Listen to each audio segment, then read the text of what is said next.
Good morning. Welcome to Division I Men's New England College Regionals. My name is Chuck. I'm joined by Brunch. We are welcoming you all to a very sunny, beautiful South Portland, Maine today at the Wainwright Sports Complex, hosted by Maine Ultimate. And what a tournament they've put on. It is unbelievable. I was walking around today. We have 20 fields here, lined, coned, teams from all over New England ready to compete for 4 potential bids to nationals. That is very exciting. Yeah. The boys down below are hyped up. They're getting ready, and that's really what you want to see in college ultimate. Yep. Chuck and I are up here kind of right in the middle of the tournament. We look around. We can see all the teams huddled, ready to go for the 9 a.m. start. A lot of storylines going into this tournament. The biggest one, in my opinion, is 4 top 10 teams in the country competing here today, as well as the number 21 team right behind and number 60 or number 40 in McGill right there as well. So we have 6 to 7 teams here competing for 4 bids. This has not happened in many years, and it's also a first here in Maine, as we have not hosted a post-season tournament ever. Yeah, and by the looks of it, this isn't going to be their last. Rich Young at Maine Ultimate has put on a great tournament, and everything is well organized. The fields look great after a lot of rain we've gotten this past few days. Yes. So we're ready to go, and so is McGill and MIT.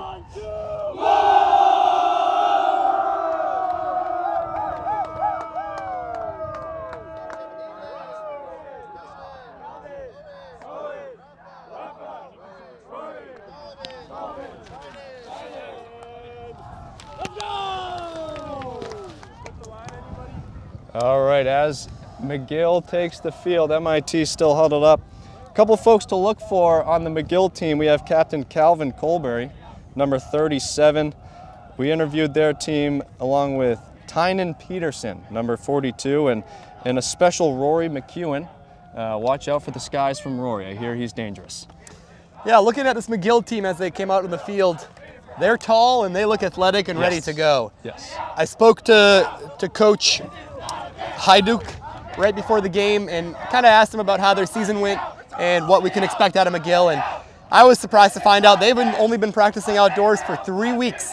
So they've had a season that started back in August all year long, but playing out in sunny weather is new. And I think we can expect to see some mistakes potentially, but as long as they stay mentally focused, I don't think those mistakes will hurt them. They're a long and athletic team, and I think that's going to work to their advantage today against MIT. Those legs have been stored up all winter. They're ready to roll. On the MIT side, we have Captain Ezra Gordon, number 2, and Matt Landis, 73. We'll keep an eye out for them as they take the field. Looks like they only got 6 guys on the field here to start. I spoke to Coach Axis from the MIT side before the game. A few key things to note. One of their top players, Ray, is out with a hip flexor injury, which is a defensive stalwart for the MIT team. So we're upset to see that. But Coach Axis said that, MIT, they don't know how good they can be. They've played a lot of close games this year. They won some tournaments, including No Sleep Until Brooklyn, and they had some close games at sectionals. They were at 7s with Northeastern. So I think if they get off to a hot start and maybe get a break here in the first few points, they're going to be in a good spot to compete. All right, McGill pulls it about 3/4 length down the field here as MIT takes over in the first point. Looks like MIT is going to be playing a pretty traditional vert stack here. And McGill has come out with a little bit of a poachy defense, and it seems like they're going to be tightening up here. A lot of wind here, Brunch, as well. Look for floaty discs. Get some spin on that thing. MIT seems to be getting opened up on the open side, and there is our first drop of the day. I think we'll see a little bit of that as the nerves get settled in and the wind and the field conditions, the players get used to those. Colberry taking it on the sideline here. Going directly upwind. High release backhand. There's that wind. Looks like McGill is also playing a vert stack here, and MIT's O-line is playing a straight-up person defense, forcing towards us in righty backhand direction. Swing to Rafa. His swing to Sol. Looking for help. Tight handler defense there. Gets it. Seems like MIT is content with letting McGill work under, which I think is a smart decision. It looks like a lot of the McGill players are taller than MIT. Call on the play. And we resume. This game is observed. We have 3 observers, Dylan, Jesse, and Dan. Oh, there goes Rory. He wanted that deep cut.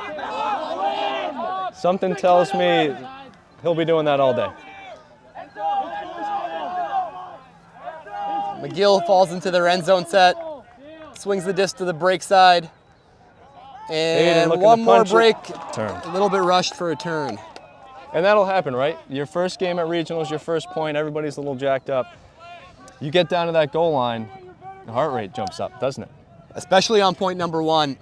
It's very easy to get really hyped up before the game, start running, and get really tired. So I'm interested to see how MIT responds here off a couple turns, and if they look for a deep shot downwind. And dare I say, we saw that in Philadelphia last night. Joel Embiid winning the MVP, congrats to him, but all that energy, all that emotion sometimes can throw you off. Sure can. Here's MIT working it up now. MIT is cutting deep, but McGill so far has done a good job of staying close. And they are downwind, so watch out for that deep throw.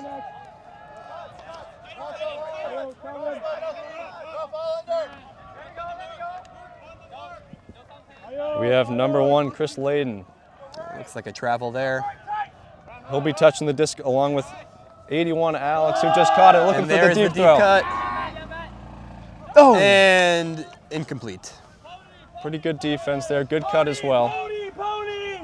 Tough to read that disc going downwind. Good throw. Still looking for a point here, Brunch. As Yes. McGill tries to work it back up full field into the wind.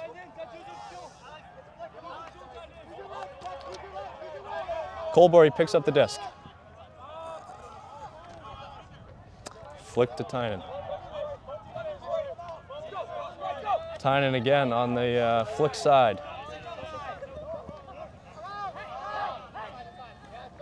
So far, I'm impressed with both McGill and MIT's stack spacing and ability to move downfield with a disc. As we get a D there in another turn. Let's see if MIT can complete it this time. Great D from Chris Layden there. Oh, Flick. Knocked down. That's what I was talking about. You know, as the point goes on, I think the players get a little bit more tired and the decision making goes down as well. And we have a call on the sideline here on the throw. For those folks at home who may be a little bit unfamiliar with Ultimate, it is a self-officiated game. The gentlemen you see in the orange shirts are observers. They are not making active calls. They are only coming in when there is a disagreement on a foul call or any call by players, and they want to have a third person come in and observe and take a look. Oh, we have a couple observers come. And I didn't see anything on that play, Brunch. Maybe a foul off the flick, or what do we think they're talking about here? It looks like the foul called, and what do we have? Looks like the disc is coming back, which means that the observers ruled it a foul. Yeah. I think what happened there with the way that disc came off his hand, it seems like there might have been some contact with the thrower's hand. Yeah, that looked unfamiliar for Luca. Luca looking deep. There's flick. the flick. Could this be our first point? And there we go. It First is. point for MIT. Long battle back and forth. Couple turns for both sides, but MIT is able to score on the downwind offensive possession. Luca to Matt Landis, your captain. Again, that wind, McGill had some great possessions. They lead to some turnovers, some drops, some wobbly discs, but I don't anticipate us seeing kind of a huck and play defense style of game here. The wind is maybe around 10 miles an hour, upwind, downwind. So, you know, we have some good teams here today, and I think they're definitely able to play through it. Right, and we're talking about D1 regionals here. Every one of these young men have thrown into the wind, downwind. They should be ready for this. All right, MIT looking to pull the disc back up the wind to McGill here.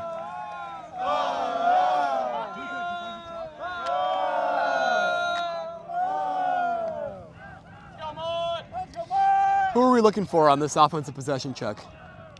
You know, I would say our guy Rory, but it looks like he's not on the field, and that was a long point. He's getting a breather there, so. You know, we saw a lot of Tynan 42, and it looks like pink, maybe a light purple short there. I would look for Tynan cutting, and there he is, first cut. So McGill came out here with a host stack, horizontal stack, which is the first time we've seen that out of them. It looks like their offense will be playing in that set. And really what they did there is they had players clear out of the field and open up the middle for their captain, Tynan. Who seems to be the premier cutter of this line. Ooh. Foul called, no contest, as he bumped him in the back. Little contact there. Good sportsmanship, good call. TJ looking to move the disc and does so. Tynan couldn't get the deep cut. A little disagreement on contact there from the handler position.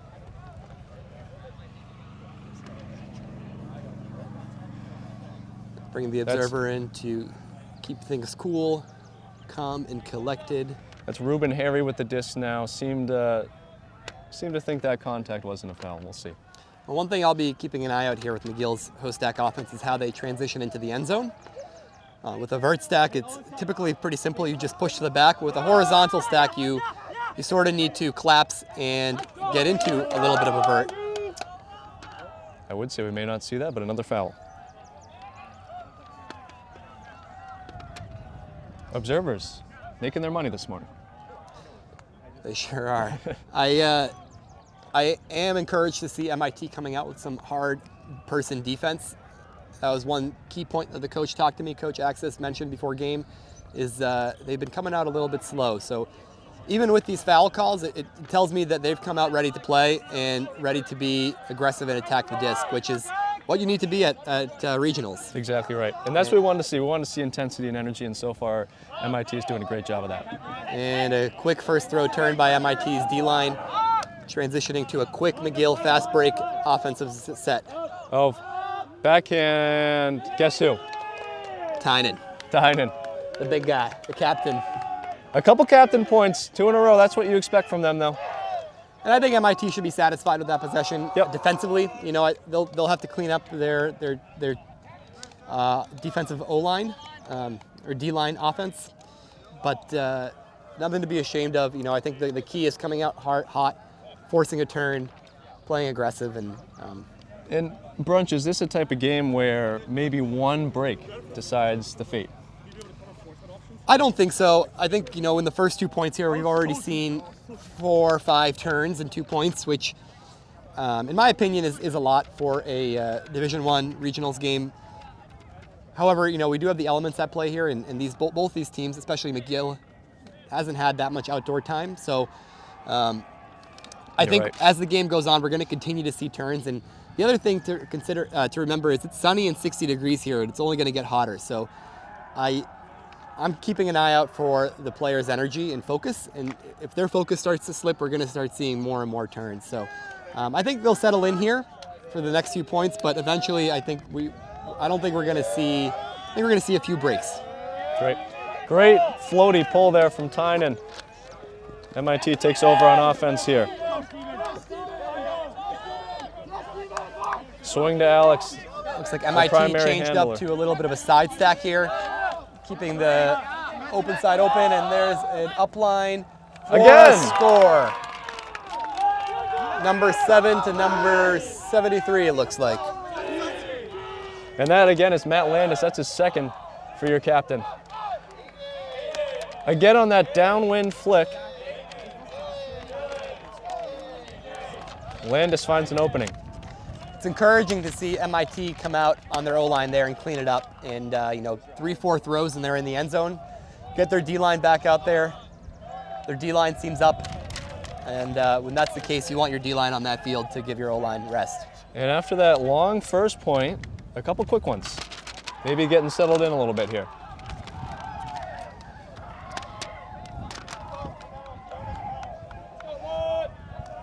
And Brunch might be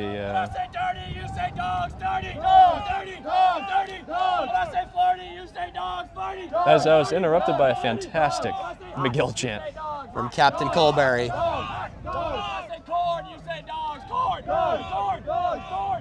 Looks like McGill is really embracing the dog mentality. They are hot dogs, corn dogs, you name it, they got them all. And they got one in 37 as well. They sure do. He's got the pink sunglasses to match the pink shorts. You can't see him on camera, but we'll make sure to point it out when he's in the frame. MIT pulling it upwind.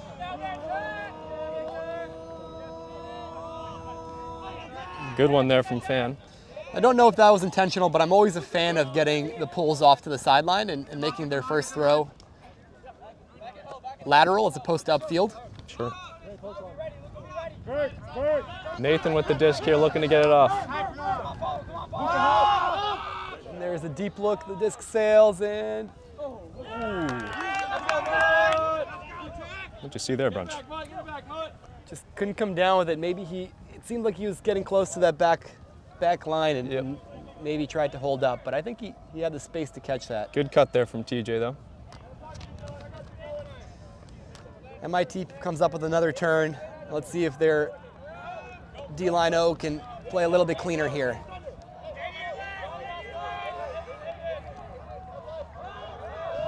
Backhand strike up the line, turnover. Shout out to McGill's defense there. They recognized the wind direction and they forced MIT out to the deep space. Challenging to throw a huck upwind. Good little break flick there from Nathan and almost stays with it. Aiden McKibben there, just missing in the second opportunity. That is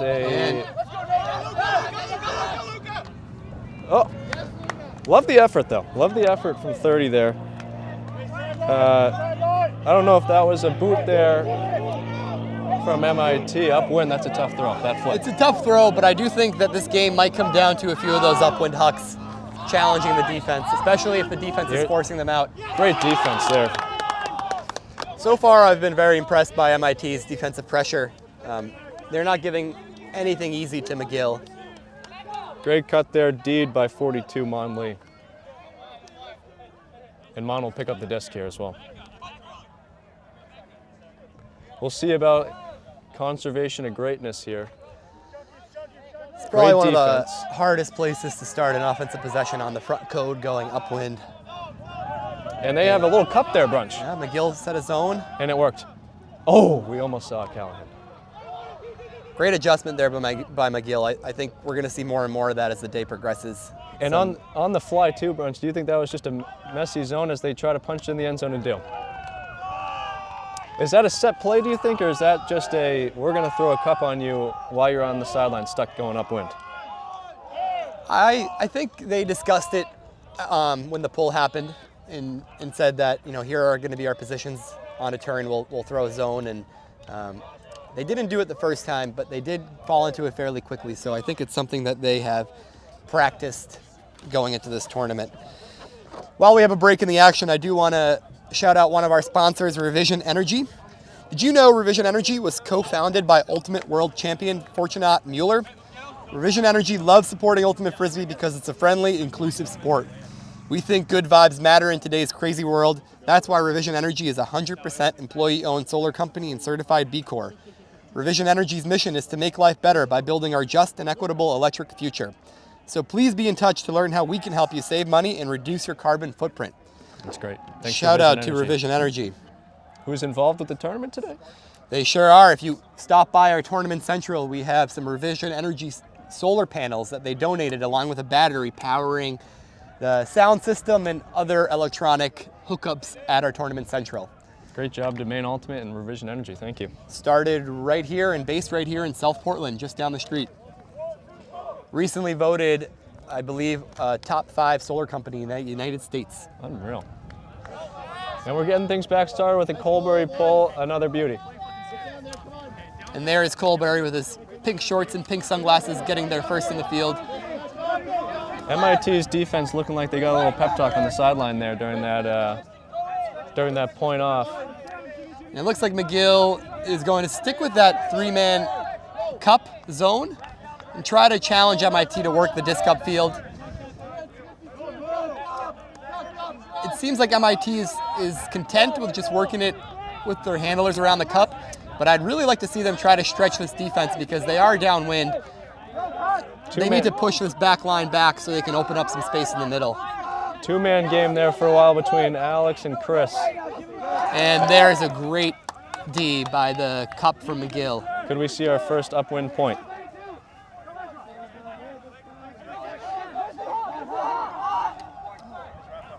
Fritz with the disc, nice flick. Another one for the captain. Got it. What a point by Fritz. Coming up with that layout D in the cup, then coming up, getting open in the handler space and throwing a beautiful inside flick to set up the score. Great point by McGill, great adjustment on defense and very clean upwind offense to score the point and get the first break of the game. Guess who? Calvin Colberry. Colberry. Having a big game out so far. MIT, like you said at the beginning of the broadcast, wanted to come out with a hot start. They've had some tournaments in the past where maybe they've been a little lackadaisical at the beginning and that bites them. I'll give them credit, they are coming out with some good defense, some good points, and they're still right in this. The other thing I'd like to point out on the last point, which I think oftentimes gets overlooked in Ultimate, is the pull, especially upwind. So McGill was able to push that disc deep deep downfield, upwind, which allowed their zone to set up fairly close to MIT's end zone. Whereas what I've seen from MIT so far is the pull's kind of getting around half field, which makes it really difficult on a turn to work it up. So special teams, critical, especially on windy days in Ultimate. An underrated aspect of the game for sure. To have a solid puller on the team can really make the difference, like you said. And we'll probably see a big pull here downwind. Colberry looking to get things started. MIT looking to have a upwind point of their own. Let's see if MIT's O-line can do any better working upwind. And you have to expect that zone again. Blady pull from McGill. MIT has to let it drop, but a good stop. Looking for cuts, not getting any. Looks like McGill came down in a little bit of a zone, but playing tight on their handlers. Chris backhand up the middle, completed. Great movement by the Poppers. And now they have some room to work with. One of the things to look for in a zone offense is not that, but usually when you can break past the cup, you can get a lot of yards with quick movement. But MIT was slowed there, and here we have McGill working downwind to get their second break in a row. Flick up. Turnover McGill, and they'll look to maybe set up that cup on the sideline again. Nope, just person. Chris looking to work it upfield for MIT, gets the flick off. Well, it's a great decision by MIT to move it quick, just unfortunately the cutters were not ready to go. Another great flick upwind, a lot of spin from Chris there. Good movement. MIT chipping away at some yards here. Noah gets it back to Chris. Upwind. Great help deep by Colberry, recognizing the disc was sailing and coming and grabbing it. Rory looking to get it out of his hands, does so. Fritz. Waiting for cuts. Not seeing anything, might need to punt it. Colberry. No, good D by Chris on MIT. His flick, back up. Working up that flick sideline. No call, McGill's disc.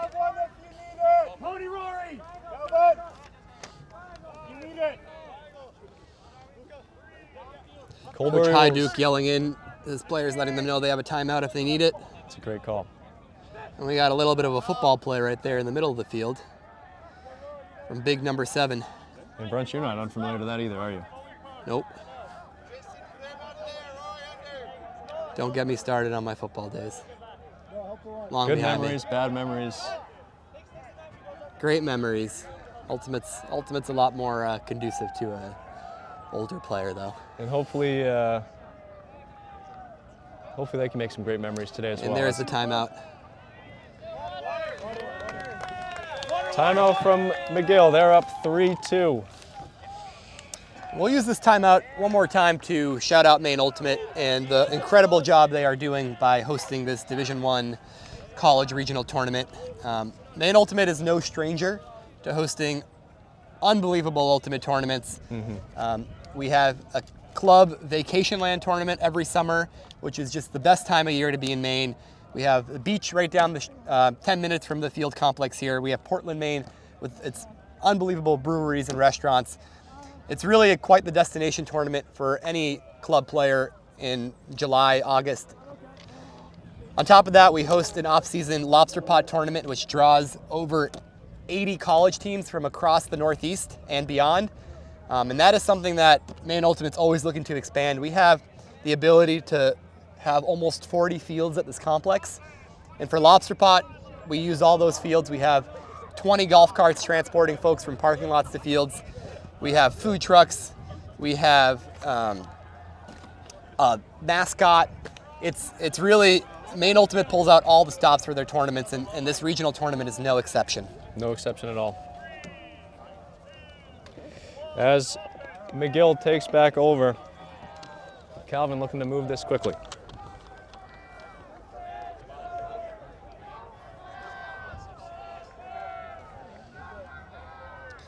Coming out in a vert stack, about a 45-degree angle from Calvin. This is an interesting set, and it looking to get Rory deep, and they immediately picked that up. MIT, great defense there. I really like that play from McGill. It seems like something that they practiced a lot with that little diagonal vertical stack. Yep. Oh, great handler defense. Chris looking to punch this in. Kenny does so. What a response by MIT. They get broken, and they come right back out, and their offense gets it down upwind for the score. Flipping fields once again and allowing their defense to come out and play some downwind D. And we have a lot of conversation. We've been talking about McGill's captain. How about Landis? That's his third point as well. I think Battle Landis has has all 3 points for McGill or MIT. Yes. Number 73 having a great game. Great upwind point again. See how McGill can respond.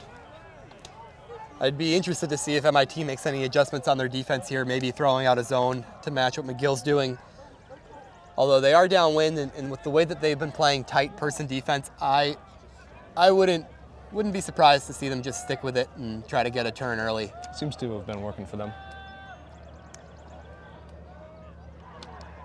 We haven't really seen McGill attack upwind beside that end zone set they had with the break.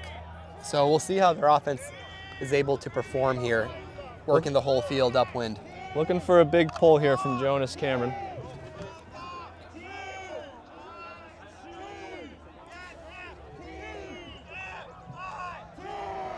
As we have an active chat in the stream. I saw a comment from Andy Clement on the wave cam for Higgins Beach.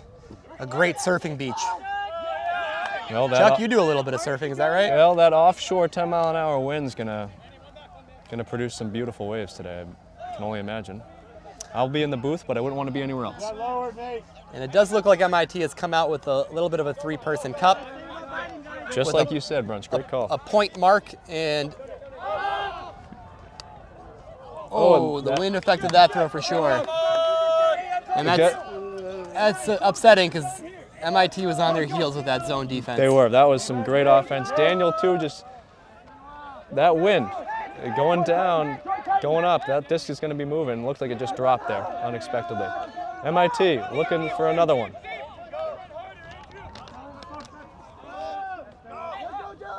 You got to catch that one with your hands.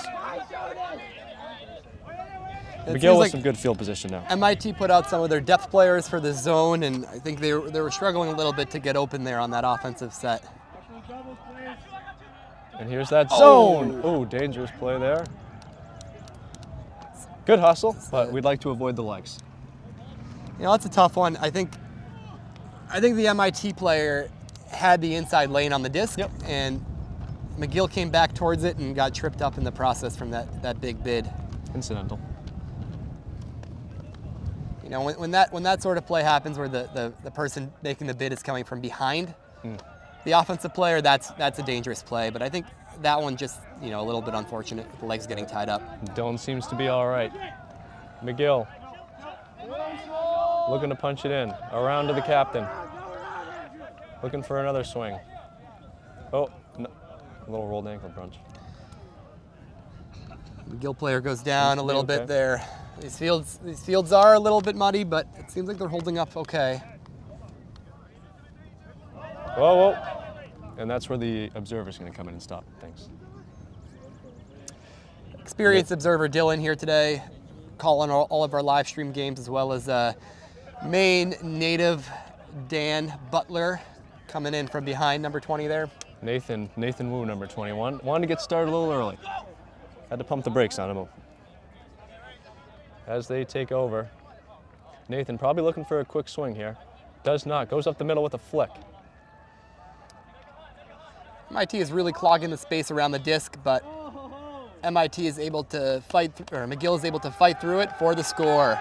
Dylan, number 13, snuck one in there. And a few upwind points here. Didn't see those at the beginning of the game, but these teams are working up. Wind's seeming maybe dying down a little bit now. Yeah, it's on and off. I think we've got one break each, playing even. Right now the defense is attacking downwind, so there's a great opportunity to get a downwind break. I like that MIT tried a new defense there with a zone, see how McGill would react, but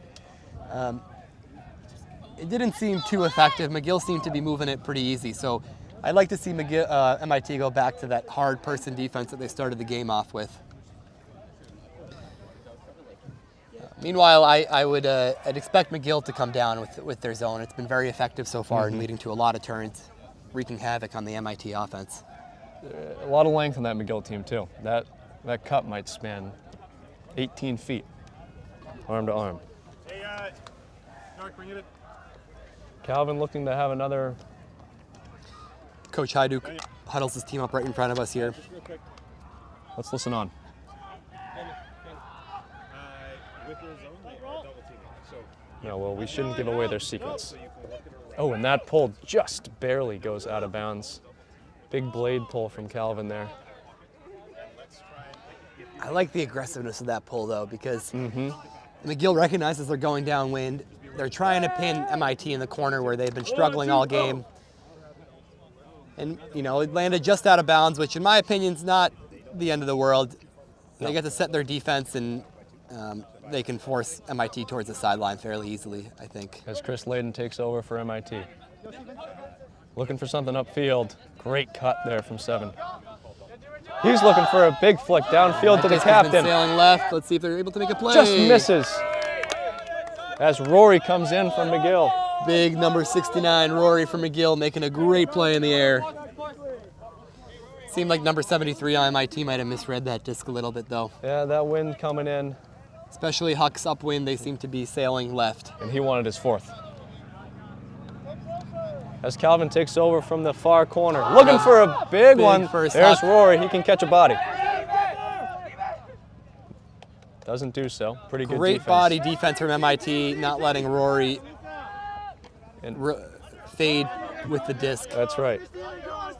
Get the body on early and good things will happen. Here's Chris looking to get it off the sideline. Good swing there. Another one of those layouts from behind.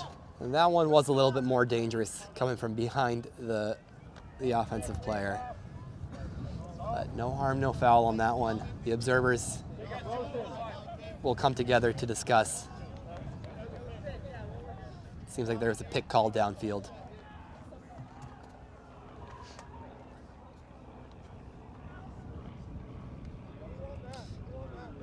Oh, and a yellow. Yellow So card you given were for right. the It looked a little more dangerous than that. dangerous bid from And behind. it turns out the observers agree with you. And I like to see that card pulled out early by the observers to keep those type of plays from escalating here. We like high energy, high intensity games, but we also like safe games. MIT on the flick sideline. Chris looking for movement. Back to McGill's captain, who was looking deep again to Rory. Oh, and he just caught and one. Rory gets that one with the left hand. What a play. Who's number 37 again? Calvin. Calvin. He is Colberry. He is, on a few occasions here, been the guy in the back of the stack making the D, turning and throwing beautiful flick hucks to the end zone. And that one, the first one that they complete, going downwind for the break. And there's Rory. McGill warned us about Rory going deep and finally gets one as they take a 3-5 lead.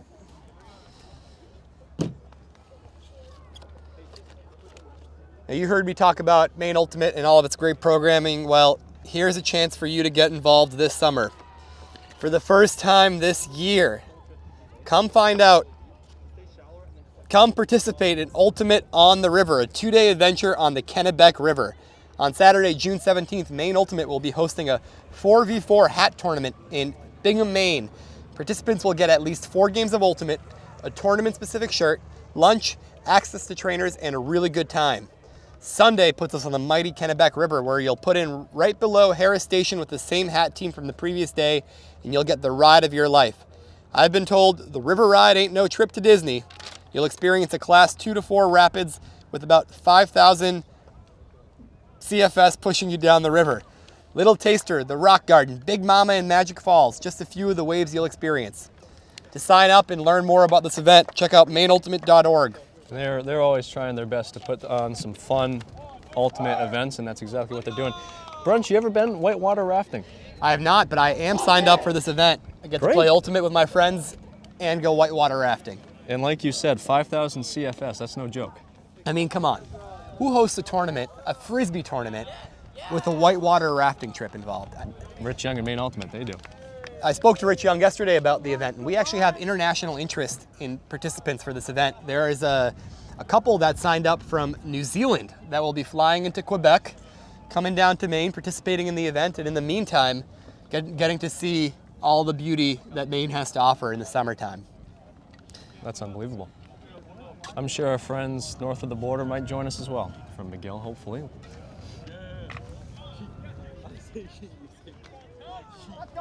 Now, last year, McGill had a really good run at regionals. It was an odd year for college in that the season was shortened due to the COVID pandemic, and regions were allocated bids not related to their rankings. So New England had, in a normal year, would have had 5 teams that would have brought a bid to nationals. So we would have had a 5-bid regional tournament, but instead we only had 2, so it was a highly contested regional tournament, and McGill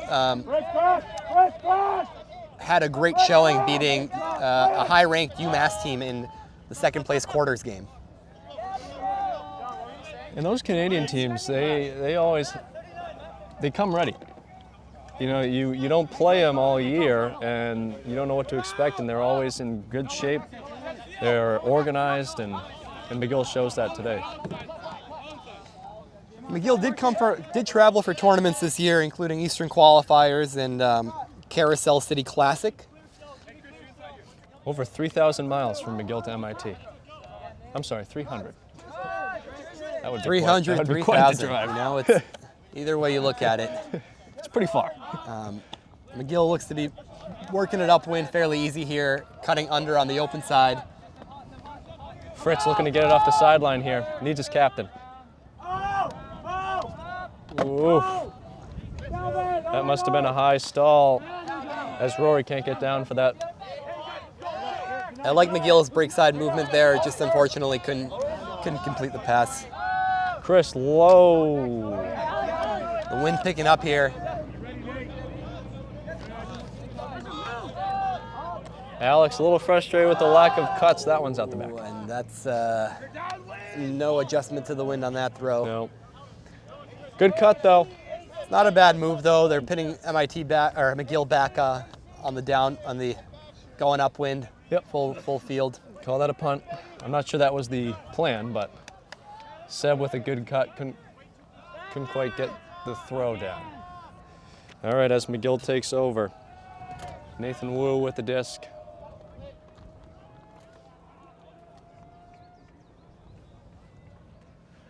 And he takes that up slowly. I always like the slow walk.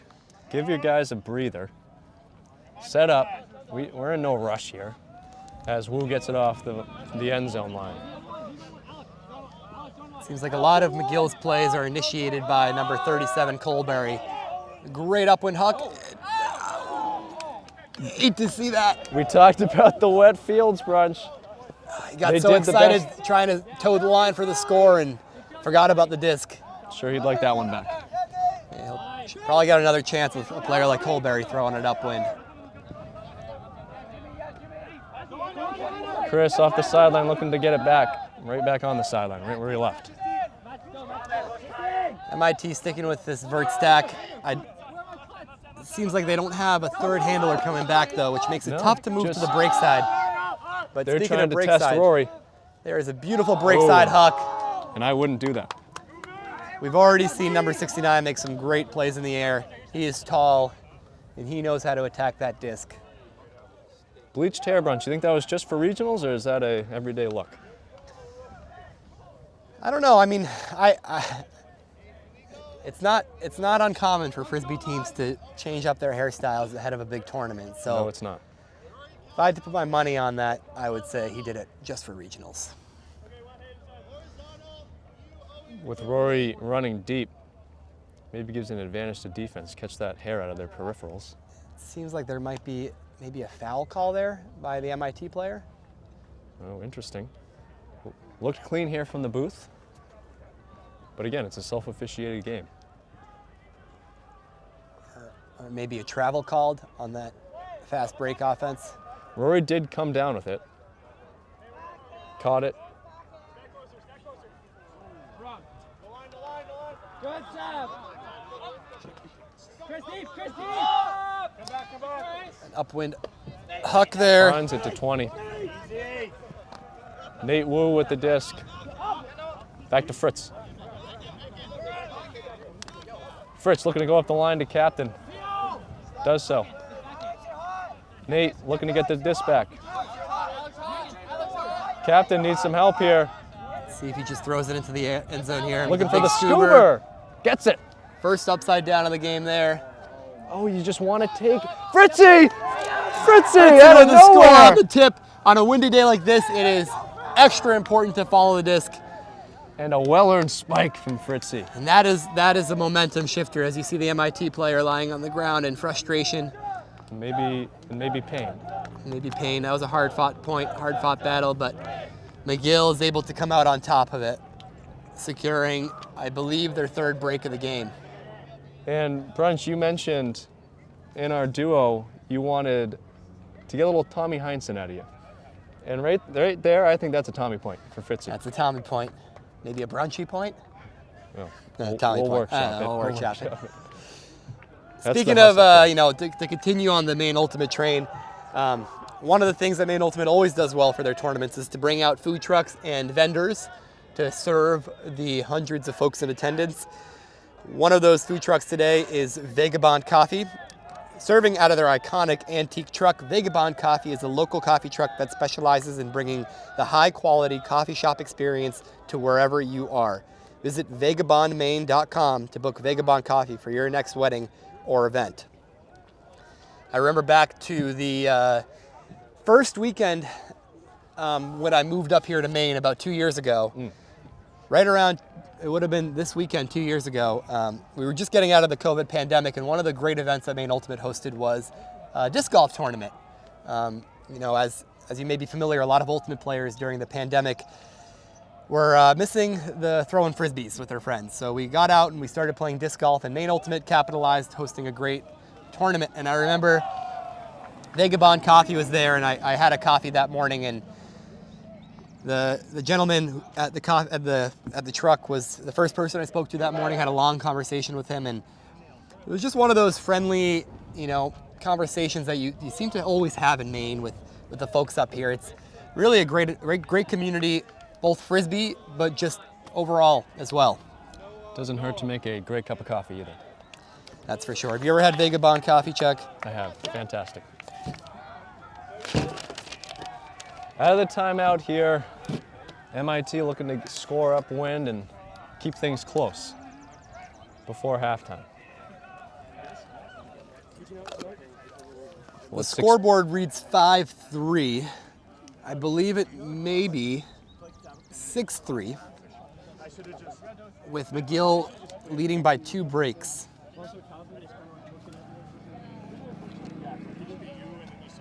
We'll have to get someone in charge of that. New puller. TJ Verland gets it out of the captain's hands. Let's see what he can do. Maybe pin it up against that sideline like you said with the aggressive pull. Looking like a nice, safe, floaty one as MIT handles it and gets it to Captain Chris. And it looks like MIT is also switching up their offensive set, although now we see that McGill's down in a zone. Oh no. 32 down, looks like he's back up quickly. Great way to break the cup there, and I'd like to see MIT break the cup and get a few throws and get some yards. Scoobers, a couple in a row. Big fan of the scoober, especially in that zone. Get it over the top. In this wind, it's a little risky, but gets it back into the middle to Captain Chris. He's looking to swing it to the left side, does so. He looks very composed with his throws. Very comfortable handling against this zone defense. A frustrating drop there for MIT on a great hammer look. And McGill wastes no time. Floaty. Throwing it up to the big man for the score. Owen Kolinsky read that well. Those are the Almost didn't even need to jump.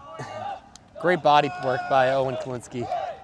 And those are the tough little turnovers there and mistakes that you can't have a lot of in regionals, especially playing against some of the top teams in the country. Yep. Yes, it's windy. Yes, the field may be muddy, but those are conditions you can't control.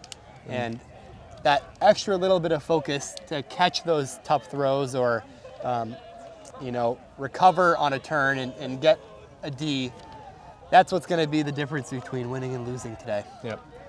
Ray, our friend Ray with the injured hip flexor, consoles his teammate there on the sideline. And, it's hard not to have some frustrated body language and maybe even verbal language, which hopefully our mics didn't pick up. But you gotta keep going, right? They're not out of this.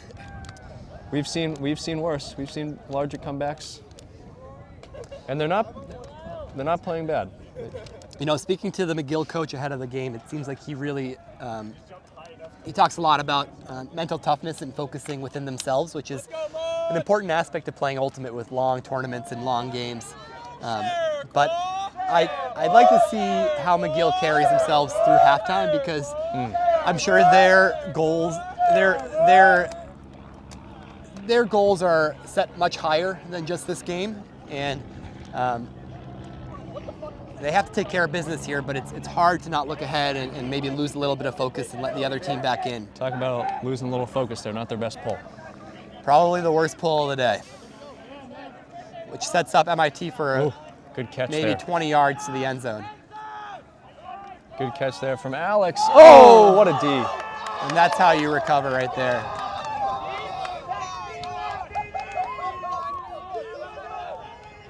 And a play like that gets the sideline excited. Layout from Clayton Jeffries. But MIT is not afraid to flash some grass, if you will, and get horizontal. No, they're not.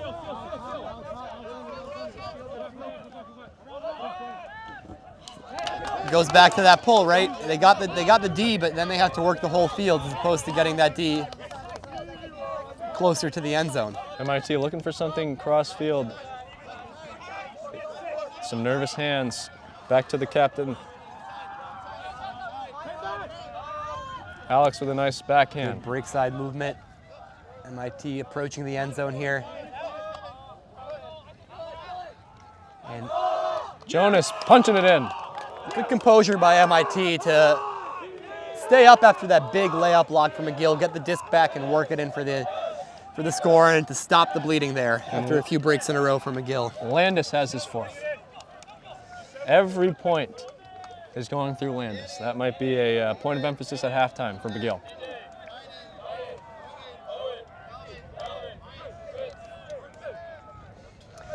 Chuck, I've talked a lot about Maine Ultimate. What's your favorite part about playing Ultimate in Maine? Yeah, that's a great question. It has to be Portland Summer League. Tell us a little more. 10-year veteran. Some of my favorite form of Ultimate. You know, you make good friends. It's the draft, mixed Ultimate, which is great. And over 300 people. Got to be one of the best summer leagues in the country, and it just so happens to be here in Portland, Maine. On these same fields we're at today. That's right. That's right. As Rich Young tells me, it's 400 plus. Always a quick plug from Rich Young. He's proud of what he's built, and so am I. As the weather warms up here, Summer League is just around the corner. The community's getting excited, and I certainly can't wait. Summer League and post games. That's true. Maybe why people show up.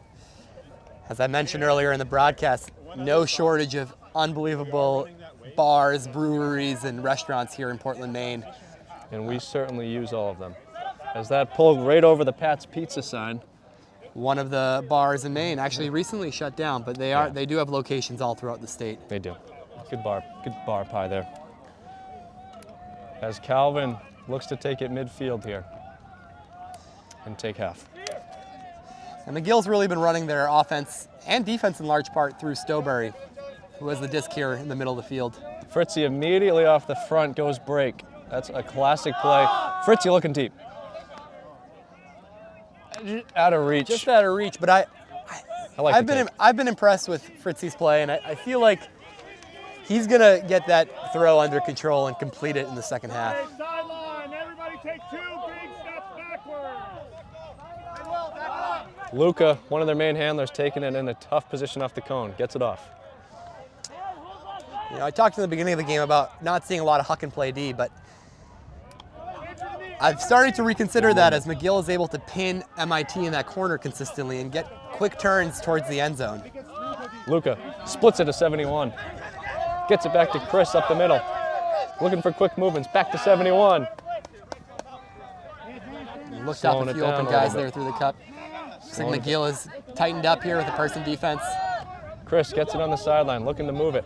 Oh, rolled ankle, hold on. Injury called. That's not who you want injured either, Luca. He's been touching that disc all day. See if he can stay in.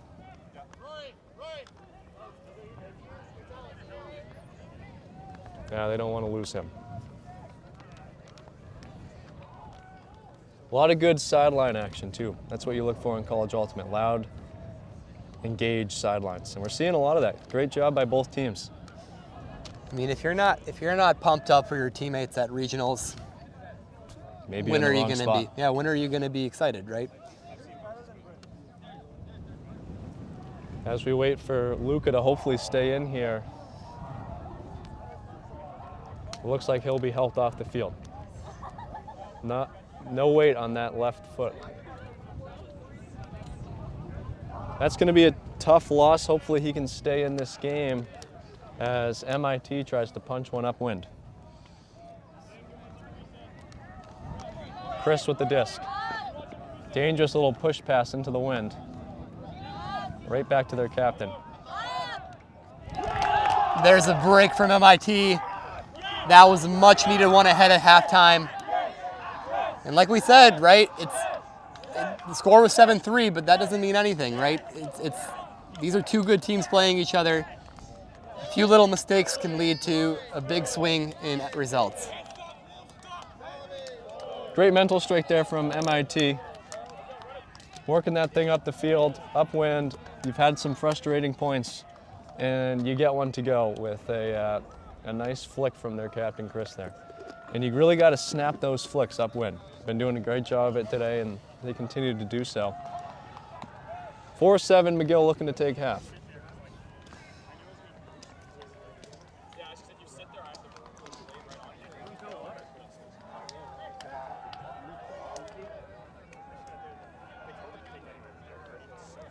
Starting to warm up here. We're going to get to, dare I say, 71 degrees. It's going to be a beautiful weekend. 70 degrees today. It's probably a showcase of an ultimate weekend here in Maine, where we have D1 college regionals happening.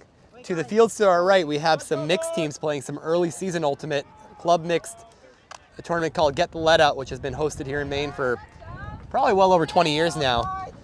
Tomorrow we have a high school tournament, Southern Maine Invite, playing alongside college regionals.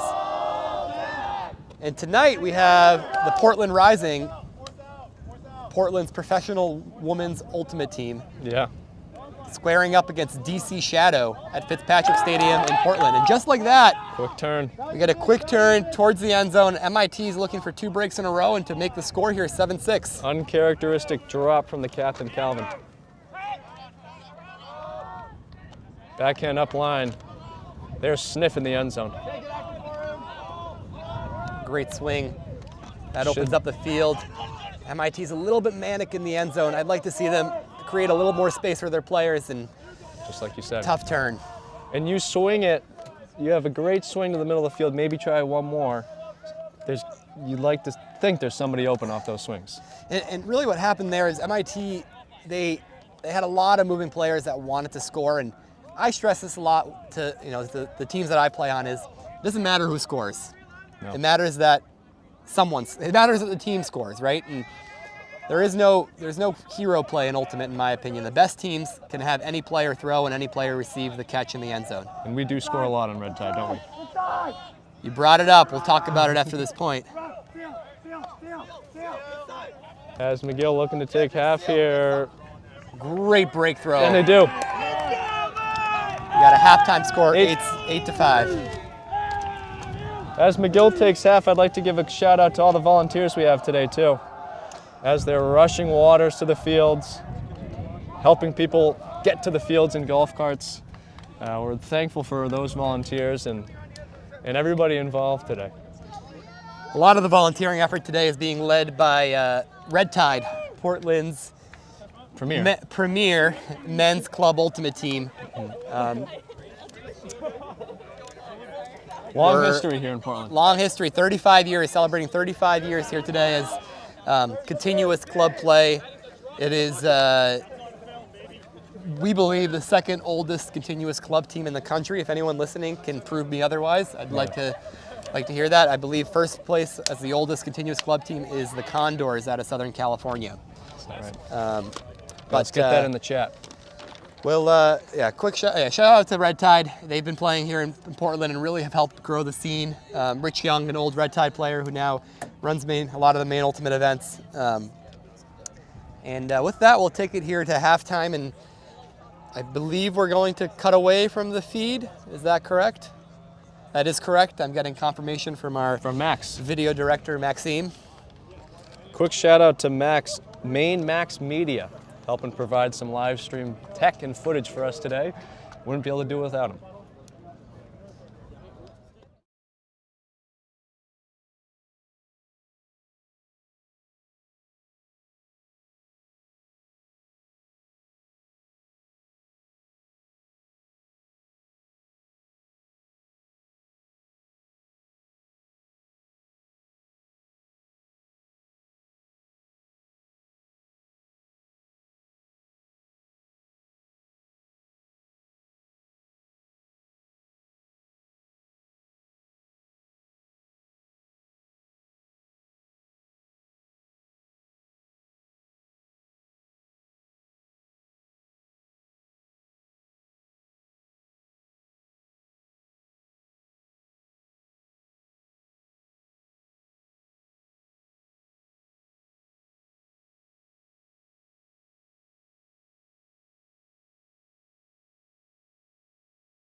Welcome back to sunny South Portland, Maine.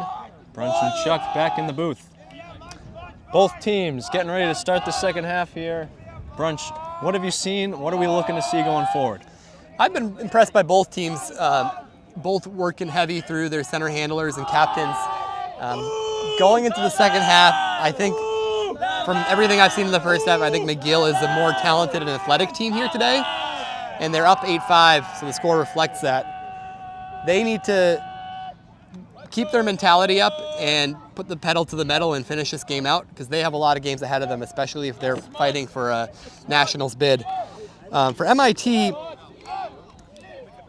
they almost were able to come back in that first half, and one throw was the difference between it being 7-6 and 8-5. So they're not far off, and they're staying strong. So I think for them, it's just cleaning up some of their mistakes and continuing to play composed whenever they can. So, and you know what you need to get the half started? A frisbee, a disc. Sure Excuse do. me. We don't want to give out free ads. New observer in the game as well. a flick huck.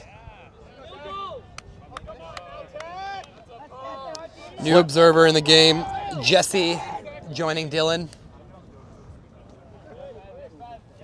To the captain in the middle to get things started in the second half.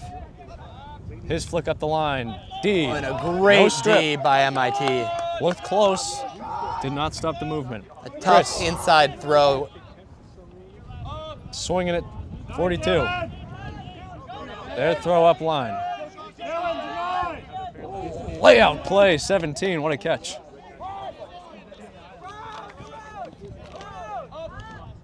Manuel with a great diving play to keep the possession alive here. Chris looking for a strike cut. Looking for any cut. Gut cut there to clean it up. Some good defensive layout attempts. Stoppage. We have a stoppage. Seems That like disc might be coming back. an injury called. Yep, non-contact. Couple rolled Maybe- ankles early in this this tournament as the fields are still trying to dry out. But you got to be confident with those plants. Get your feet under yourself. Yeah, I did both yesterday and today kind of ride around all the fields to check out, the playing surface, and You've walked the grounds. the ones we're playing on today are the driest. They're in good shape. As you can tell, they're not really getting ripped up yet, but you can see the fields kind of in the background of the frame. We're saving those ones for tomorrow's games. Hopefully they get the chance to really dry out in the sun and wind today. As Alex subs in 81 for the injured MIT. McGill looking to keep that momentum going with a deep shot. Oh, that's got to be foul. Looks like there is a foul called. No contest. Running through the back, no contest. So McGill will get the disc about 5 to 7 yards out of the end zone. Great cut there for TJ Verland, and way to read that disc too. At worst, he drew the foul, which is exactly what they did. That's exactly right. That was a tough disc to catch, but what he did well is get the defender's body on his back so that he had the power position for that huck.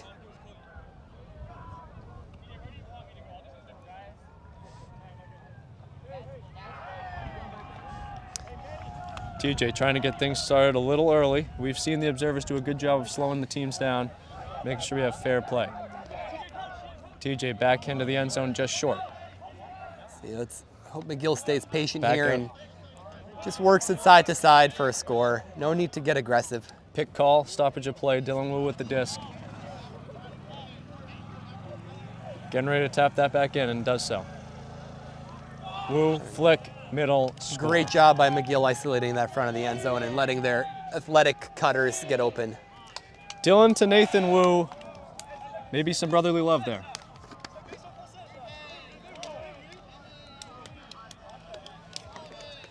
Not a lot of brotherly love in Philadelphia as they booed the home 76ers off the court last night. Trying to get back to 2-2 in the series. That's As- basketball, baby. As McGill goes up 5-9 to start the half. We talked about our Ultimate on the River tournament. Well, here's another great opportunity for you to come visit Maine. On Saturday, July 8th, come join over 100 other Ultimate players as we board a ferry on the mainland in Yarmouth and cruise to Chebeague Island, where a day of Ultimate awaits. Ultimate Time on Island Time is a 5v5 hat tournament where you'll find out what team you are on during the ferry ride to the island. Don't like the players on your team? Do you jump in Casco Bay and swim back to the mainland? Or do you remind yourself that you're headed out to an island off the coast of Maine to play some really good Ultimate? There's a barbecue after the tournament, and if you are interested in staying overnight, there will be camping available on some other private land. Check out MaineUltimate.org for more information. And that is the first time I read that lead, so Rich Young put a lot of questions in there. A lot of questions that didn't need an answer, it sounded like. McGill, It's a great tournament. We'll tell you a little more about it on the next break. I was going to mention, you asked my favorite Maine Ultimate experience. I said Summer League. That's got to be close up. I think the inaugural Ultimate on Island Time 2 years ago in 2021 was the most fun tournament I've ever played in. A lot of good stories, that's for sure. MIT looking to punch it in.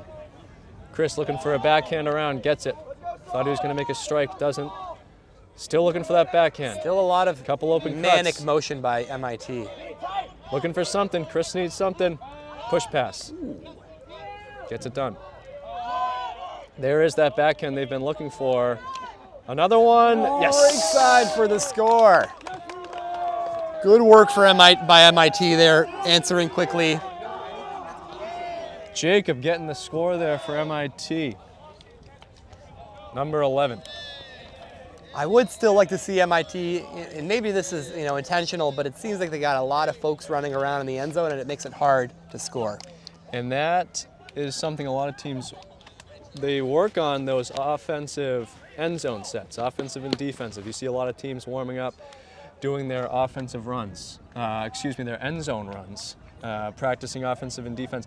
It just doesn't look like MIT has that down to a science quite yet. Either that, or they're trying something different that we haven't seen before. That works too.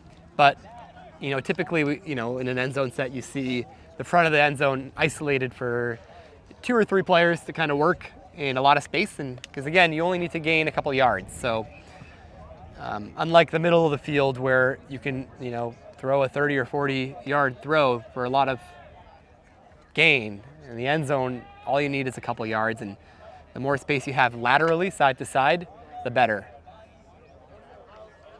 Well put. I do my best. McGill embracing hands on the far line as MIT is looking to pull it back upwind.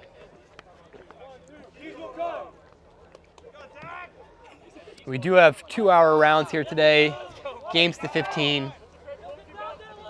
Good pull there from MIT. Haven't seen a lot of those reach that distance upwind today, and they just got it about 90% of the way down there. That is huge.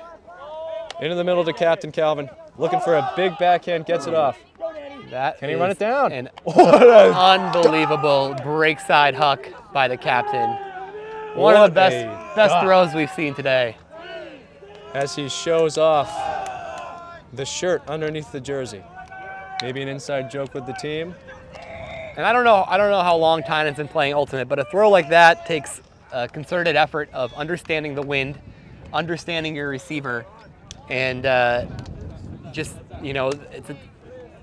it's not so tight of a window because of the wind and the way that he released the disc to the break side with a lot of open space for the thrower to run on, but you need to really, really know the wind for that throw to work. And it made it look easy, didn't he? Yep. What a run there too by Daniel. Number 2. Read it perfectly, right in the bucket. Calvin looking like a new quarterback over there in New York. Rogers, flick of the wrist, and that was a flick of the wrist backhand for the score. Now, here's a question for you, Chuck. Yeah. Why don't we have a good word for a score in Ultimate? Like, people are like, oh, that's a score.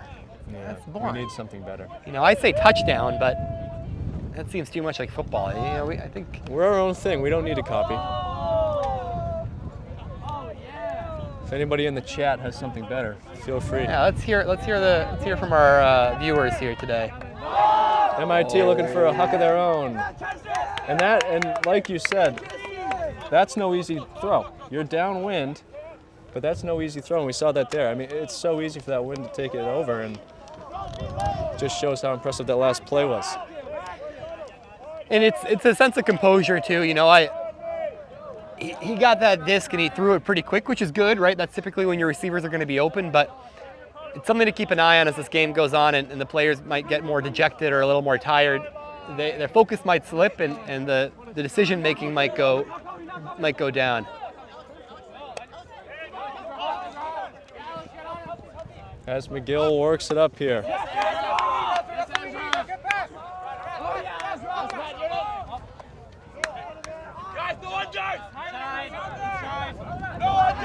Number 23 making plays like Jordan.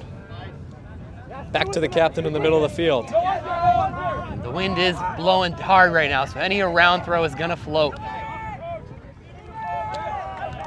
And a tough mistake there. Let's see if MIT can capitalize. Oh, heads up! Oh, Brunch, we just got hit with a disc. I dropped it! We just got hit with a disc. Right in my head. I wish I could say it's the first time I've seen it brunched her up.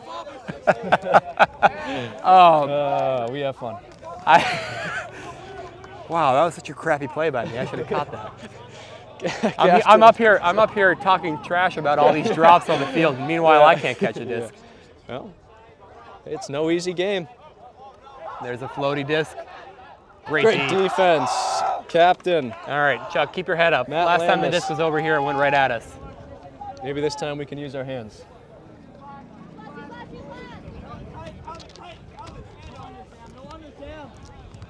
Stuck on the sideline, maybe a punt throw there. That's actually a great. Oh, just off the hands. A full field huck. Hits the receiver's Vincent. hand, but can't come down with it. What a cut by Vincent, and what a throw down on the sideline by Ezra, the captain. Just off the fingertips of Vincent. What a play, though. We do have a little bit more spectators on this field now as Northeastern and Tufts come over, getting ready for their next game. Quick first round matchups for them. One of those holds a special place in your heart, Brunch. Yeah, I feel like Tony Romo announcing a Dallas Cowboys game. Got to stay professional, and we will. MIT. I'll have to be careful to not give too much insight on this next game, but like any good Ultimate player, I'm going to try to keep my focus on the game at hand here. Correct. Can't get too excited for what's next. Little stoppage of play here, but we're back on. MIT is pretty deep, which is okay with the wind direction. Nice little break side up line there. 81, the captain. He's been touching that disc a lot. Layout from Chris. Missed.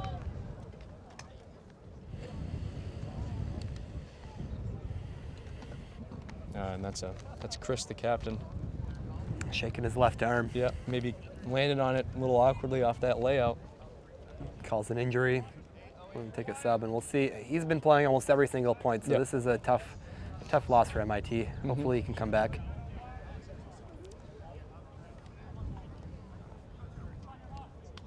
Looks like Andrew, who we saw roll his ankle earlier, is still on the sideline as well.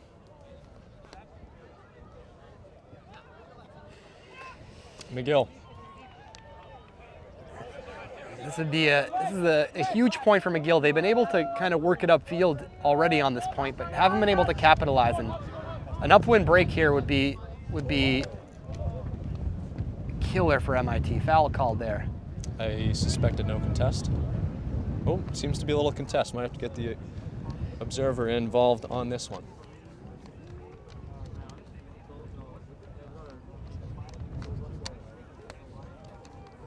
Now, at what point, Brunch, do you start?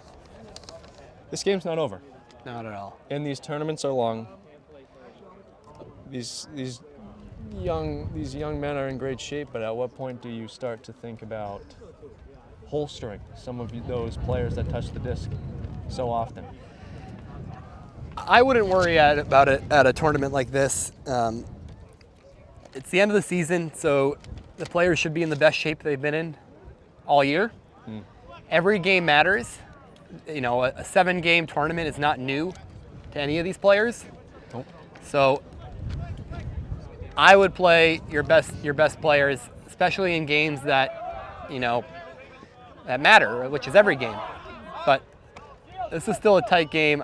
If I'm McGill, I am playing my normal sets and trying to put this game away. You and I, however, might be breathing pretty heavily at this point. Yeah, club season's just beginning, and our shape is certainly not a good one. It's very round right now. Dig better not be listening on. If they are, we're in great shape, and we're very ready. MIT looking to punch it in. Ezra off the sideline, back to Alex. Looking to get it off Great the sideline defense himself. by Does so, McGill. back to Ezra. Playing a little two-man game here. In the middle. One more throw for the score There here. should be a punch in. And there it is. Good work by MIT. Ooh, and there's a call. Oh, that should be a good goal. Score. Long point there, but MIT is able to capitalize. And bring this game a little closer. No whole string players yet. A touchdown, as Brunch says, for MIT. Touchdown for MIT. I don't know if they hear that very often. So we've talked about a tournament with whitewater rafting. We talked about a tournament on an island. Just how many tournaments does Maine Ultimate have? Those are some fun hat tournaments, but we do host a legitimate club tournament.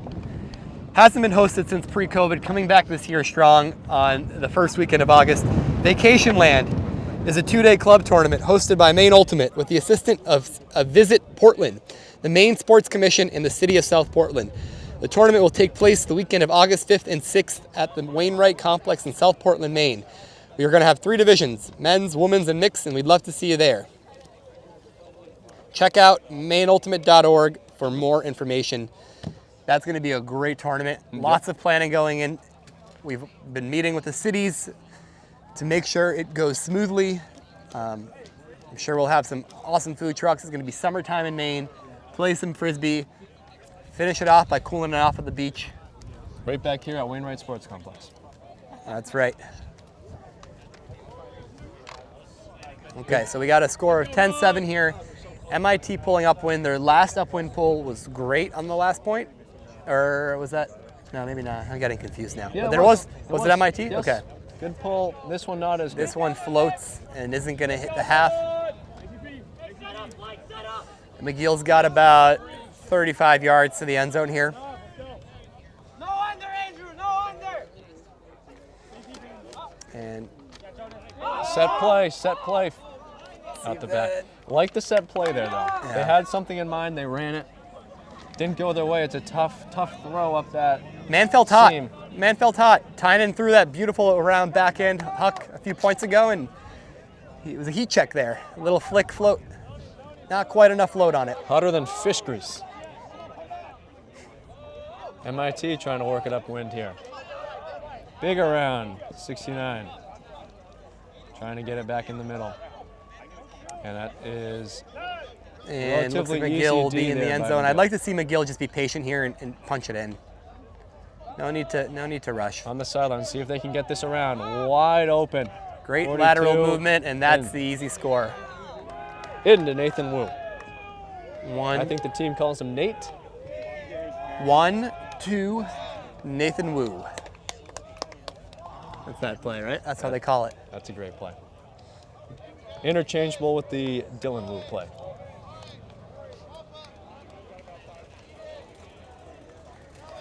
One of the other great things about the Maine Ultimate scene is our very strong high school program, which has grown incredibly over the last 20 years. It seems like every year we have a few players coming out of Maine, going to high-level D1 colleges. We'll see one of them in the next game at Tufts. One of their O-line cutters, Tucker, is a Maine high school product and Just down the road. Red Tide player from Cape Elizabeth, neighboring town to South Portland. Later on, we'll also probably be seeing some games from UVM, which has a number of players from Maine. And out on the West Coast, we have two of our Maine products Max Massey and Ben Horsberger, who last weekend qualified for nationals with playing on Oregon. Very proud of our youth. So some great products coming out, and a lot of great players still coming down the pipeline. And that's just another key of Maine Ultimate there, is that developmental programs. You have the high school tournaments, which we'll see tomorrow, Southern Maine Invite. Correct. You have the instructional nights indoors during these brutal winters. Summer League, you got club. Every aspect of Ultimate is really covered here, and it's great to see a postseason tournament added to the mix here with D1 Regionals. Chris, big looking floaty long. huck. I don't think that's going to float enough. We've seen a lot out the back in that end zone, haven't we, Wrench? We sure have. I think his intent was to get that disc up in the air and let it float, but he put just a little bit too much IO on it, and it didn't quite catch the wind I think he expected it to. Definitely got up in the air, but just a little bladey. McGill's going to try to work it up full field upwind. We've seen it before. This is the tough corner spot, and Fritzy. MIT seems happy pushing him out. Just out of reach for number 69. Maybe would have liked to see. Great break side throw. Fitzy playing strong. Oh, that was a beautiful great play. 2 bids from McGill. Those boys must be used to an all-vegetarian diet because they are certainly eating grass. Clayton Jeffries, 23, with the great layup. Looking like Jordan, 96, 97.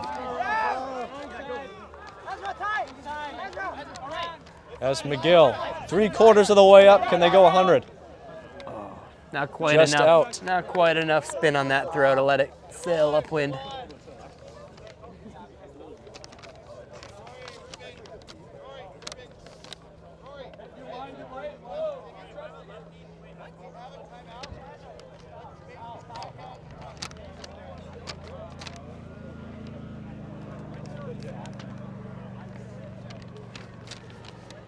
Little conversation here between the observer. Maybe a foul call on that throw could be the reason that went left and started left. Observers will meet and we'll wait the call here. Foul called, no foul. So that'll be a turn. MIT's disc. Chris, Captain Chris, going to pick this one up on the sideline. Heard whispers of a timeout. They're not going to take one. Chris, needing some help here. That's That two-handler set, like you said, they don't have that safety net. I don't know if the viewers can see the stack back home there, but MIT had 4 or 5 guys all standing next to each other, which made it really hard to start cuts and really easy for the defense to just kind of keep them in that space. Thankfully, 52 came back for help there. Good heads-up play. They are going downwind, so it's okay to have the stack a little bit deeper, but with that, you need to be able to time your cuts up well and have throwers that can throw it upwind, throw it downwind in these conditions. Another layout play there. Great catch, grab, Captain. lots of yards there.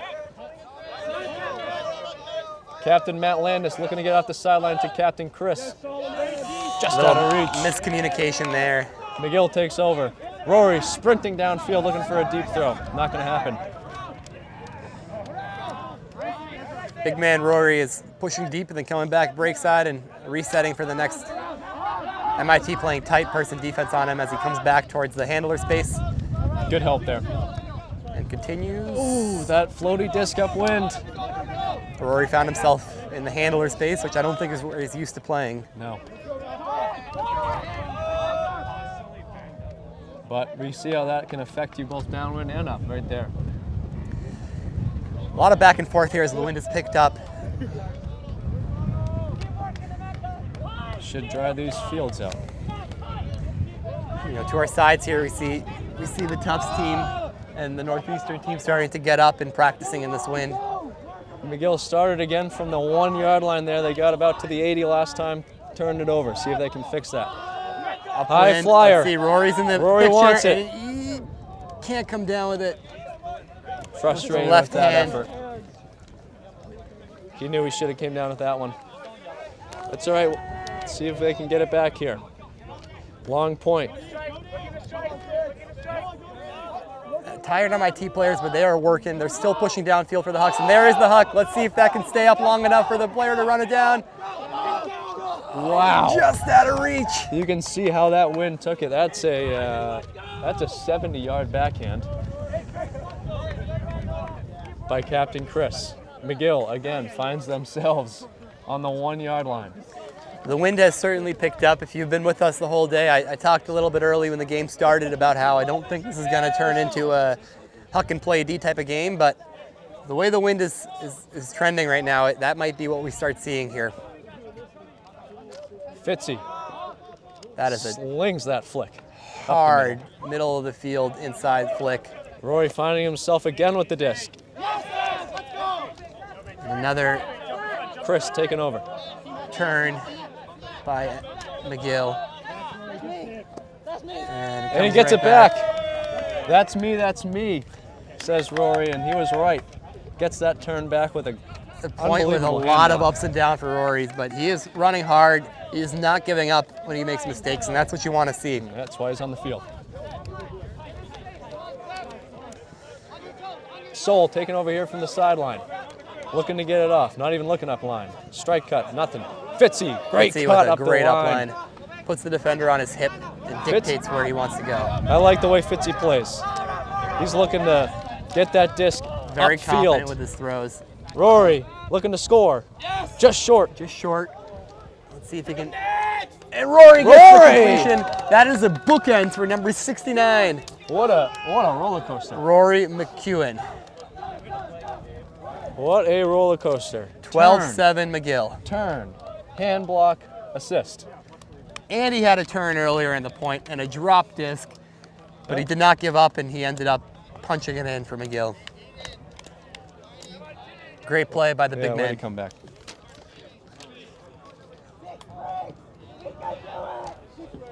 Sidelines, like you said, starting to fill up. We have some folks taking graduation pictures. Caps and gowns on.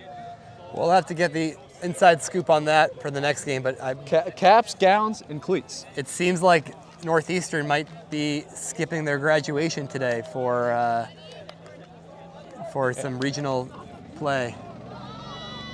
And I don't think they'd want to be anywhere else. See if we can get our cameras here. Great job here by Max. What a great scene. Got some proud parents. You can see the ultimate happening in the background. If Max zooms out a little bit here. We got 5 fields of D1 college competition in the background. And we bring it back over to field number 3, the showcase field here. Great shot there by Maine Max Media. As McGill looks to close things out. Maybe it is 12-7. Seems to be some confusion on the score opposite us. But 12-7 is what they've arrived at. I'm sure the observers are keeping track. Big huck, let's see if that lands in. What a beautiful huck, pinning them in the back corner. And almost a big D there right off that first throw. MIT gets it in the middle. Outside to 33. Great catch by Luca. Luca back to the handler position. Looking to move it. Still looking to move it. Help by 27. Ooh, and there's a deep look. Doesn't take it. Swings it laterally. There's certainly break side space here. It's just tough to control those throws in the wind. Wide open streak there, but again, those upwind throws. McGill going downwind, and it looks 40. like, is that Tynan? Setting up a deep look. Let's see if it stays in. Oh, what a great layout D. Eat that grass, son. What a D.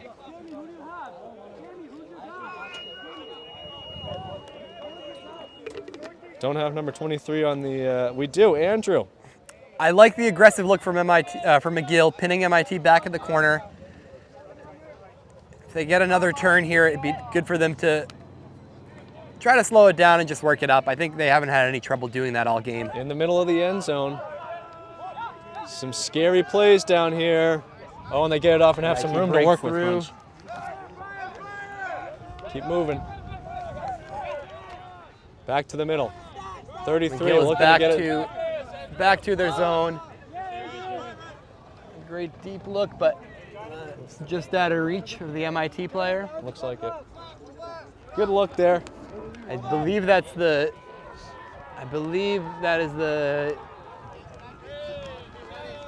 same player that got the big D on the other side. Yes, Andrew. Another huck from Another McGill. huck. Can he run Let's it see if down? they can run it down this time. 8 They does do. so. Warning track huck. Let's see how McGill responds here. Stay patient. McKibben looking to punch it in. Find a handler. Stall's got to be getting high. There we go. Good. And now fall into your end zone. Sit here. See what they have. McKibben off the front of the stack. McGill's doing a great job isolating the front there, and there's that up line for the score. Bucket.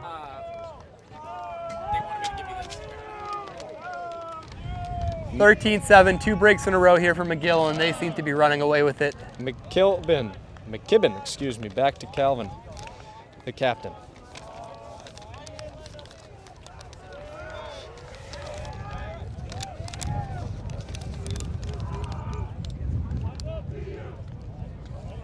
As McGill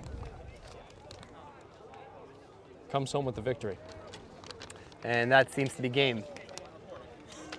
I don't know if we're playing to 13 or if a cap went off, but great game by both sides. Yeah. That was a really contested matchup for most of the game, and lots of back and forth. I think a lot of things that both teams can work on, but you know, as we said to start the game out, especially McGill haven't played too much outside, haven't played in sunny, warm weather, and so getting used to the elements. There's certainly, would be some mistakes, and there were, but both teams were able to capitalize, and McGill was just able to make the most of the mistakes. So great win for McGill as they move forward here to the winners pool, I believe Pool B winners game. And like you said, we'll be hearing more from them, I'm sure. MIT with good fight. That is it for the 9 a.m. game. Look forward to us in 20 minutes back on the broadcast for Tufts Northeastern.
Thank you.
Welcome back.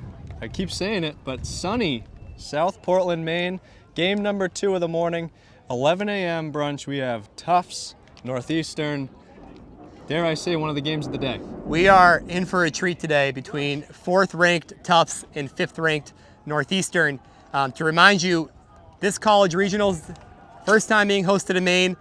It's a 4-bid region, so these two teams will be competing all weekend, and this is our first glimpse of it as they play to win Pool D and continue on to the first game to go, which will be played at 1 p.m. today, right here at Wainwright Field in South Portland. Again, Maine Ultimate putting on a great tournament for us today. We're just lucky enough to be up here in the booth, and these players look like they're ready to go. These two teams squared off against each other a couple weeks ago at conferences. Metro Boston. Tufts was able to take home the win on a universe point, so I'm sure we'll see a lot more of tight ultimate, very aggressive. These two teams want to win. These two teams want to go to nationals, and I cannot wait to see the game unfold in front of us. A little history here. Lots of history. Lots of history. Lots of history. Let's take it to the game. So we'll take it to the field and we'll get going here. Brunch, who are we looking for here? On the tough side, we have a good mix of veteran, senior, and 5th-year leadership. For example, on the field with the cameras focused right now, number 1 on the line with the curly hair, that's Ben Casmullet. He's a 5th-year player for Tufts. The only player left on the team who was on the 2019 Nationals run. Right next to him, we have Oscar Graff. He is a World USA player, sophomore on the Tufts team. We're going to see a lot of him. He makes some high-flying plays. The other highlight I'd point out there is number 7 on the line is Tucker Livingston, Maine Ultimate product. Played at Cape Elizabeth High School right next door to the fields here. He is a Red Tide player, and he has worked his way up to being a starting O-line cutter for this Tufts team. Through and through Maine Ultimate, development, high school, and back for club. On the Northeastern side, number 13, Frank McGinnis, looks ready to go. Keep an eye on Frank today as we get started. We have Northeastern pulling the disc. Feels like I have to yell with the loud sidelines. A lot of energy here, which is exactly what we were looking for. Northeastern will be pulling upwind to start. I'd expect Tufts to come out firing, but composed, working the disc up and trying to punch it in as much time as it takes them to do it.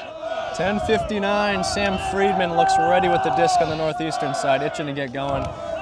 We have some observers today, Brunch, as well. We do have observers on our left, or where the camera's focused right now to the right. You may see Dan Butler, a Maine resident. And on the left, when we pan over, will be an observer named Dylan, who has a lot of experience in New England. For those that may be unfamiliar, Ultimate is a self-officiated sports. These observers are not making active calls, besides maybe inbounds, out of bounds, or up or down for the disc hitting the ground. But they are here to kind of, how I say it, keep the peace and make it so that there's not long discussions between players when there is a call. Fantastic. 11 a.m., we're getting ready. Here comes the pull from Northeastern. Lady. Just over the half and rolls. Tufts looking to get things going. 00 in particular. A lot of movement in the handler set. Out to 88. Looks like Northeastern is playing tight on the Tufts handlers, but a little bit poachy and switchy downfield against the cutters. Your captain, back to captain 00, Toshi. He's looking to touch that disc every time, isn't he? I'd expect to see Toshi 00 and Zach Singer here, number 6, moving the disc amongst each other a lot. Beautiful downwind scoober to the sideline. Up to Tucker Livingston, looking to score here, punch one in. Toshi looking for a swing, gets one. Tufts falls back into their end zone set, isolating the front of the stack. And there is the score. Quick one there. Just like I said, coming out of the gate, I'd expect Tufts to come down, composed, work the disc up downwind, and punch it in, and that's exactly what they did. They do not seem phased at all by being on the live stream field. They are ready to go. Oscar Graff gets the first point on the board, and Tufts takes one. Offense looked good there, Brunch. Northeastern was upwind playing defense.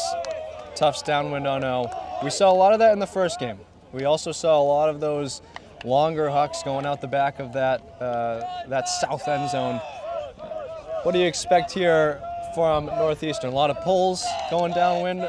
You said you weren't expecting that in the first game, but we did see a lot of hucks. I think Northeastern's will play a similar style here to Tufts. That first point there, Northeastern played sort of what we call a poach defense, trying to feel out and see what Tufts is doing. But these teams are familiar with one another. They know who the guys are, and I think they're going to very quickly start to play tighter person defense and really challenge all the throws. I'd expect Tufts to come out in a similar type of defensive set here, a little bit poachy, and kind of get a sense of what Northeastern wants to do. Speaking with the Northeastern coaches pregame, this is a young Northeastern team, so this is probably one of the more important games they've played in their careers, and I'd like to see kind of how their composure is in this wind. Just like I said, Tufts is out in a little bit of a poachy defense. Might not be able to see it on frame, but they have one guy deep and kind of one short with two on either side. Northeastern running it up to Gabe on the sideline there, looking to get it off, does so. 23, Thomas Griffin. And Tufts falls into a person defense here after a couple throws. 23 looking to touch the disc every time. And there's the first mistake of the game. Let's see if Tufts can capitalize on it. A good throw, inside break. Just seems like the Northeastern player might have taken his eyes off of it. Michael Shriver with the disc here, gets it off, right back.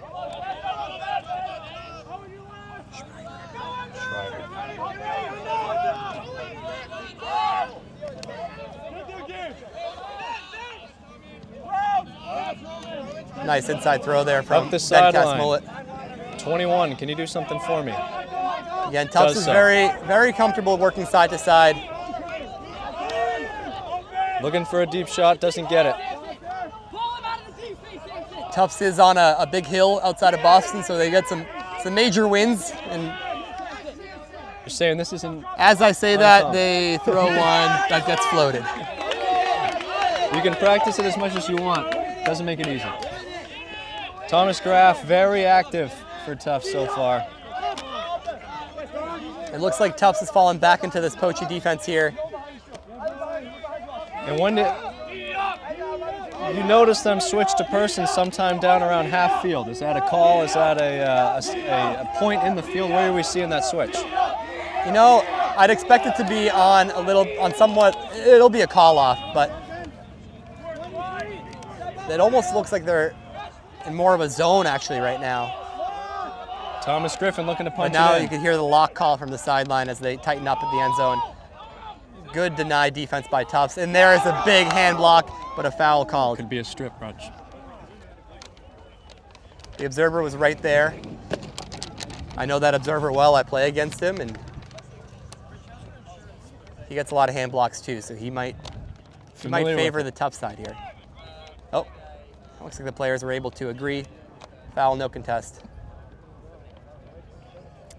Look for 23 from Northeastern here. Thomas Griffin, very active. Looking to take this over. Jordan against the Jazz, if you will. What a defensive effort there from 99, but Northeastern punches it in. Good work by Northeastern. They made a little mental mistake early on with a drop disc, but they were able to get it back and work it downfield for a score. Peter, number 11, gets the point for Northeastern. And you mentioned pregame, Brunch, about the captains, or the coaches, if you will, for these teams. Yeah, there's some prestigious names, notable names coaching these teams. On the Tufts side, we have longtime college and club dominant player Tanner Johnson as a coach, an old UMass alumni who is now on the Tufts sideline as a coach. We also have Ilya Yudkovich, who is a an ex-longtime captain of this Northeastern team, actually, that led them to a Nationals run in 2019, and has since played on teams such as Dig and Big Wrench in Boston. So those two are joined by Jerry Wong, a recent Tufts alumni, and also longtime Tufts coach Gene Buonacorsi, who have to shout out that he is actually not here today because he is at a wedding. Good for him. And I got a text from him pregame saying that he has not missed a Division I New England men's regional since 2009. Must have been an important wedding.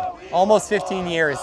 But he's cheering on and fully confident in the other coaches that are here representing Tufts today. As Northeastern gets it about 60% up. Toshi looking to move quickly here. Trying to get it off the line. The wind picks up here. Gets one to Oscar, back to Toshi. Great job of getting to the other side of the field. A lot of openings. Hammer. Completed. Tucker. Great catch.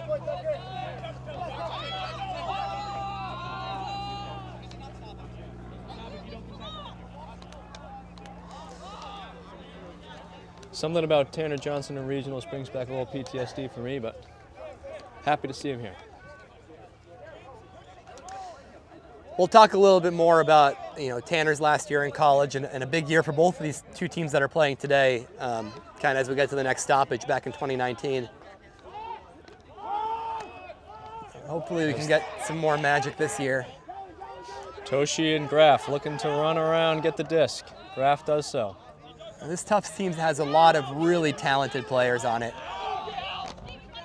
We've been playing together for a few years now. Graff playing a little two-man game. Punches it in. A little 1-2 punch and a big spike by Oscar Graff. Sends a message. Good composure by Tufts. That's 2 clean offensive points. Taking their time, working the field working the disc downfield, and trusting all their throws, including that big hammer from Zach Singer to Tucker Livingston. We're watching some good ultimate. We are. And get back to that 2019 postseason. It was held out in Granby, Mass, in Western Massachusetts. And there was a 3-bid region. So today we have a 4-bid, or this weekend we have a 4-bid, but back then it was 3, with bids secured by number 1 or 2 Brown, UMass, and Tufts. And the way it went down, sorry if there are any UMass viewers on here, but Northeastern was able to beat UMass in the second game to go. And in the third game to go, Tufts was able to beat UMass, which is the first win Tufts had over UMass in over 5 years. UMass comes into our regional tournament today as the highest ranked team. They finished number 2 in the country. They have not made it to a national tournament since that brutal 2019 postseason. I think, I'd like to think that they'll have it in the bag this year with 4 bids, but you never know what can happen at a regional tournament. But these two teams, they're familiar with each other. 2019 is a big year. They both went to nationals. The year after that was, of course, COVID, and there was a fall series in 2021 that Northeastern did qualify again, so 2 years in a row, but have not been back since, finishing 3rd last year. And we'll take it back to the action on the field here, Chuck. Tufts doing a good job of holding them at that start of the field as Northeastern tries to tie things up 2-2. Wind picks up here. Gonna have to focus on every single throw and catch. Thomas Griffin, number 23, continuing to do work. Big bid by Samson Beanstalk. Around to Griffin again. Looking to keep running it up. Does so. Uncovered man. Back to Peter, our last scorer. Trying to get it out of his hands. And there's Does the break so and side scores. movement. But it looks like there's a call. Maybe a pick called. A travel? And that's exactly what the observers are for, so they'll run in and have a conversation. Griffin takes back over.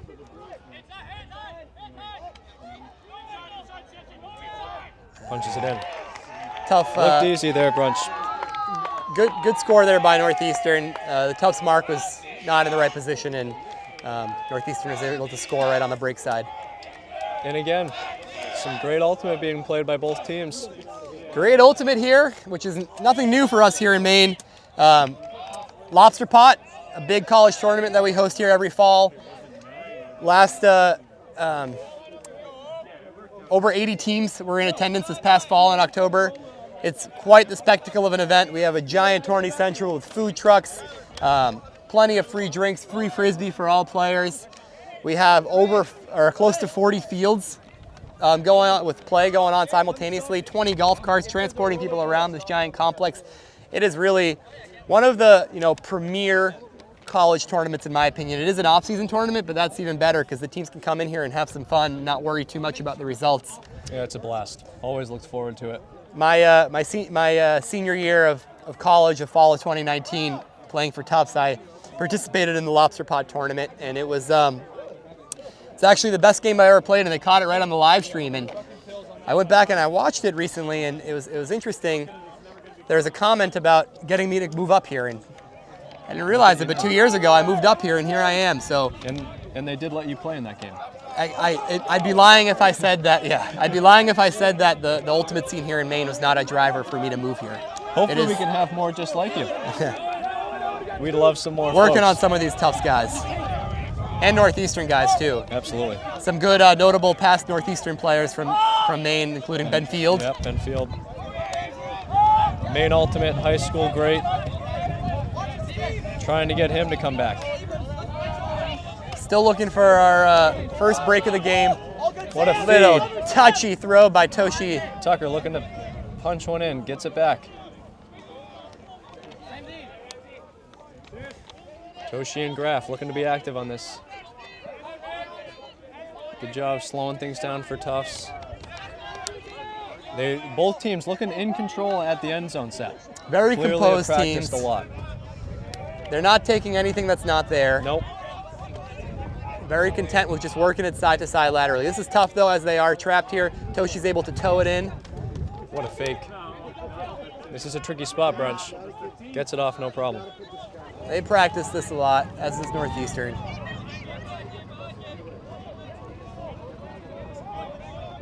Really composed, really impressive. Just finding their spots and found And there a goal. it is. Just back and forth, playing ping pong sideline to sideline, and finally scoring. Great point by Tufts. And couldn't write that one up. great any defense better. by Northeastern. It's really, really fantastic. Speaking of Maine Ultimate events, I want to shout out some of the cool events we have going on this summer, including two of the more unique tournaments probably in the whole country. One of them is going on its third year. It's called Ultimate on Island Time. This year it is happening on July 8th, Saturday, July 8th. Over 100 players will board a ferry and be ferried across the Chebeague Island out in the Casco Bay of Maine, where we will play in a 5v5 hat tournament with a barbecue lunch included, plenty of songs on speakers and people having fun. And then there's the option of staying overnight and camping on some private land on the island. It is really a unique tournament. I participated in it in its inaugural year in 2021, and I have to say I think it is the most fun I've ever had playing in a tournament. Plenty of off-the-field fun as well to be had. The other new event that's happening this year, also hosted by Maine Ultimate, is Ultimate on the River, which is a 2-day adventure on the Kennebec River up in northern Maine. We'll be going up playing a hat tournament 4v4 on Saturday, and Sunday you'll be joining your team that you played in with on Saturday on a whitewater rafting trip down the Kennebec River. Some exciting stuff happening and a great time to be in Maine in the summertime. And I believe 5,000 CFSs? 5,000 CFSs on that river. That river's no joke. I think that's cubic feet per second.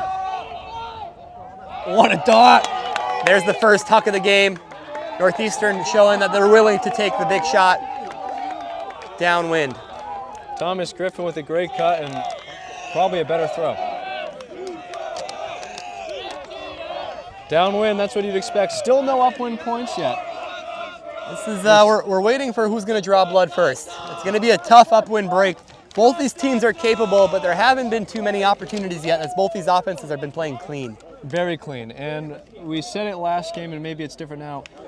I asked if this was going to be a one break making the difference type of game. Now with these two teams, is that even more true of how clean the offense has been? The first turn to get that upwind, is that going to be a big difference maker? Yeah, especially on the upwind. I'd say there may be more than one turn in the game, but I think whoever can draw the upwind turn first is going to have the upper hand because that can usually translate to a quick downwind turn. So whoever can, I think in this case, it's going to be whoever can complete the 2 breaks, upwind and downwind. That's going to be huge to the result of this game. So far, neither team has sniffed that opportunity yet because of the great offense. And I talked to both these coaches. You know, Tufts is coming into this tournament ranked number 10, and speaking to Coach Tanner Johnson, he was saying, you know, the mentality of this Tufts team is that they haven't played their best ultimate yet this year. Really? And the fact that they're coming into the postseason here ranked 10 is just, you know, boost their confidence knowing that they can still play better.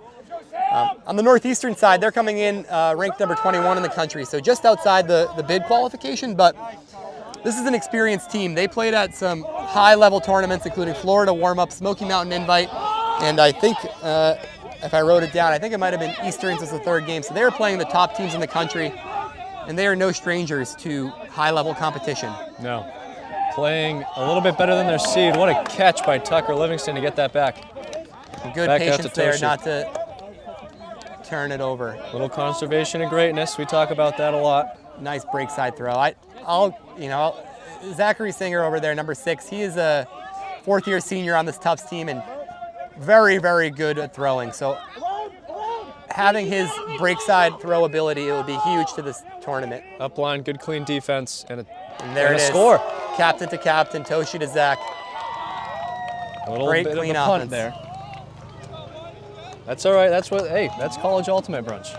A lot of spikes, a lot of energy, loud sidelines. We're seeing it all right now. What's your celebration look like, Chuck? I like a mean mug. Not necessarily at the other team, but you know, try to get the boys on the sideline excited. You pump up your shoulders, right? You do a little flex. Hey, we work out all off season. You might as well show it off. It's not much, but it's good for an ultimate player. I do what I can. Another quick offensive point there, in control, waiting on that turn and upwind score.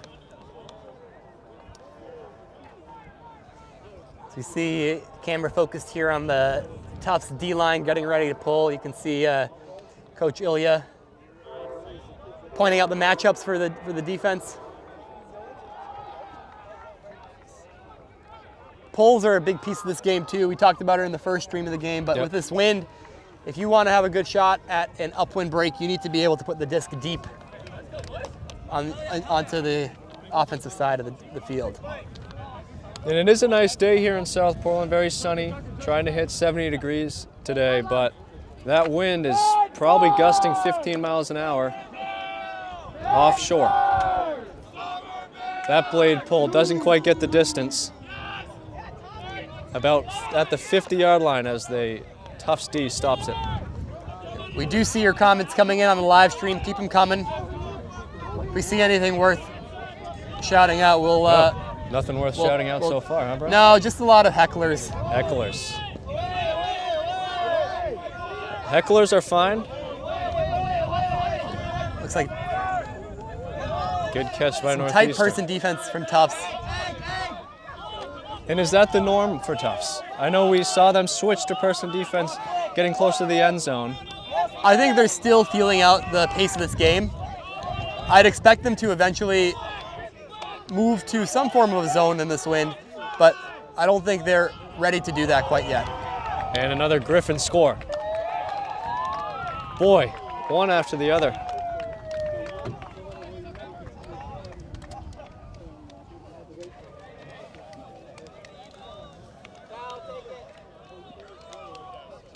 I am happy to, you know, I expected a highly contested game coming in. So far, it's been a very clean game. Very clean.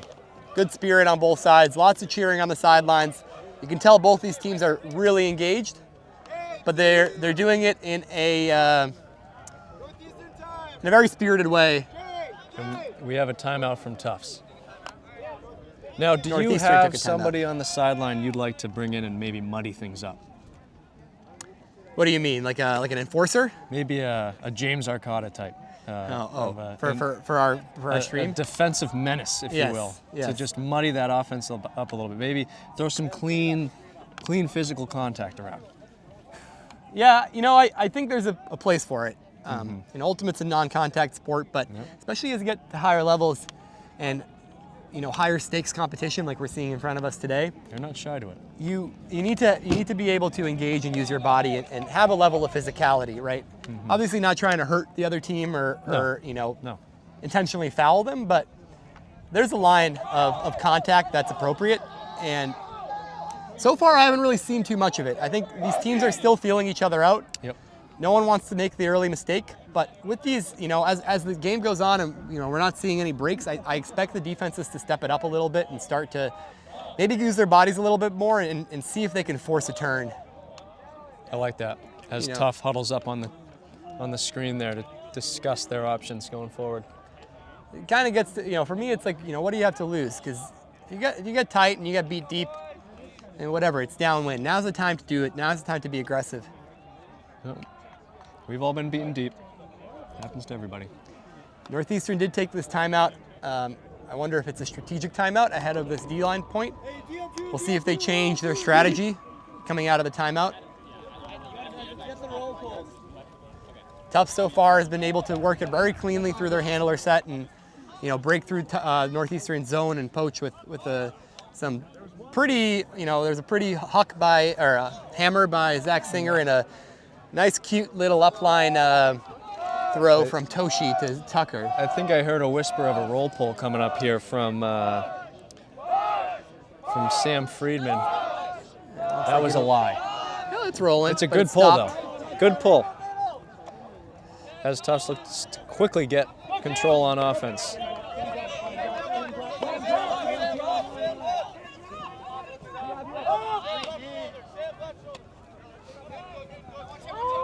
Kraft looking to get it out of his hands. Tufts does not seem to be fazed by this Northeastern defense on this point. Seems like just hard person as a pick is called. They're moving the disc quick. They're doing it in a controlled manner. And there is the turn right as I start to compliment Tufts. Let's see if they can get it back. You have quite the way of doing that, don't you? Nice grab there. There's no such thing as an announcer's curse. Oh, as Toshi tries to get one back with the layout.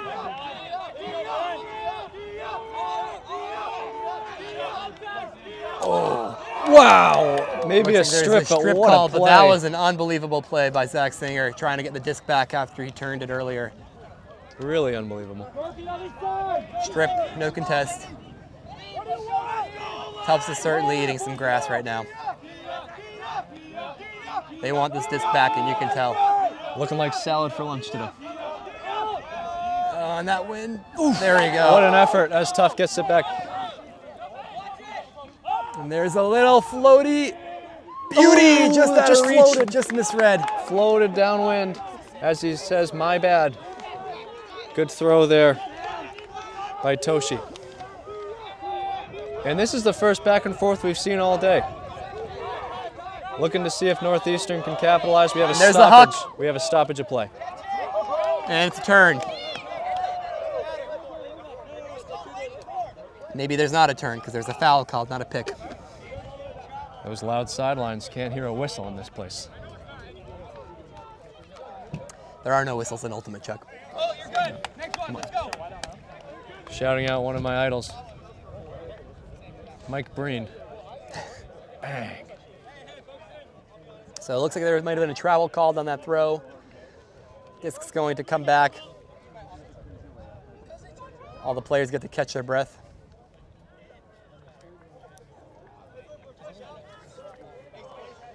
See if Northeastern can be the first one to punch one up, win.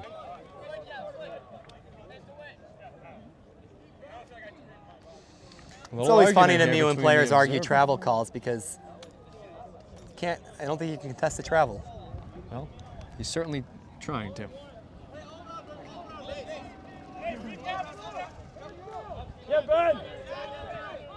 Looking for something. Big, looking wide, for something. Great mark there by Burpee with a wide hands, wide wingspan. Ooh, that was a strong backhand to get it off. And there's the turn. That was some good pressure from the Tufts O-line playing defense. Great pressure. Let's see if they can regain themselves. Travel, but a play on. Looks like people are a little confused by that. See if they can use it. And there it is. A little confusion there from Northeastern, thinking it was a travel. You got to keep playing through. A couple of mistakes there from Zach Singer, but no harm, no foul. He's able to come back and punch it in. We've seen a lot of that today, haven't we, Brunch? A turnover, trying to get one back. Yep. Saw it right there. Yep. These teams are hyped up, right? I've been impressed so far by the composure by both of these teams, and I'd expect more of it. But as this game goes on, and we're not getting any kind of defensive past half, I'd expect to see some more shots taken. And Northeastern walks off the field with a couple heads held low, but I mean that was a great effort. That was a great effort. Couple turns, moved it up, did what they could.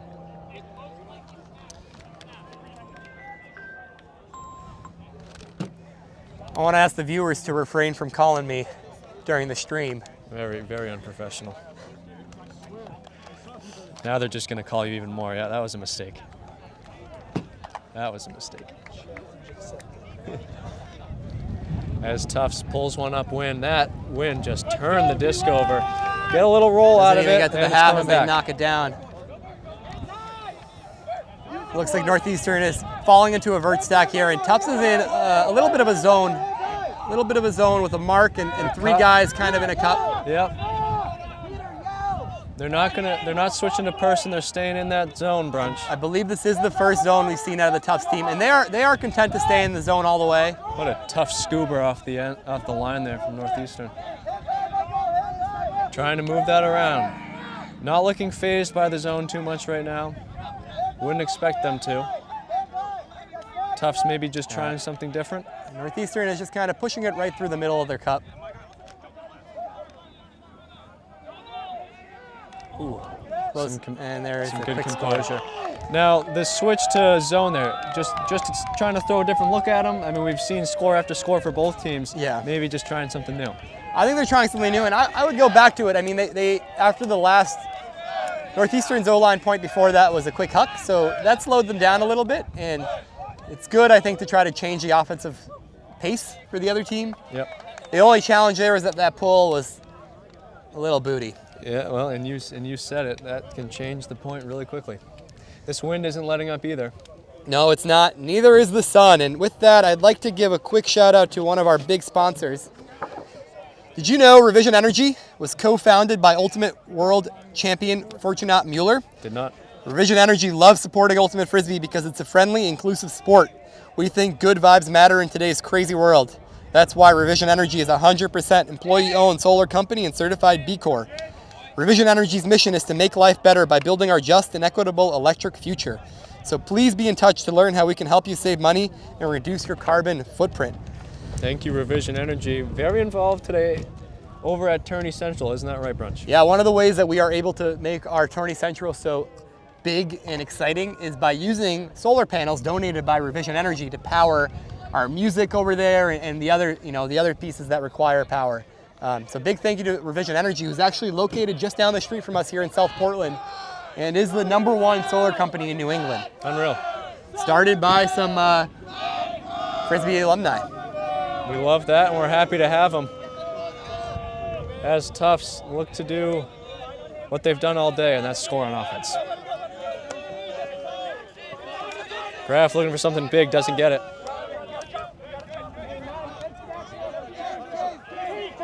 Back to Graf. Playing a little handler movement here.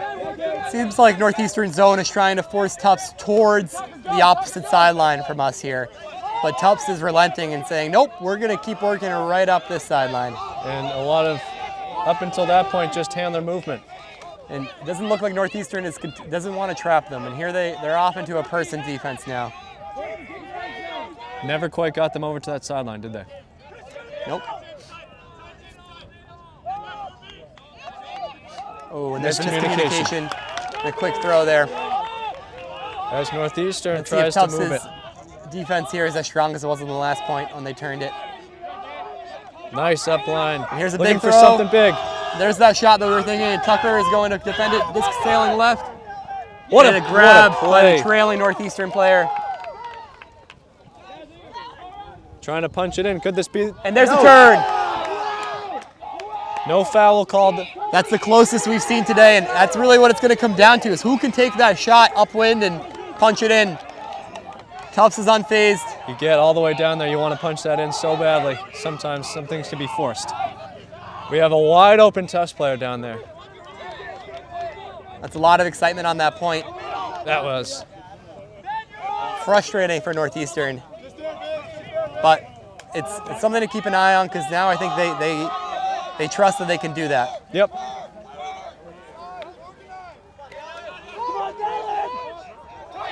Looking to play a little handler movement again, maybe.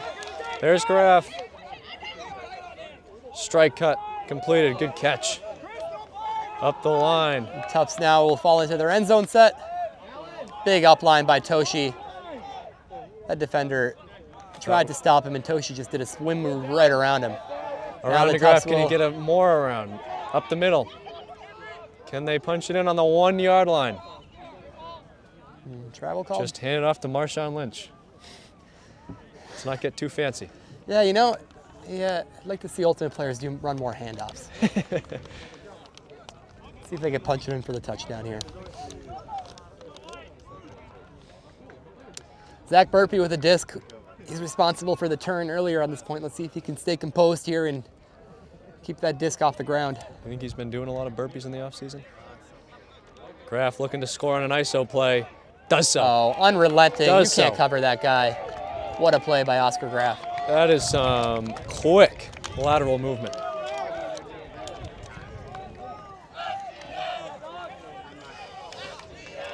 Like you said, Northeastern, so close there, but at least they know they can get there again. Maybe take a little more time when they do get down there next time. Well, we might have mentioned this earlier in the game, but this is the first postseason tournament hosted here in Maine. Probably not the last. The organizers here from Maine Ultimate, some of the individuals like Rich Young, Tommy Stoughton, who have been at it for a long time, they are no strangers to hosting great Ultimate tournaments. No, they're not. We talked about Lobster Pot, we talked about some of the fun hat tournaments coming up this summer. The other one to point out for any of you club players that are watching the stream is Vacation Land, which will be happening this summer. It's a club tournament that has been going on for a long time, but it took a few years off from the COVID pandemic. This year we're back, and I'm just trying to find the dates here, but it will be the first weekend of August, I believe August 6th and 7th. It'll be right here at the Wainwright Sports Complex. And it's really the most amazing time to be in Maine, because you can play some Ultimate here on these beautiful fields. Finish up, you drive 10 minutes down the road, go hang out on the beach, go to one of the like 50+ breweries here, grab a beer. It's decent place for food and drink. We're excited for the return to Vacation Land this year and hope that you can come join us in either the men's, mixed, or women's division. Here's a deep shot. Northeastern to Griff. Ooh, just under the reach. Hand. What an effort, though. Now we can see if Tufts can get all the way down to where Northeastern was. Maybe even punch one in this time. You know, we've been on this field all day, and this front corner here is a tough one to start with the way the direction the wind is blowing right back at you. Yep. The focus here is to get this disc off the sideline, and it looks like Northeastern wants to force them back that way. We've seen a lot of great handler play from that cone, though. Right up the middle. Tufts is playing in a vert stack here. Can they capitalize? Graf with a long flick, dangerous. Stick with Stays it. in the air. Gets it. We're going to see some plays like that today, and whoever can come down with more of those, that might make a difference. Those tip plays in this win. And there's the hug. Big flick. Good read by Oscar Graf, a better play by the defender there. That's a tough throw. Who's number 23 on Northeastern, Chuck?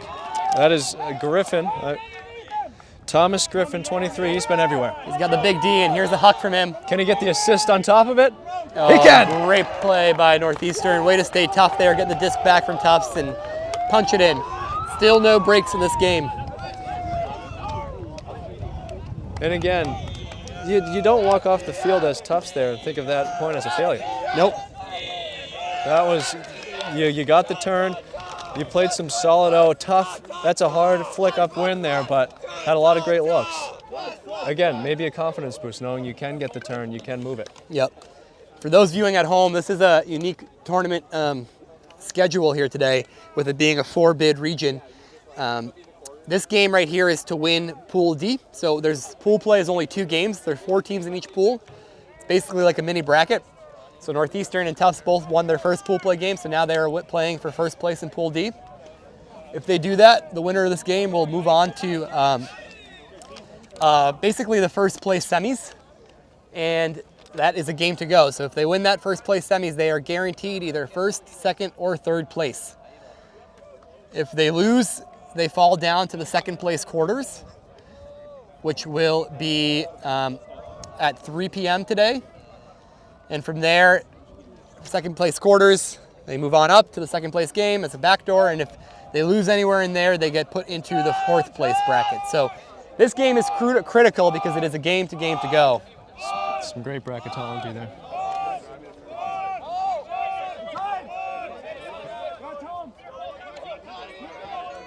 Tufts looking to score downwind for the 7th time today. And Northeastern seems content to let the Tufts handlers just kind of move it freely back and forth. I'm wondering if they're waiting for kind of a more critical part of the game to tighten up, or if they, maybe they don't feel confident getting tight on the Tufts handlers, but those tough handlers have been getting whatever they want. Little contact there, we play on. And wants the hammer, the really hammer. Wants the hammer. Looked it off and content to play it back between the handlers. See if those 3 can get some movement. Tufts staying patient here. Yes, they can. Again, which is what we expect. To the end zone. And a nice little just short. floaty, and that's looks into me. No, let's see. No call. The observer did not call him in. That looked good, but we're gonna play on. Tufts falling into their end zone set here, but Northeastern seems to be staying in their cup. Not a very active cup. Almost looks a little junky. Tufts again, slowly moving it around.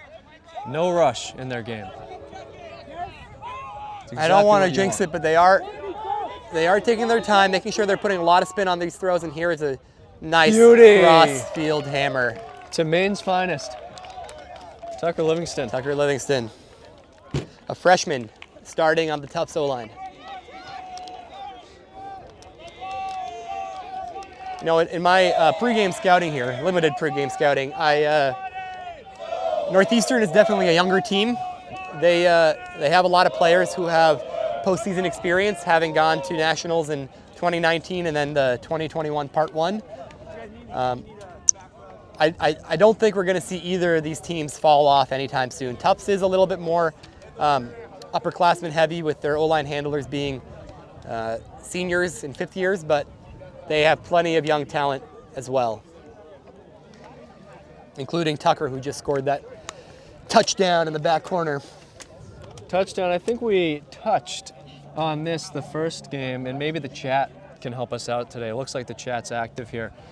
You were looking for a better word for score, better word for point. That's right. You like to use touchdown from your football days, but we don't want to steal it. No. So if anybody has any better options, maybe something more electric than just a score or a point, let us know. Right. It's like you got a great profanity, score, please. And people yell, "Nice score!" And it's like, that's kind of, I don't know. Kind of lame. Yeah, touchdown is way better, or home run or something. But I don't know if I like home run. Not home run, but yeah, the like home run. equivalent.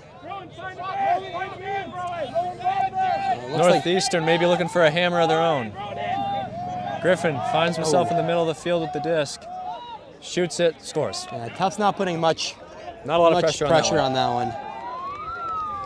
With that, we're to 7-7. Still a clean game, no breaks here. Tufts will be looking to take half here on this offensive possession, and we'll go into the second half and hope somebody can score upwind. It'll be interesting. In the last game here, it was a little less windy, but we had plenty of upwind action. We did. I think these offenses here that we're seeing in front of us are a lot more talented and composed, and not giving up as many opportunities. And that just makes those breaks even more important. We did see a few last game. It just doesn't have the same feeling here in the 11 a.m. game. And I have a feeling a lot of these players don't even know what the score is. This is a A lot of 1-1. players playing every point, every other point here, and they are, you can tell they are locked in. Brunch, you migrated up here from the south, as in Massachusetts. Yep. What brought you into Maine Ultimate? What have you been impressed with since then? I'm impressed with just the full top to bottom opportunities that Maine Ultimate offers its ultimate community. We start, with elementary and middle school clinics and leagues. Yep. We have a very strong high school division with YCC teams that are always competing. We've graduated a lot of high club and college caliber players, men and women playing in regionals all across the country today, and many that have already qualified for nationals in college. And even today, we've seen a lot of those alumni coming back for these games. Yeah. Ben Field on the sideline to our left, Falmouth high school player, Northeastern alumni, and he's visiting his team. We watched him attempt to win this game. Looks like we got more of the same here with Tufts, kind of running it through their two main handlers, and Zach Singer and Toshi, and then Oscar and Zach Burpee seem to be coming back and helping when needed. And that's a good example of why Northeastern might not be playing these guys as tough, is because these Tufts handlers are nifty, and they can take advantage of matchups and get a lot of yards on uplines. And there's your half. That's half. Tufts takes it 8-7 on serve. Burpee with the score, and we'll take a halftime break and see you in 15 minutes.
Welcome back. In brunch, we have an exciting guest with us, don't we? We do have an exciting guest. I was getting a lot of pushback for having this be a rigged commentating crew with the Tufts alumni, so we brought in a lot of Tufts talk. Not only a Northeastern alumni, but a Maine Ultimate. Falmouth High School alumni. Yeah, Falmouth High School. Four-time state champion. Four-time state champion. Club nationals player. College national player with Northeastern. Yep. The one and only Dylan Freechild. I'm just kidding. It's me. Ben Yeah, Field. thanks for having me, guys. Yeah, it's good to be here. Back in the old stomping grounds of Wainwright. It's an absolutely beautiful day. So. And Maine Ultimate putting on quite the tournament. You've been to plenty regionals yourself. This is one of the best I've seen. Your Northeastern team playing well, not a lot of breaks, not a lot of upwind scoring. What have you seen in the first half from your team? I'm seeing a lot of zone. They're kind of keeping Tufts with the disc in the handler set quite a bit, which I think is a good strategy from our coaches. But I'd like to see in the second half some bids out of the lads and try to get some of these Ds on these tight throws. I think you can expect that from my boy Steve. Steve's definitely going to have a big second half, so watch out for him. I will. Number 24, I think. Okay. Getting his inner Kobe with that 24 number. Oh, yeah. Now, Ben, you played with a lot of these guys last year, right? Mm-hmm, yeah. What's I don't know if you've hung around them enough this year, but how does their their spirit kind of match up with past years? Do you feel like it's a similar Northeastern team year to year, or do you think they have their own identity this year? I think a little bit of both. I think the coaching staff is similar from last year, so they bring a lot of the same mentality and energy, but I think that this team is a bit younger than we were last year, and so they're a bit hungry and ready to prove that they belong with the best in the country. So I think they've got a bit more passion maybe than we did. So more Ds in the second half, that's what you're looking for. What's going to be the difference maker for Northeastern to come out on top? Possession, valuing the disc. I think both teams have gotten some turns, and then they've been a bit sloppy. We had a close one near the end zone here. I think definitely making sure that we are taking as many passes as it takes to punch in these breaks is going to be the important part of this half for the Huskies. Fantastic. Bring it back to the action here as Tufts pulls it to start the half. Ben Field, thank you so much. You might stick around for some commentary along the game.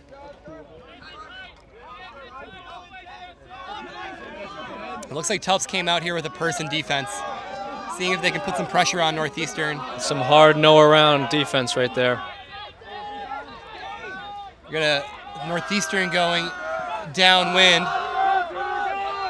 Will it stay in the air? No, it won't. There's a turn. And this is the opportunity for Tufts to walk this thing up the field and have the first break of the day. Yeah, coming out of that half here, you can tell that Tufts is playing some of their offensive guys here on the D-line, probably trying to get the personnel in to get this upwind break. Great fake there. Put him on his backside, number 10. Do you remember where Tucker is? Floaty disc. Who's going to come down with it? Northeastern will. And they have a streaking open player, which they holster. Another one. Nice, Gabe. Score. Another downwind offensive score for Northeastern. That's Gabe Vordick on the throw to freshman. I think his name is Sam. But And we have a freshman score as they wave him off. He's too hot, hotter than fish grease. Now, I got to ask you, what do you think about one of the Tufts coaches being one of your ex-teammates from Northeastern? That's a great point. Ilya is a very passionate player and very passionate coach. Loves the game, so it's good to see him coaching, but definitely for the wrong team. So that I'm not super happy. I don't know the politics behind that, but it's a small ultimate community. Seems like there's some history. We don't have to get too into it, Ben. Don't worry about it. Ben, I got to ask you, Chuck and I have been talking about some of our favorite things that Maine Ultimate does. What's sort of your favorite thing about Maine Ultimate, having been a high school player and been here for a long time? That's a great question. I think my favorite part about Maine Ultimate has always been the community. Everybody is always around. Going to summer league, all the games were here, which was awesome to just see everybody at every game. I think the other thing that I do now with Maine Ultimate that is my favorite is clam bake. If you've never been to clam bake, you got to come to clam bake. Maine Ultimate puts on tournament in the fall. It is an absolute blast. So those would be my 2 favorite parts about Maine Ultimate. Clambake is actually Maine Ultimate and Red Tide sponsored. Yeah, that's true. For like 30 years, I think. Oh, wind picked up right as that pull went off, so Tufts gets the disc well over the half line. A lot of activities outside of Ultimate at Clambake. Yes, certainly. As Tufts. It does look like Northeastern's playing a person here, and they are get the D there. Looking to punch this one in upwind. Got to the 1 yard line and failed last time. That's Steve right there, calling a big second half out of Steve. Good start. And that was some a body little bit aggressive. shoot. Ooh. Some fire towards the observer there. And we did have some Injury contact called, and now an it looks injury. like the Brunch. observer has pulled out the yellow card and will be handing that over to Oscar. And Brunch, can you explain these cards a little more? Yeah, so the observers, this is the only game that's being observed this weekend, but the observers this is the only field that is being observed this weekend. The observers can hand out a yellow card for a dangerous play, like the one we just saw there.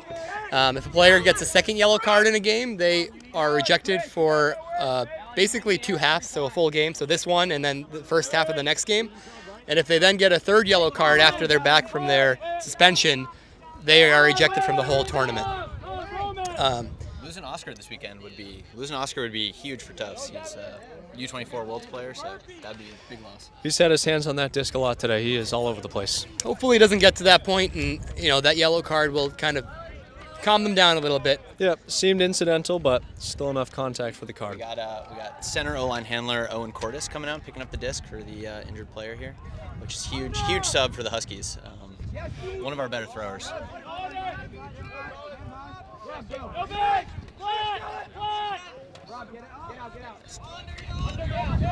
Steve into the middle there. You can see the flag in the background. The wind did pick up here.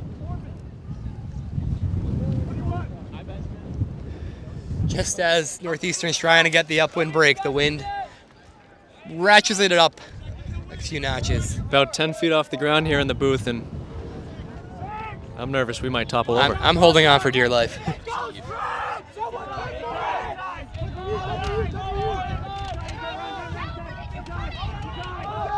Had to force Great one there, defense and by that's a Tufts tough there. D. Tucker Livingston running for his life. Will he get the disc? Out the back. Northeastern going to have to work it back up to where they were, about midfield. And they worked hard to get there. Not a bad decision by Tufts, just a little bit floaty.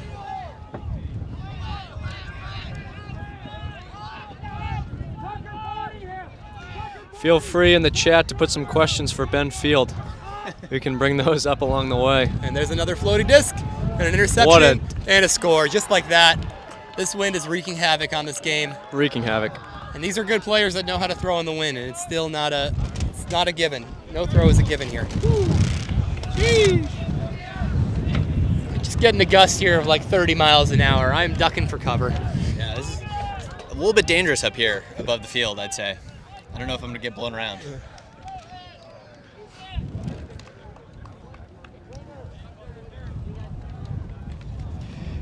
What an important flip to start the game. Certainly. Could be the difference maker. Take this time to do another shout out to one of our sponsors here and attendees is Vagabond Coffee. Vagabond Coffee is a local coffee truck that specializes in bringing the high quality coffee shop experience to wherever you are. They are here in attendance at Tourney Central today. So if you need a little boost, go over and see them.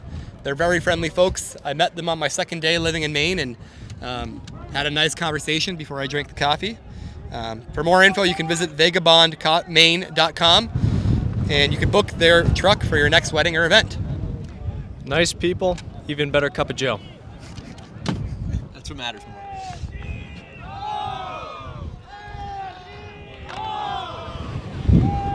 I'm not a betting man, Brunch.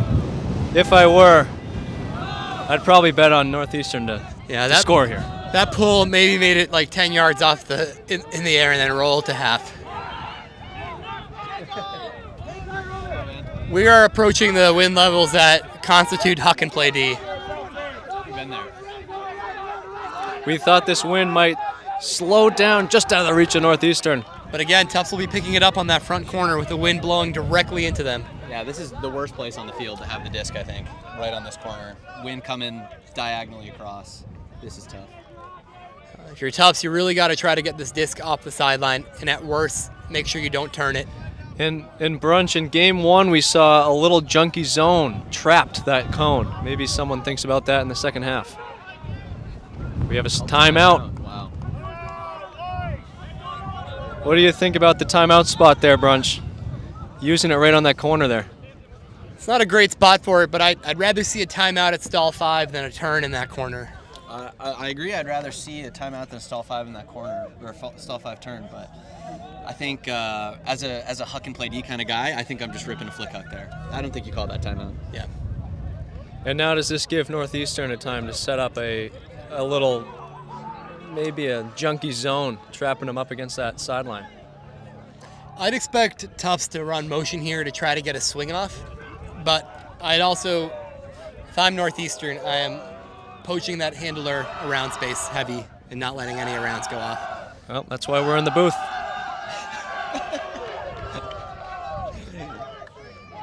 I've had some Tony Romo luck today. I've predicted some good stuff. Not saying. I don't know, Jim. What are they gonna do? It's close on that line. Still haven't ripped out a Mike Breen bang. Keeping that one in the back pocket for the second half here. This is the second half. Bring it out, man. Huh? Haven't seen him play worthy.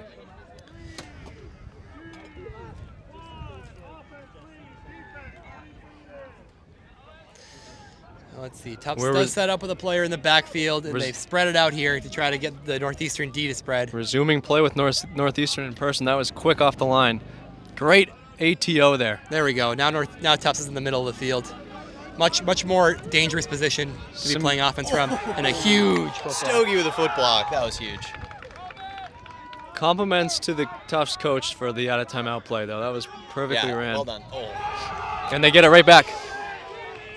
There's an old saying in Ultimate called conservation of greatness. I don't know if that's the guy who had the foot block. It wasn't. Okay, never mind. I take that back. Team wide. They're all wearing black shirts. I can't tell the difference.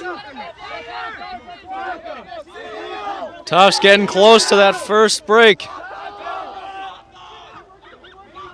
Can they stay chilly here? Around the end, will this be it? And bang! there it is. That one hurts. Feels good to me. No, that was a tough point. Tufts was able to break through, capitalize on that mistake. And they got the train out. They got the train out. celebration out. So, as I said earlier in the game, that one break is huge because it sets you up for the downfield 2 in a row. If Tufts is able to punch this one in back to back, they got a 2-point lead. Jordan 96-97. We're in the second half here, so Northeastern's going to have to dig deep to try to make it happen.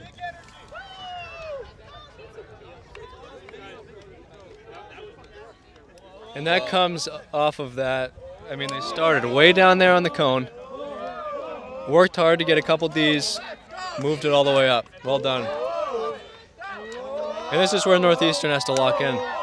It's a big upwind point, which they know they can do. They can get down to that line. The wind is going a little much softer right now. So I'm looking forward to this O-line trying to slingshot back the other way, maybe then get the downwind break back and tie this game back up. That'll certainly be exciting. I'm rooting for it, man. I'd rather have a contested game all the way down to the end here. Looking to slingshot engage. Oh, yeah. Good pull, gets it most of the way down there. As Northeastern, a little side stack maybe. This is our first O-line point going upwind for either team. Historic. And quickly out of that, what seemed like a loose side stack. Oh, just misread the scuba. I like the throw. Tufts takes over to get 2 in a row.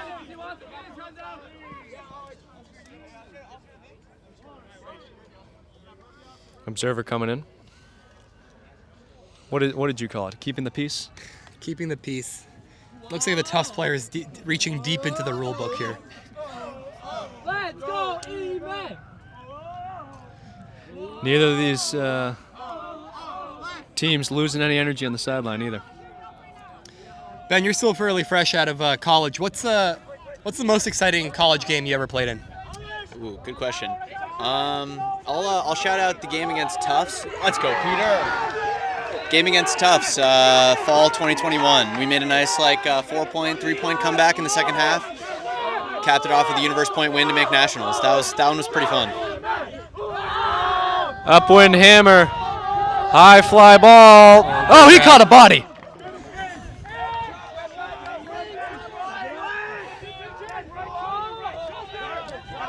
Northeastern looking to get one upwind of their own.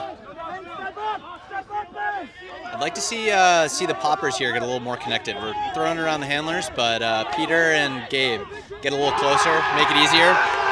There's a big hand block by the cup in the zone.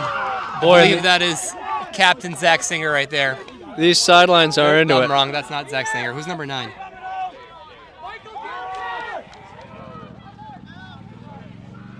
Silas Grossman with that block there in the cup. It's pretty gross, man. That's why they have us up here. And Tufts for 2 in a row. Got it. Tufts is able to convert the back-to-back breaks here, upwind, downwind. That takes the score to, I believe, 11-8. We still got plenty of time here. We do have 2-hour rounds. I think cap goes off after an hour 40, if I'm not mistaken. I'm making this up. I should know this. But there's still plenty of time, so plenty of time for Northeastern to answer here. Starts with this O-line point here and stopping the bleeding.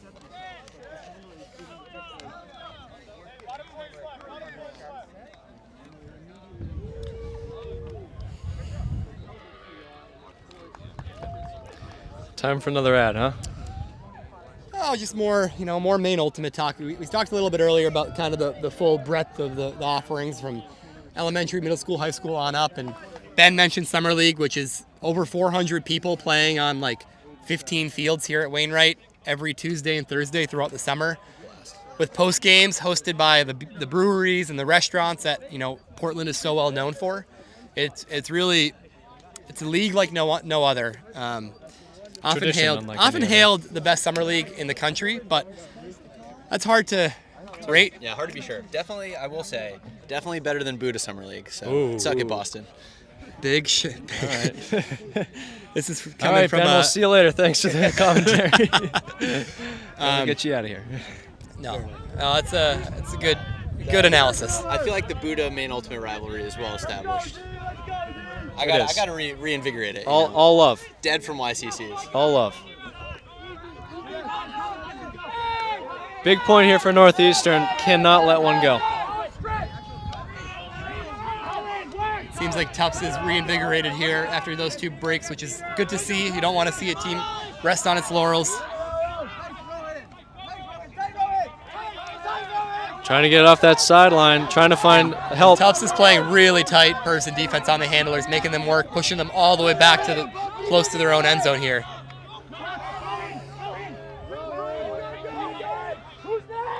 A lot of open deep cuts. Can they capitalize on these? There's another one. This is going to trail left, but the Northeastern right guy at the tracks one. it down. Punches it in for a score. And a score by Northeastern. Traveling violation.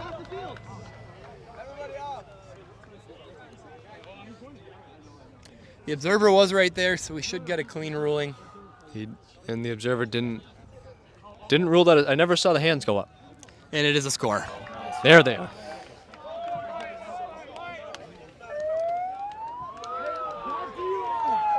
So Northeastern answers back here. Scores 11-9. Tufts O-line coming back out, yet to be broken. Northeastern needs to dig deep here and make something happen. How are they going to do it, Ben? I'd love to see some some O-line personnel come over for this point. I think, not a whole lot of points left in this game to get these breaks back. So I'd like to see some O-line guys get in. Try to move that upwind a little better. Yeah, I think that's been their main problem is, they're getting the turns, but they're not able to punch it in when they have to work all the way up the field. So And God forbid an injury happens, but like we saw earlier, they were able to get a handler in. Yeah. And were able to work it up a little bit. Wasn't successful, but I like that plan. Yeah. Looks like I'm predicting a zone here out of the Huskies. This looks like a zone personnel line, so. What else what other negative things do you have to say about other Ultimate organizations, Ben? Tufts loves to make bad travel calls. Fair. No, that's about it though. Yeah. Good. Way to refrain. Oh, there goes our read.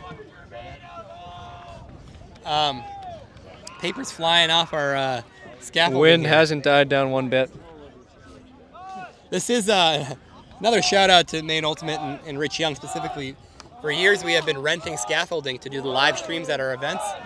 This is the first tournament where we have actually purchased our own scaffolding. So much more live coverage coming your way. Thanks to Maine Ultimate, but also Maxine here, who's standing over to our right, who is our video coordinator. Max Media, I believe is the name of his. Maine Max Media. Maine Max Media. Couldn't be in better hands. I feel very safe. All right. You know who does not feel very safe? Northeastern. They got to get one back here.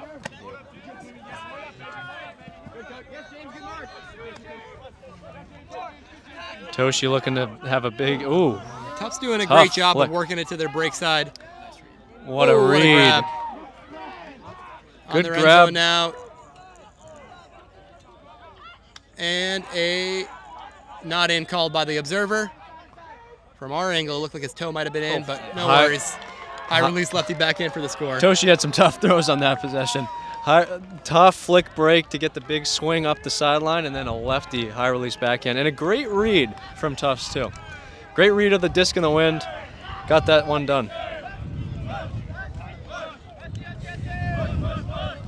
So we've talked about high school.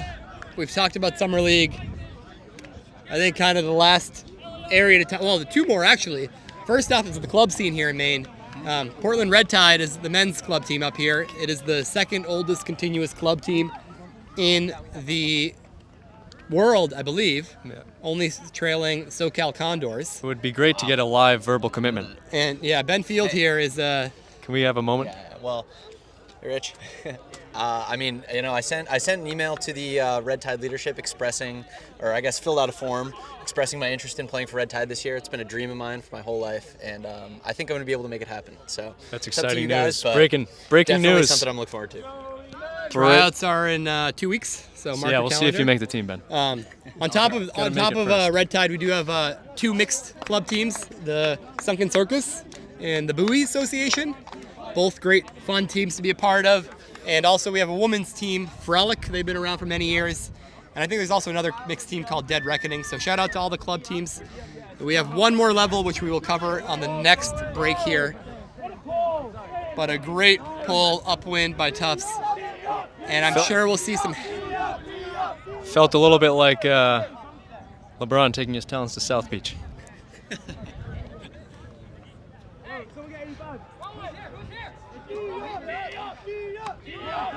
Northeastern looking to punch it in like they've done plenty times today. Tufts has helped quiet 23 down. As I say that, there he is. The sidelines for both teams are up right now. This is a big point. An intense game. It makes me really miss it. These are the games you always live for. Nice cut, Thomas. What a catch. Tufts playing a lot of help defense. Those deep cuts are usually helped. Here's one. Looks like there's, see that sails? Oh, Great catch, good great catch. throw. It's nice. So now we've covered club. Let's talk pros. Oh. Right here in Portland, Maine, we got the Portland Rising, which is part of the PUL, which is the Professional Women's League for Ultimate here in the U.S. And believe it or not, they actually have a game tonight right here in Portland at Fitzpatrick Stadium. You can buy tickets online still, I believe, or at the door. It is a great atmosphere. We have a beer garden opening up at 4:30, games at 5:30. They're taking on DC Shadow. That team has plenty of players from Maine and also from Boston. It's really exciting, you know, and it goes to show you how strong the ultimate scene is here in Maine, where we can sustain a professional women's team in our tiny little market. Mid-major market. Mid-major, yeah. Went to the home opener a couple weeks ago. It was electrifying atmosphere. Absolutely great to see that team play. Yeah, it's exciting. A lot of really fun Maine Ultimate alums, obviously, on both teams tonight. So hopefully make it out there. Any good food and snack?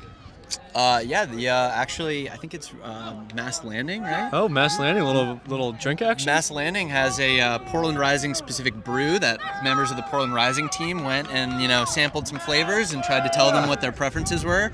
They brewed it up nice for them, and now they're selling them in the beer garden. They're pretty delicious, I'd say. A locally crafted IPA. It is to wonderful. watch some frisbee with. Couldn't ask for much more.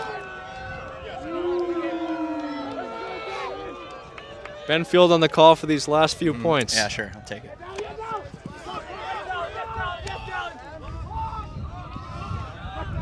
Tufts. Moving it slowly, but efficiently. Nice throw. Tucker Livingston, Maine's finest, looking to Great defense from the Huskies here on the goal line. wrap it up. Break flick, gets it done. That's a Probably- Maine Ultimate alum, right? Yep, it is. Current Maine Ultimate player for Red Tide. That's true. Yeah, And recent grad of Cape Elizabeth High School. I think we Ben's mentioned that future a few teammate. times. Yeah. Might be catching some of those break flicks in a couple months. Sounds lovely. So I think that takes the score to 13-10. Tufts is up here. The winner goes to a game to go. Is that, yeah, semis are a game to go automatically, huh? Wow. Jack. Nah. How's the chat? Any good stuff in the chat? People are interested in the breweries, I think, but Rich Young's all over it. He's answering questions for us. Oh, good to have him. So far, I've been impressed with both teams' composure. This is a high-stakes game, live streamed, windy, but the teams are staying together. The sidelines are staying up. Unfortunately, Northeastern, took the first blow of that upwind break, but we were saying it from the start. Whoever can do that first is going to have the upper hand, and let's see if they can answer. We're coming towards the end of the game here, 13-10 by Tufts. If Tufts breaks here, it's 14-10 and good chance the game's over. But Northeastern needs to have this hold and a big break to follow it up. Yeah. All this talk of food and drink making me a little hungry. Yeah, well, you could wait a little bit, Charlie, and show some respect to this game and finish it out.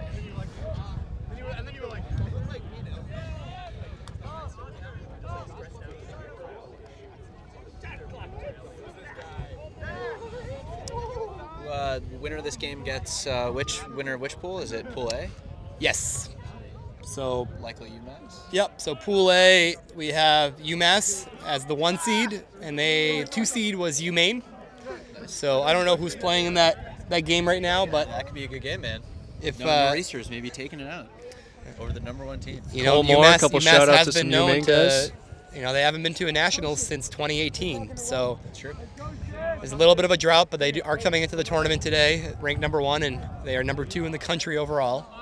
So a very strong UMass team here, looking to Facing a very to win. strong UMaine team as well. Maine is led by Cole Moore, a Worlds player, and Bodie Iris, Aiden Hayes. Names on that team? Justin Strout. Okay, turn there by Northeastern. This is key. Northeastern needs this back. Let's see how they react. Could this be the dagger? Yeah, this is as you're saying. Got to get this ball back. Good movement. Good stop on the upline cut. Nice defense so far. Yep.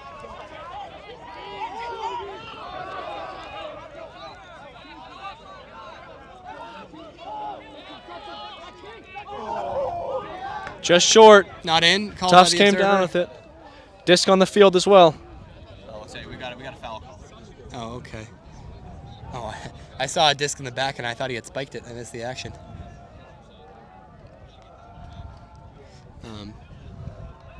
A lot of action to be seen here. Waving their head saying it's uncatchable. So Tufts comes So down is- with the disc on the 1. Rescinded foul? Yeah. Looks like it's a play on. Tufts is the disc on the goal line here. Will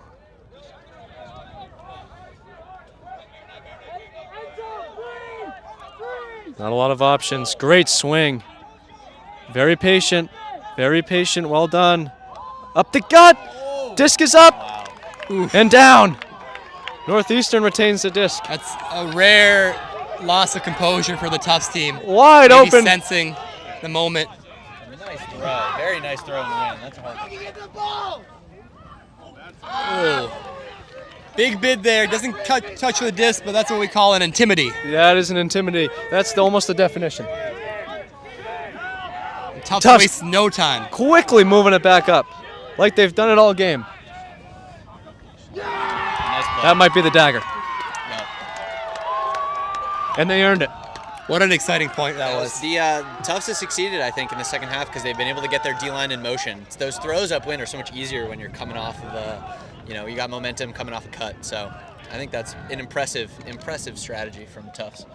And we've talked about the strength of the Tufts offensive players. Senior handlers playing at a high-level club teams in the college offseason. But that D-line is no slouch either. Their center handler, Michael Shriver, is a handler for Sprocket in Boston, and Ben's shaking his head, which means I think I'm correct. I think you're right. Yeah. And they have some senior leadership on that team, like number 99, Samson Beanstalk, who's a 4-year E-Men player. And it seems like they've got some crossover as well from players like Oscar and Zach Singer. Yeah, another great player I want to shout out on Tufts is Ben Casmullet, number 2, I think, with his sleeves rolled up. He's an absolute dog on defense. Yep. Loves to get sweaty. Legend. Couple great teams. I think we can make excuses for a lot of dogs, couldn't we? Yeah. Oh yeah. Yeah. What do you think about Mr. Tanner Johnson coaching your alma mater, coming from UMass, taking over the reins of Tufts head coach? It would feel a little worse if it wasn't for his last game in college being a game that he lost to Tufts to go to nationals. That is true. So Yeah. I feel okay about it. That's what he sees every time he sees the E-Men logo. Flashbacks to 2019 regionals. Yeah, which Northeastern took their bid and Tufts defended. And the way to stick with that one.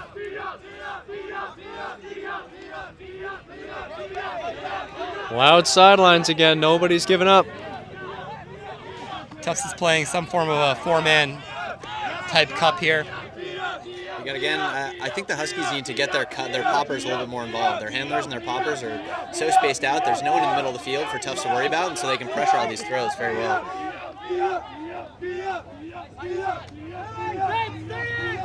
Big point for the Huskies if they can score upwind, keep it alive.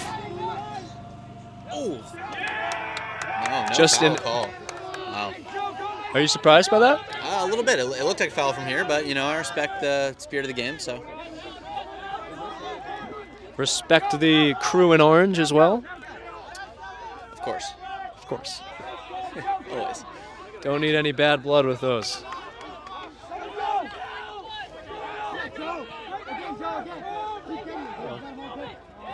There's a turn towards their end zone. Yep. Northeastern staying alive. Gives Northeastern a chance, this is for sure.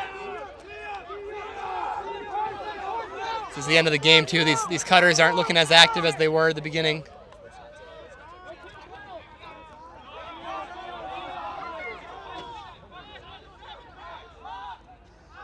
A nice find. That's a Yeah. nice throw. Good upwind flick. Yeah.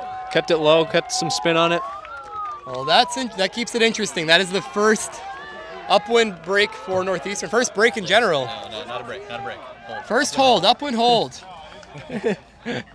But it sets them up for a downwind break, which will Always- keep things interesting. Always remember your first. Certainly. No, I think if we could rattle this next break off, I think there's a little bit of pressure on Tufts and the mental. It's going to wear down on them. Huskies are making a comeback. I think if we can get this one. Maybe hints of a live man on the street type interview. Post game. Stay tuned. With Mr. Rich Young, is that who's? Just hold off on the profanity, please, players. This is an all ages stream.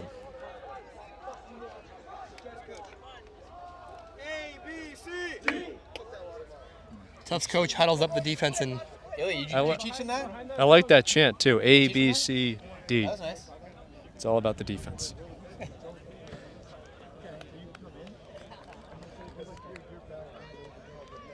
Sunscreen being applied. I'll harp on it again. Maybe the nicest weather I've ever seen for New England regionals. Yeah. Looking like vacation land or maybe like high school states out here. Feels good. I'm going to have to put some sunscreen on right after this. All right, big point here. Northeastern trying to cut the lead to 2. Got freshman Charlie on the pole there. Nice ball. Let's see if Tufts can stay loose on this. You know, this is a big point. I want to see them trust their throws, put a lot of spin on it upwind, and keep the same movement they've had all game. Like the Huskies are going person defense here. They think that their, cutter defenders, handler defenders are going to be able to make a big impact, get some Ds. I love the confidence call from the coaches.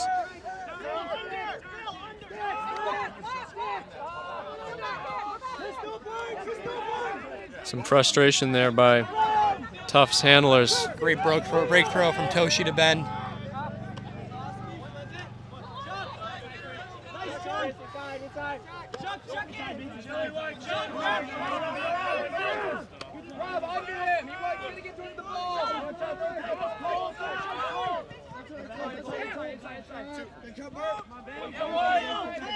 Not a lot of words to describe the good play we're seeing. We're just watching and enjoying. Tufts going for the win here. And they what a shot from Toshi. Tucker, nothing. No call? There's a call. Toshi wants that one back, I think, for sure. Looking to the sideline, saying my bad. A risky decision after making some really nice throws all the way up to that point. Going for the throat there. Yep. That's that composure piece, right? Players get tired. You got to keep your focus up and keep doing what got you here. Hard to admit you don't want to be the person that ends it too. You want to make that play. Doesn't matter who scores as long as the team scores.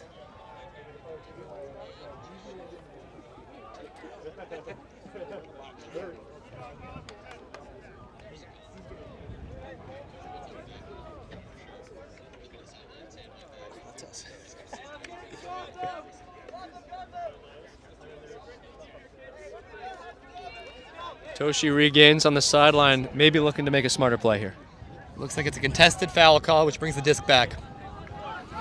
Looking for an upline, gets one. Maybe try to switch fields here, Brunch. They do so. They've done a great job of it all day. Another great job. Just like that, an open break side for a score. It looked like a split was in from here. Called out when he looked in. There it is. And that's your ball game. Tufts wins. Tufts wins. Tufts wins. 15-11. Man on the street.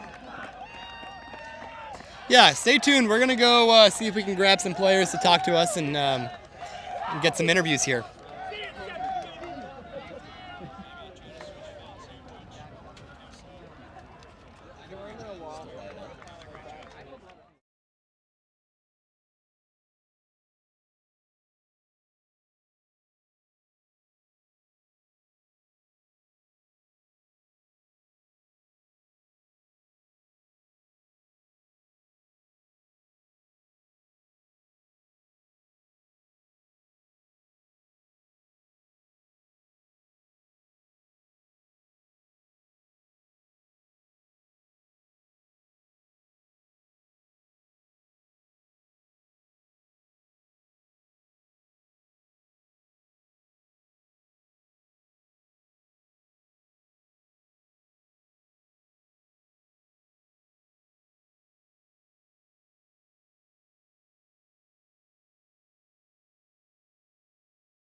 I'm joined here by Silas Grossman, freshman on Tufts. Silas, how do you feel playing in your first college regionals here? I feel really good. It's fun to watch the team do what we've worked so long to do. It's great. I don't know. I mean, job's not done, but this game felt like a step in the right direction for sure. So in that game there, Tufts, you guys switched up your defensive looks a lot, and at one point you were running a zone with you in the cup, and you got a nice layout block. How'd that feel? Well, it felt really good. I don't know. It's zone something that I've been working on a lot this season, and I think giving me the opportunity to play in a big game and making a difference feels really good. What's the general vibe of this Tufts team? How do you guys feel going into your game to go here? We're really confident and excited. I don't know. We've worked so long for this, and I think a lot happened that everyone can't see. And so getting to have an opportunity to really play for what we've been working to like all season feels really, really good. Last question. Anyone you want to shout out on this live stream here? On the team? Well, it's a camera right there, and there's over 100 people watching. Okay. I'm going to shout out, I think he's watching, someone from home. His name's Ian Hugh. He really got me into Ultimate and got me to love it. And so shout out Ian. Silas, it was great. It's great to see young freshmen on this Tufts team carrying on the legacy. Thank you so much. Good game. Good luck. Thank you. That's it.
All right, welcome to Wainwright Complex in South Portland, Maine for the New England Regional College Division I Men's Tournament on this beautiful sunny Saturday afternoon for the 1 o'clock game featuring University of Vermont and Brown. And I am Mike Callahan, and alongside with me is Tom Myers. Tom, how you doing today? Doing pretty good. It is a beautiful day out here, a bit breezy, so we're looking forward to seeing a bunch of different offense and defensive sets, probably some zone, and yeah, it's definitely been some tricky throws, some really athletic plays. I'm excited for a really good game today. Yeah, these are two of the better teams in New England, two of the higher ranked teams. So it should be a really exciting game. As Tom mentioned, as you mentioned, Tom, it is windy, and we've been out here for a couple hours, and we've seen the effect the wind has had on some of these throws. So hopefully these good throwers will be able to tame the wind. Yeah, it's and we've got UVM in the green and yellow, Brown in the white. UVM pulling left to right. Yep, and they're pulling with the wind for the most part. The wind is mostly going left to right on your screen. It's a little bit of a cross breeze as well, but mostly Brown's looking to go into the wind on this first possession.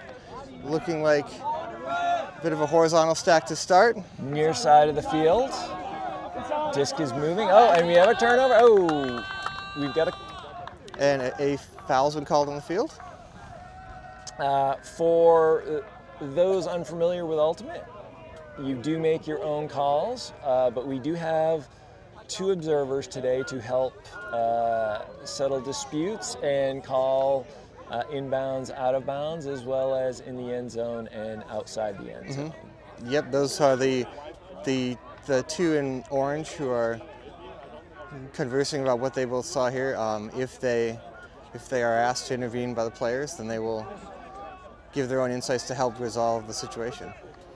From our angle, it was honestly hard to see. And so they did just ask the observer to give their opinion. The observer rules no foul, and the disc is turned over to UVM. UVM near side. Brown setting up in a zone defense right off the bat with a 3-person cup here, trying to keep the disc on this near sideline. And the UVM players really using a 3-handler weave. Near sideline, back to the middle. Oh, and we have a hammer into the end zone. But a travel was called on the release of the throw. They played through it just to make sure that the play was complete. And they asked the observer to give their thoughts here, and the observer agrees with the travel call, so the disc comes back to number 19, which is unfortunate. That was a really nice hammer in this wind. They stay in the zone, near side. Looks like Brown's going to stay in this the whole way. Right to the defense. Forced the throw Brown was looking for. Forced a tight window throw there into some coverage, and now Brown is off and going. Far sideline. Deep throw, up the length of the field to number 11 and short of the end zone. We've got the reset, and UVM scrambling, recovers well. Middle of the field towards the end zone. Nice and we have throw our by 24. 24, Nissen to, was it number 4 who scored it? Ballbrook. And Brown is up 1-0 over UVM. So an entertaining first point of the game. Yeah, we saw Brown come out with that a little bit of a horizontal stack look, and get UVM got the quick turnover through that beautiful hammer. Which I am always a supporter of, even with wind. But the travel call came and ended up biting them because they quickly turned it over, and Brown capitalized.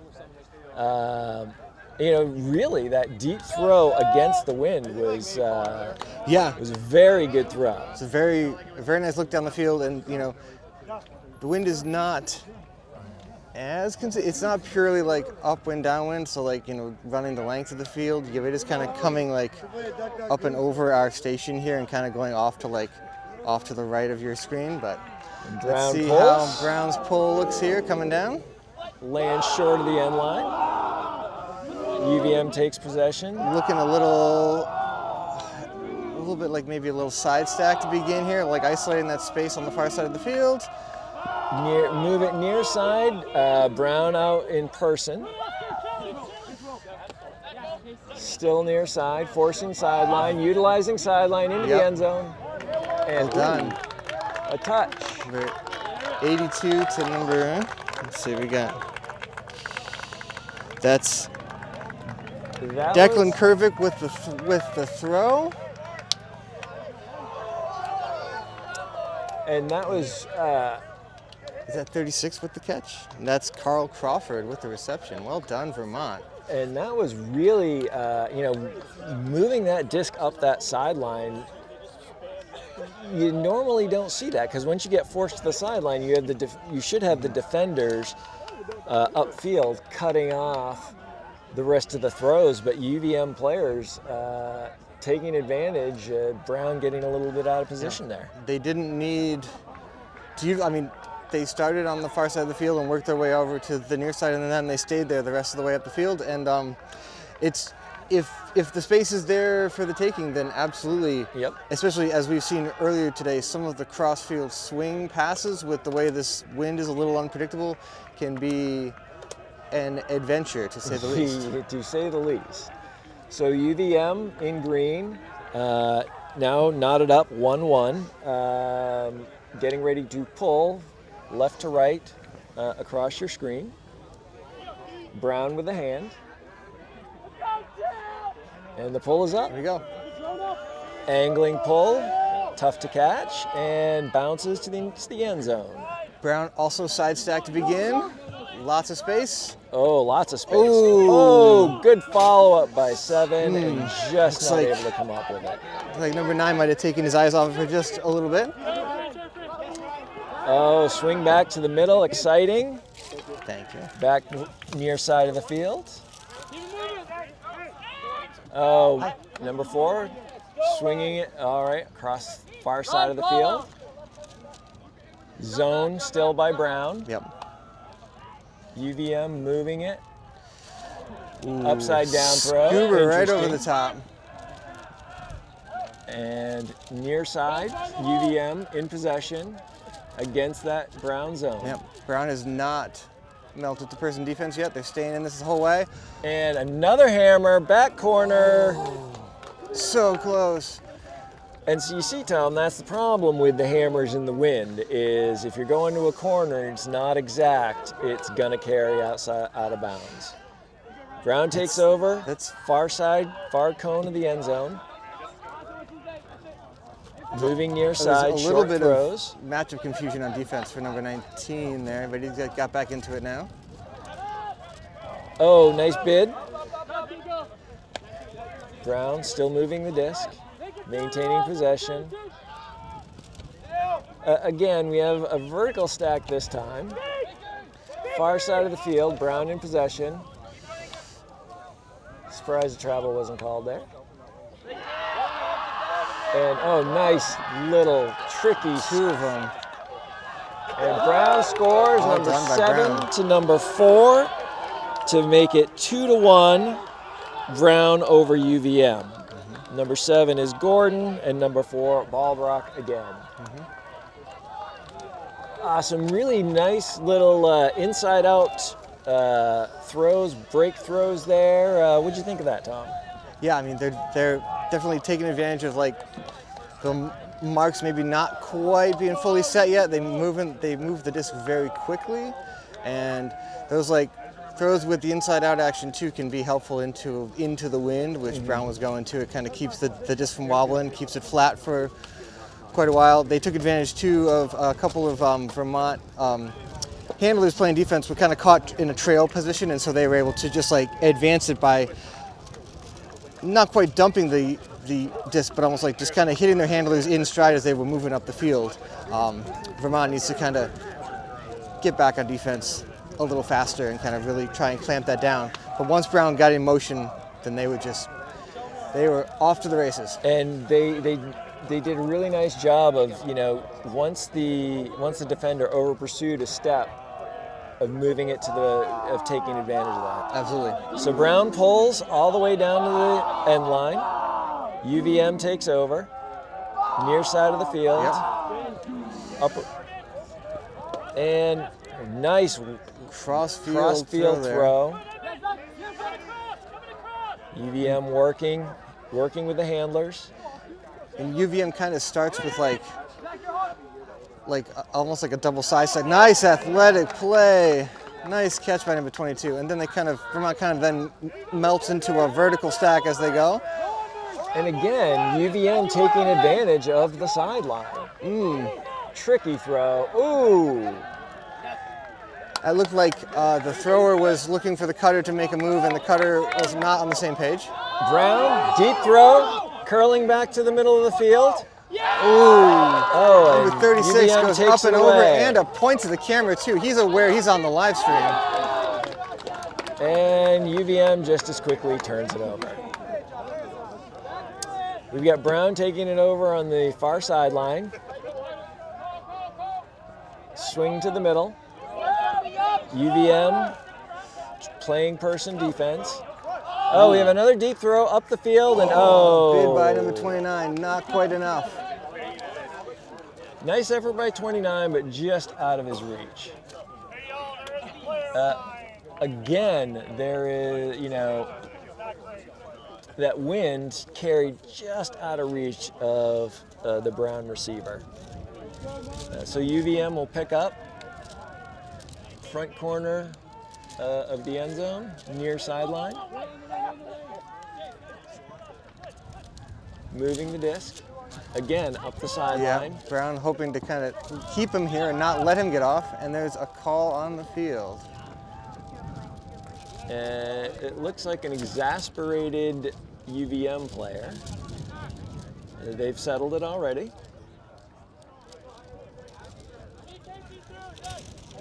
Now they're just determining what the stall count is. So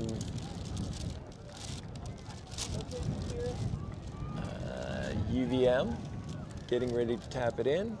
Observer throws up his hands like he doesn't know.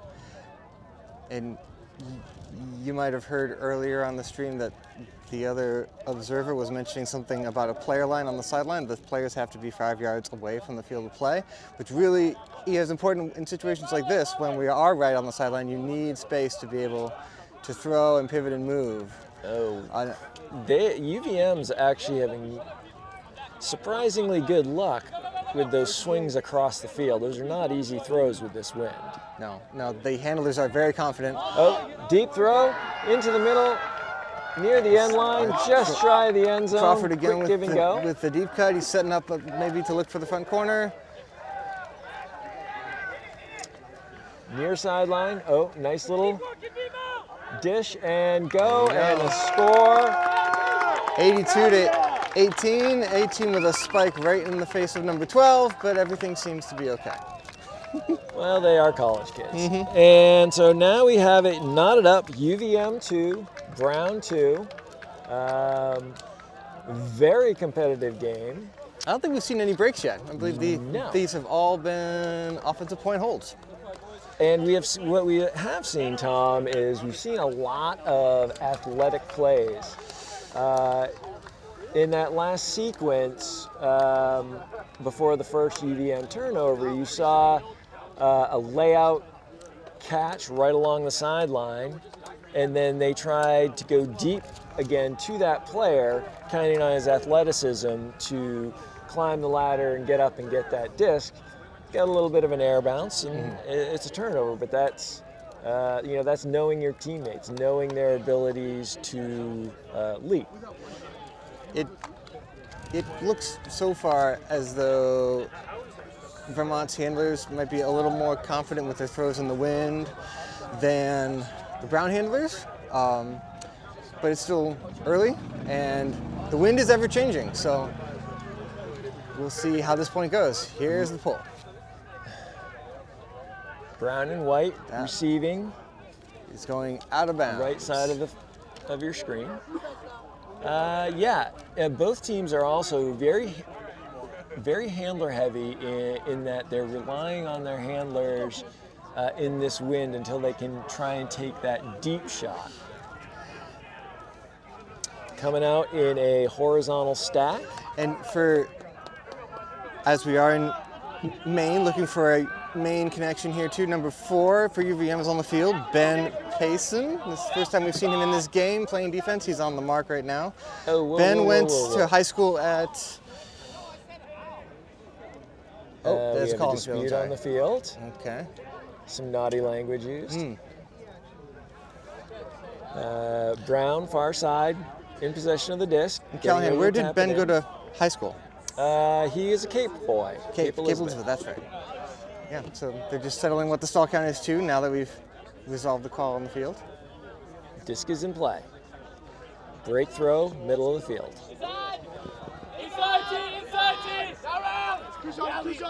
And Brown looking, far sideline.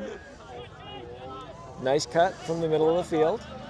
Still on the far sideline, Brown with the disc. Nice cut. Looking to swing, Brown's having trouble getting open. Both downfield and the dumps are both locked down tight. UVM's defense is on point right now. And we have another call. All right. Is he calling contact? If you contact the disc as a defender while it's in the offensive player's hand, the stall count is supposed to reset to 0. So we're unsure what the call is.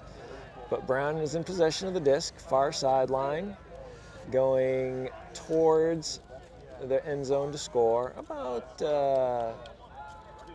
25, 30 yards out. Disc is in play. Oh, tricky little move there. Brown moving the disc. Looking for the score. Ooh, gets a little inside. Middle of the field, and we have a throw to the end zone. Oh, UVM coming up with the D.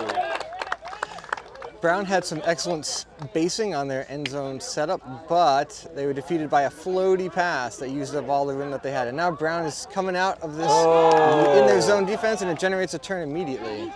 Again, that wind that Brown suffered from just benefited from. Oh, nice little. Travel has been called.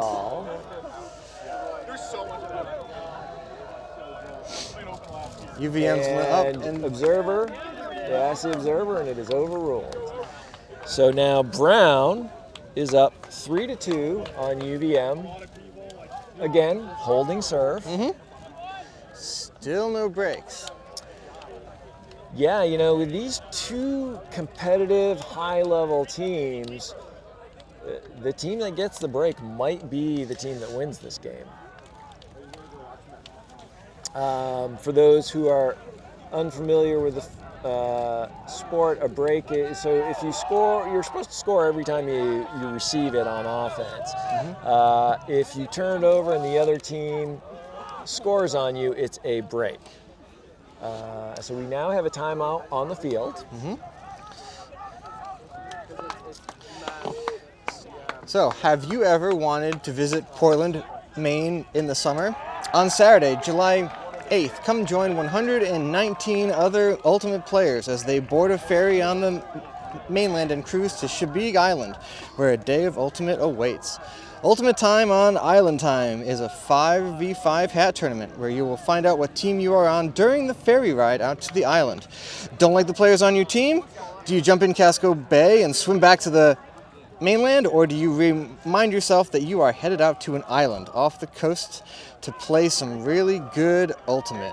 There's a barbecue after the tournament, and if you are interested in staying overnight, there will be camping available on some private land. Check out maineultimate.org for more information. And I have played in one of the Shibig Island tournaments, and it is a tremendous time. Small fields, but it is, the food is fantastic. They treat us very well out there, and you get to camp out on an island overnight in Casco Bay. It's pretty cool. And we've played a lot of Ultimate in the Portland Ultimate community over the last 10, 15 years, and you will not be on a team that you do not like. No. This Portland Ultimate community is fantastic, extremely supportive, and is just a wonderful community to be a part of. Yes, maybe 10 or 15 for you, a little longer for me. And we have the pull. Here we Brown, go. left to right on your screen. UVM receives it at their goal line, middle of the field. Isolating 82 to start.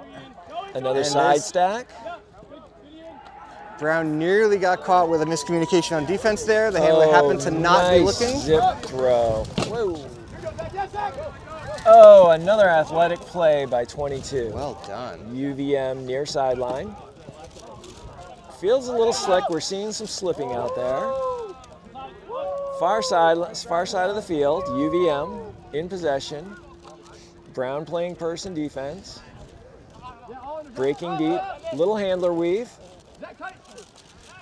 Near side.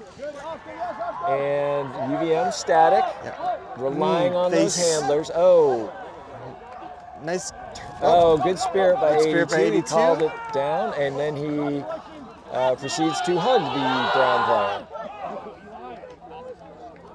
The middle of the field with Brown, close, about 20 from their own end zone. Brown near side, moving the disc. Cuts coming. Oh, and we have a turnover. Oh, or do we have another foul call? We have another foul call. Turner, back up. So Tom, what does it mean when someone contests a foul? Because this game is self-officiated, if the offensive player calls a foul and the defensive player doesn't think it was a foul, they can contest it.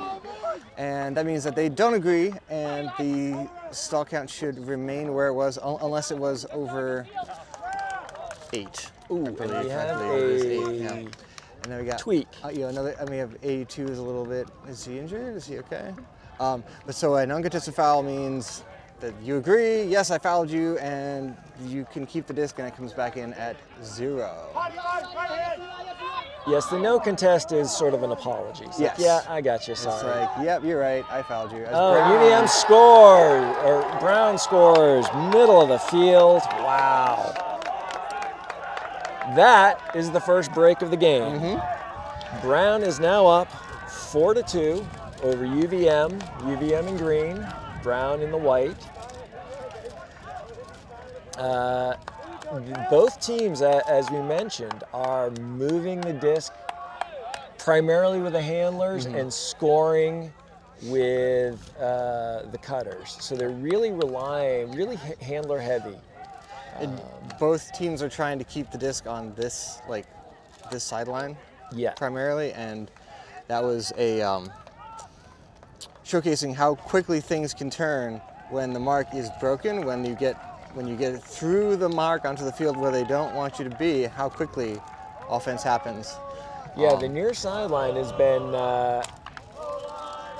Both teams have been trying to trap them here, and both teams have been successful just moving it up the sideline, which again should be difficult if you've got a force on, meaning you've got your mark trying to make sure the thrower throws it specifically on one side of the field, and you have all your defenders on that side.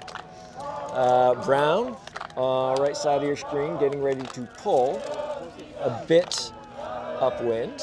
And UVM's trying to pump up their 7 on the field right now. That is a nice pull with the wind, and it lands in far sideline.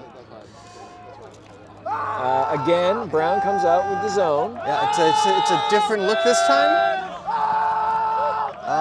It was a different look to start, but I believe it's coming back. It's a little bit more spaced out than the couples before. Here they go. Now they're kind of locking down into it. Yeah, they're using almost 4 handlers and 1 popper in against that zone. And UVM is content going almost straight backwards and then around the cup. Oh, risky throw, but scores. Number 15 for UVM. UVM gets it 1 step closer, now trailing 4-3. That was Sickles number 33 with that almost bladey forehand. So Tom, what about that 3-person cup? What is that? What is the zone trying to do here against the UVM offense? The zone is trying to clog up as much space in the middle of the field and making the throwing lanes really narrow, so that there's just not, a lot of room to throw through the cup, making everything really tight and really dangerous. We have been seeing some of the cups here trying to keep the disc on one side of the field versus the other. But that's generally the idea, is to make the offense make a lot of throws horizontally across the field and not letting them advance it down the field. So being content with moving side to side and hoping eventually you make a mistake, the wind might come into play, and really trying to make the offense make as many throws as possible. And so traditionally, as Brown is playing, there's 3 people around the disc, and that's called the cup. And then you have 2 guarding the sidelines, and then 1 really deep to take away the deep throw, and 1 underneath kind of playing sort of a free safety aspect. And UVM pulls right to left, goes out of bounds. That means Brown will take it on the sideline. About 10 yards from their own end line.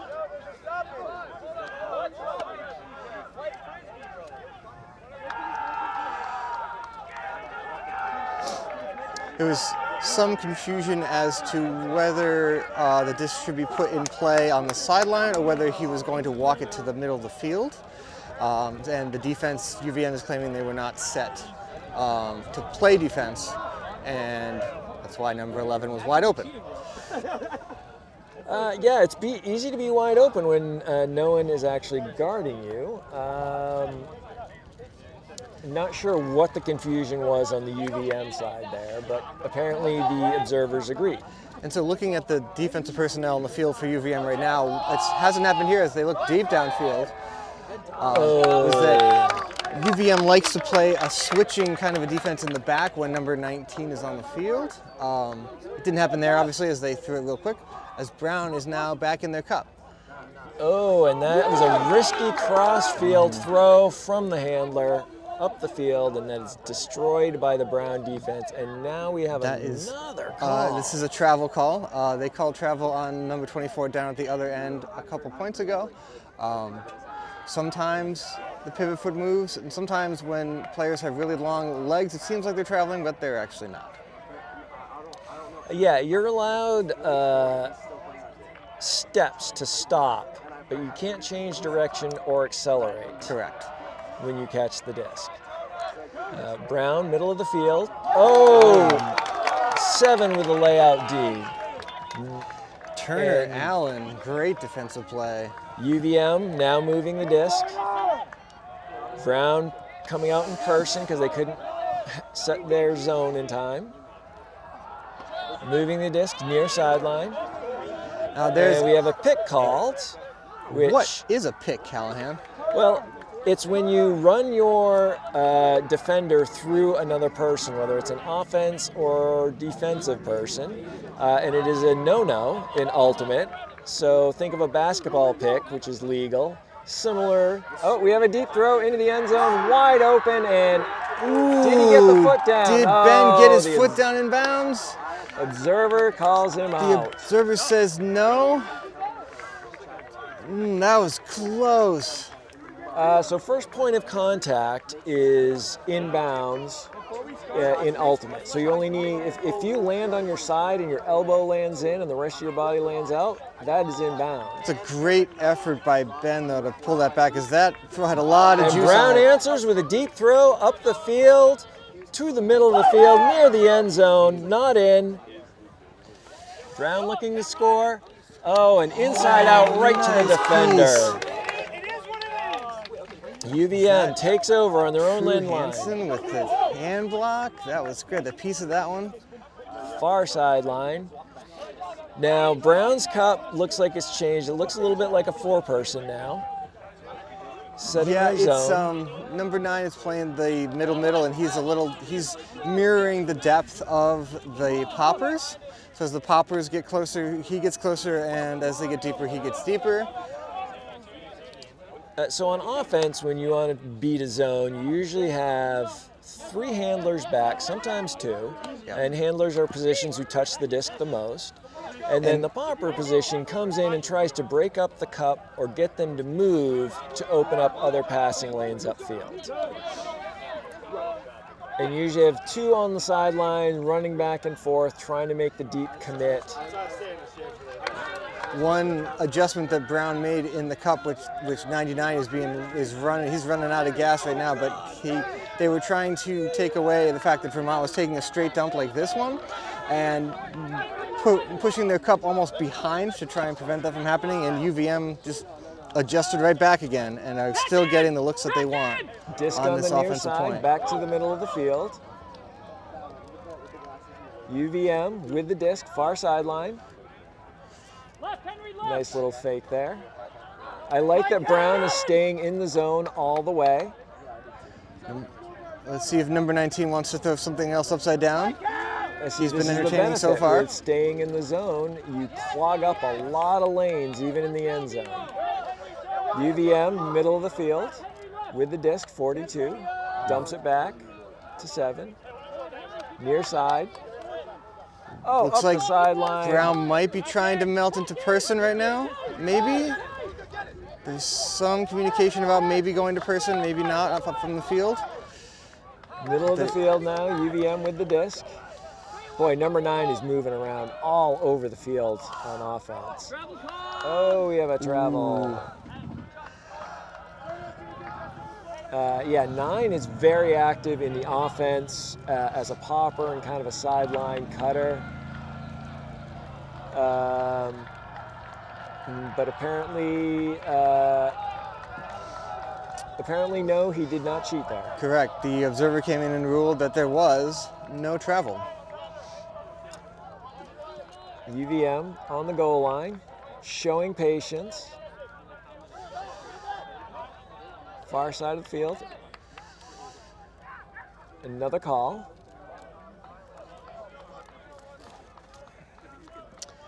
I think a foul on number 99, I believe. Yeah, I don't think he contested it. And towards the sideline, and we have another break, and this one evens up the score. UVM 4, Brown 4. That was number 9, Hansen, to Parker Lynn Butler, number 37. Just kind of hanging out in the back corner.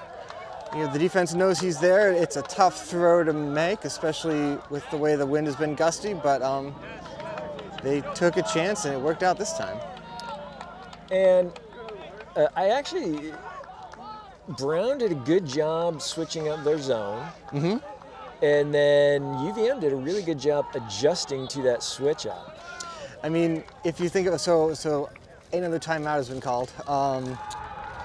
If you think about what the zone's goal is to make the offense make a lot of throws and take some chances. The zone defense was effective in doing that. Vermont made, it felt like 100 throws. I mean, there was a lot of throws on that point, and they were very slow and methodical, and like that is the way to beat the zone. I mean, we just saw a good zone defense and slightly better zone offense.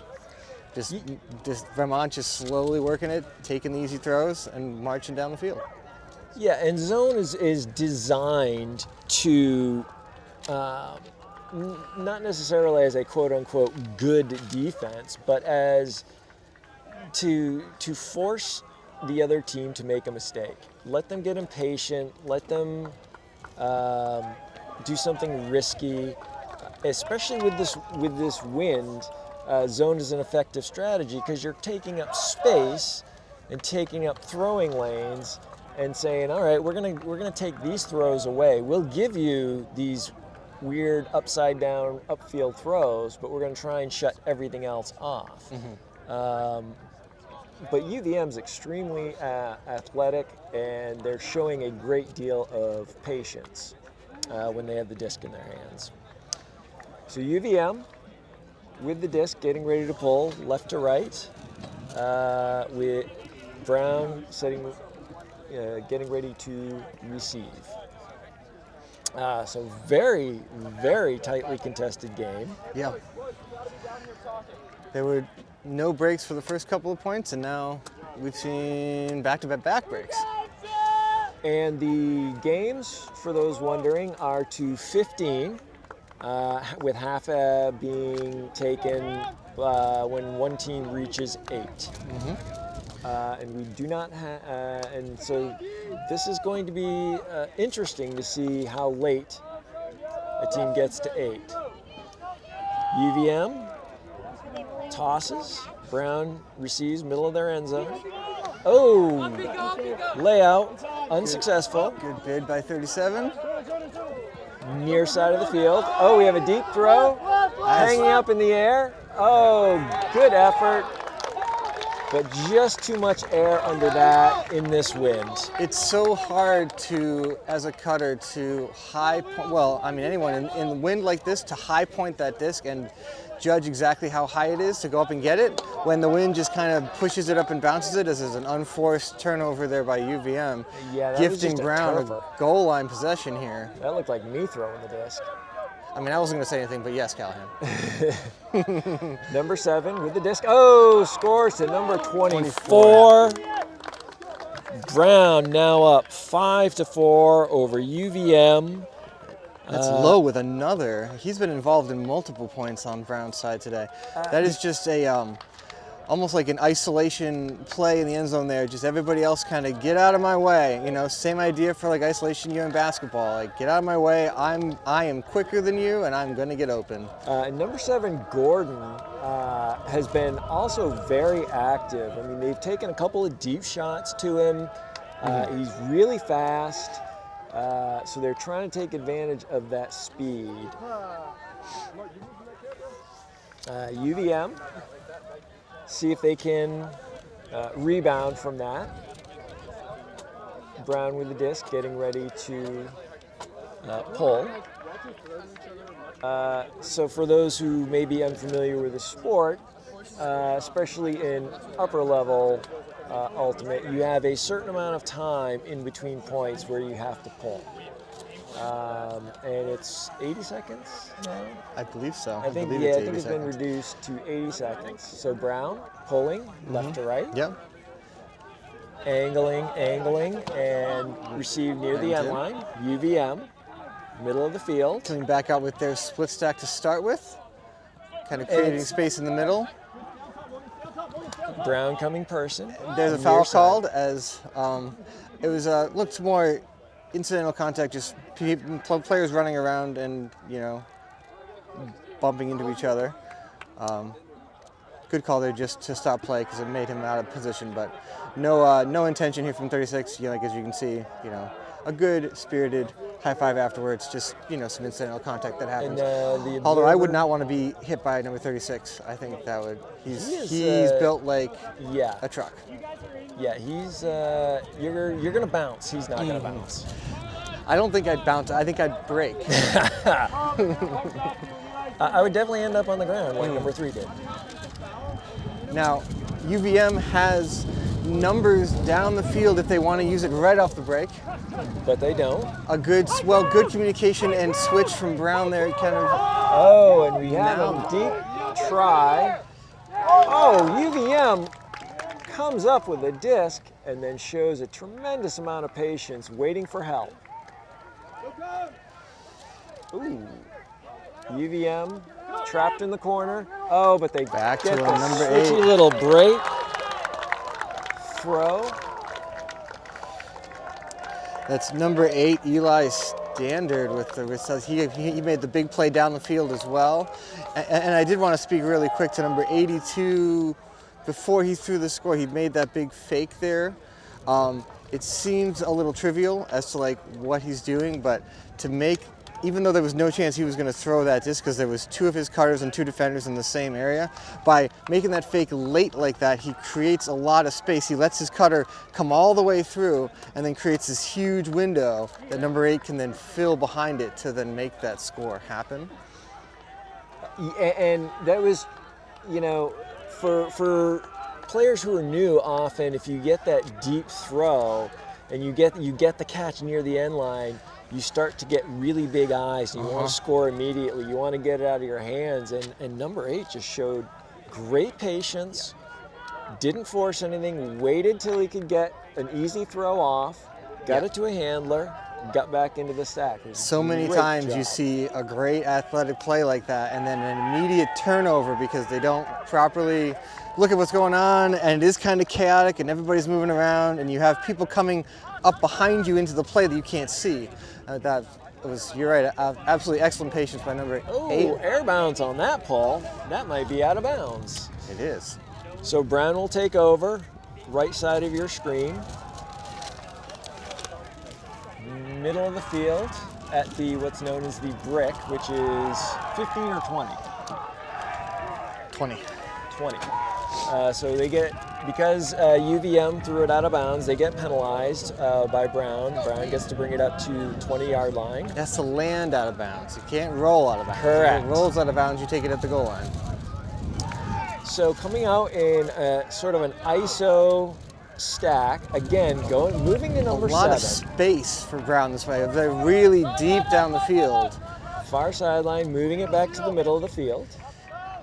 Staying on the far side. Brown, again, tricky swing back. Now near sideline. Moving a disc. UVM trying to play some defense here. Playing a little bit of switchy defense. Person standing right at the back of the end zone is being abandoned or poached, and he's wide open. 19 playing help defense, gumming up the middle. Number 19 is playing in the lane, leaving his guy in the back corner. And that's what we call a poach.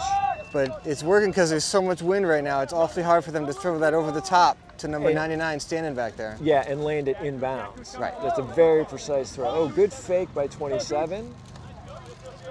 Good patience by Brown. Near sideline.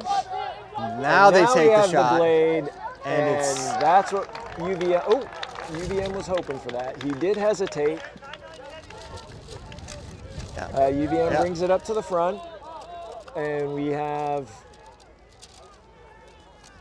a question or an injury.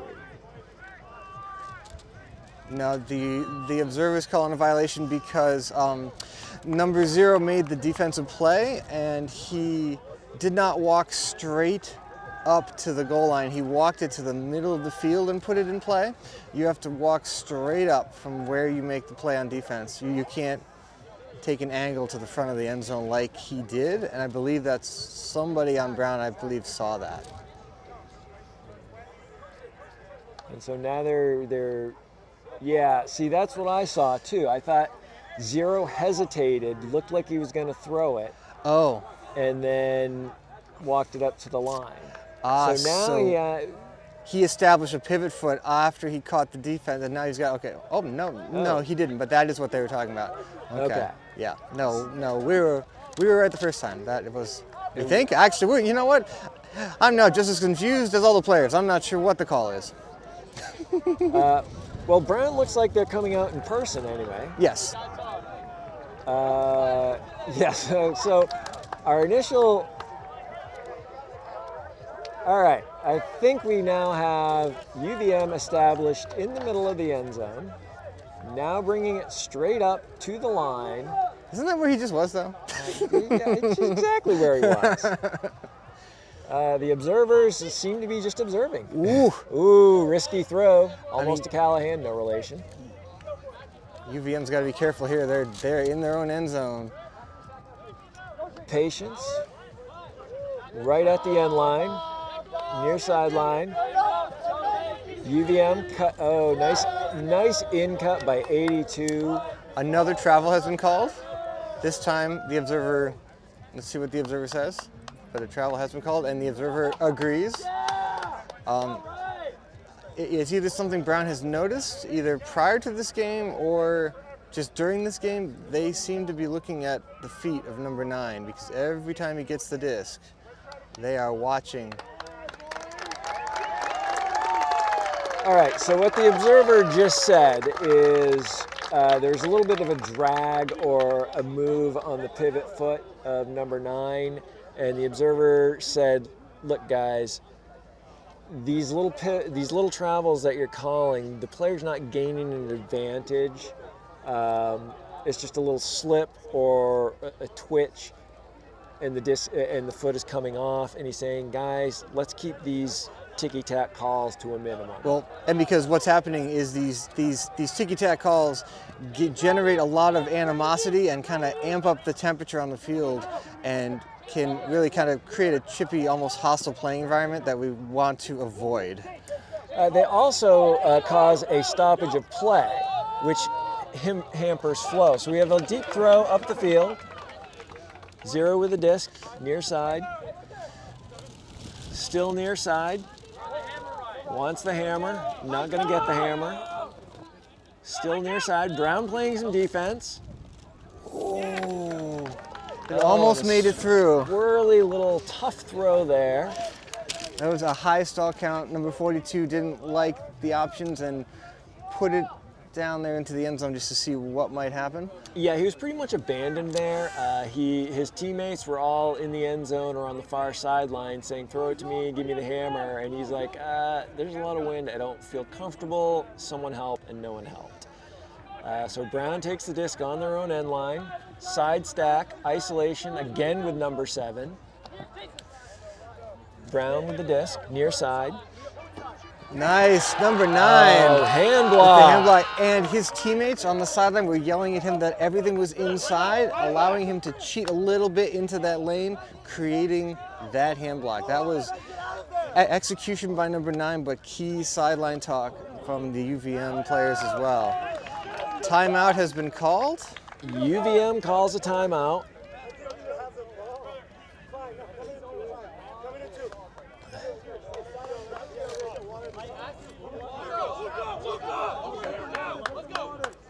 All right, so the leadership of Brown trying to cool things down. A little bit of contentious play. As we mentioned, these are 2 elite programs in New England, very highly ranked, so they both want that number 1 seed to national or the number 1 bid to nationals from this region. So the leadership is saying, hey guys, cool off, show spirit, but play as hard as you can. And the winner of this game can make their road a lot easier as far as what they would have to do tomorrow. I'm thinking that the winner is, I think the winner might be guaranteed a bid, and the loser will have to make sure that they do something the rest of the day and tomorrow. That is if both teams have won their first 2 games, which is what I suspect since they're meeting here in the 3rd. Yeah, you saw on the live stream here the UVM bench players doing a cheer and a dance, and something that I've always enjoyed from my years of playing Ultimate is like during timeouts, playing a quick fun game with the other team, kind of like in between like the players on the field, just to kind of like do something fun, spirited, to kind of like keep things light. Because I mean, we are playing a game ultimately, and that was cool to see, like UVM doing something like like that, even if it is just amongst themselves. So UVM's in the middle of the field, around the 40, or 35 or 40. They're on half of the field. I'd look for potentially, so the UVM's able to set up a play here. I almost wonder if we're going to see some action from the back of the stack coming toward the disc, and number 82 on the far side going for a deep look maybe at some point here. He's setting him up. Near sideline, UVM, deep throw to the end zone. Oh, big just by out the Ben, back out of with the back a of the end zone. nice layout by number 4. Well, so there was a deep look. It was just to the other person, not the person that I was thinking about. So UVM comes back out in their person defense.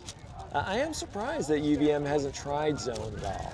I think they must like their matchups, and their ability to switch downfield has been disruptive to Brown's offense. So I think they're satisfied with the results they're getting.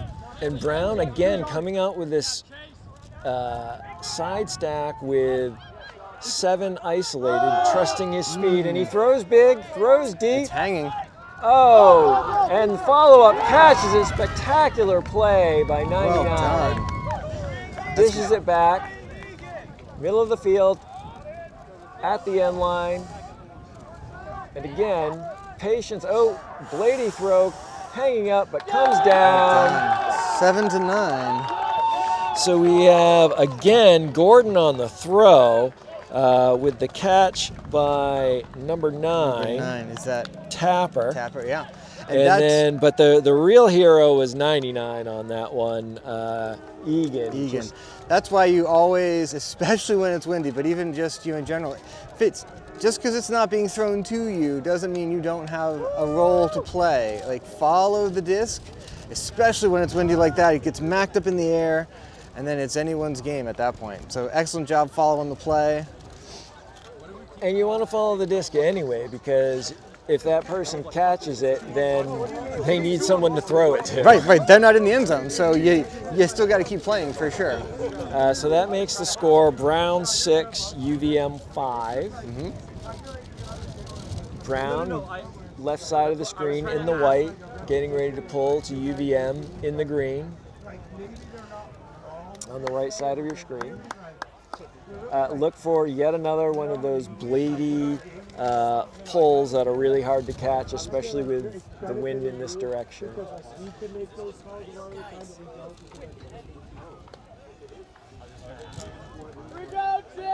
Brown, ready to pull. Sorry, Ooh, I nice was just flat seeing who pull, was talking. but that's going out of bounds. So UVM will take over.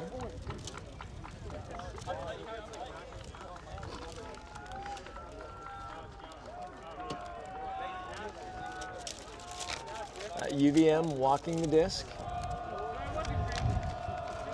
to the brick mark. Doing a side stack. Brown coming out in person. Probably gonna, 17's probably gonna try and take her throwing lane away. Leave the dump. Far side, middle of the field now. UVM working the disc. Lots of handler movement again. Oh, we have a call. Was it a pick or a travel? Yep, I think so. UVM, middle of the field. 36, far side. Back to the middle. UVM cutting out of the middle of the stack now. Now it's back. Zach, you know he wants it. Zach, you know he wants it. UVM, middle of the field. Brown in their person defense. Brown's Ooh, defense on the tricky throw. cutters downfield has been pretty good so far. Ooh. Nice bid by 22. Realized in midair he wasn't going to get there and shielded himself from injury. Yeah, that was nearly a dangerous play. UVM far side, now middle of the field. Working the disc between the handlers. Boy, that UVM, that Brown defense is really clamping down on those handlers. Oh, air bounce. Oh, but handler comes down with an 18 to 22. Well done, UVM. UVM evens it up again. Keeps coming back. Now 6-6 in favor of no one. And I was thinking more actually that like UVM was being forced to reset and kind of swing with the handlers quite a lot on that point, more so because the downfield defense was quite good. Like they weren't able to generate a whole lot of offense through the cutters. They had to go back and kind of get some movement from the handlers first before things opened up down the field. It seems like they can get that whenever they want it from the handlers right now, but it's harder. It's harder offense that way. Which kudos to Brown's made some adjustment here downfield, and because UVM had nothing really from their cutters on that point until the very end. And the thing I noticed is UVM's cuts coming either from the back person in the stack or one of the middle. Start at 1. In the middle, cutting deep, and then the last person faking deep and cutting under. They might be better served having a third handler at the front of the stack and sort of being that easy in cut. Left to right, disc is up. Brown receives it in their end zone and plays it from the end zone. Oh, even the first throw was tough, and this wind has really picked up on this point. And we have and that's going to be down. UVM takes over. Can they get the break? Front of the end zone, waiting. 19 with the disc, looking for a break throw. And good bid by 42, but it was too low to start with. Brown, strike. The air bounce benefits Brown, but he can't come down with it. But even though number 9 did not catch that was an excellent read. He adjusted his angle real quick to kind of take the curl of the disc into account and gave himself a good shot at making that catch. Beautiful job by number 9. UVM takes over. Now they throw deep. Streaking number 0 just off his hands. Brown came out in a zone defense on that point, and UVM took advantage and tried to huck it past the deep, and it almost worked. Now Brown takes over their own end zone, middle of the field. A little bit of switch between the handlers. UVM. Looking deep, not looking. Brown. Getting to a high stall count here. Far sideline, still on their own end line. Now we have a deep shot. Up the sideline. Tall number 11 catches it. He's in bounds.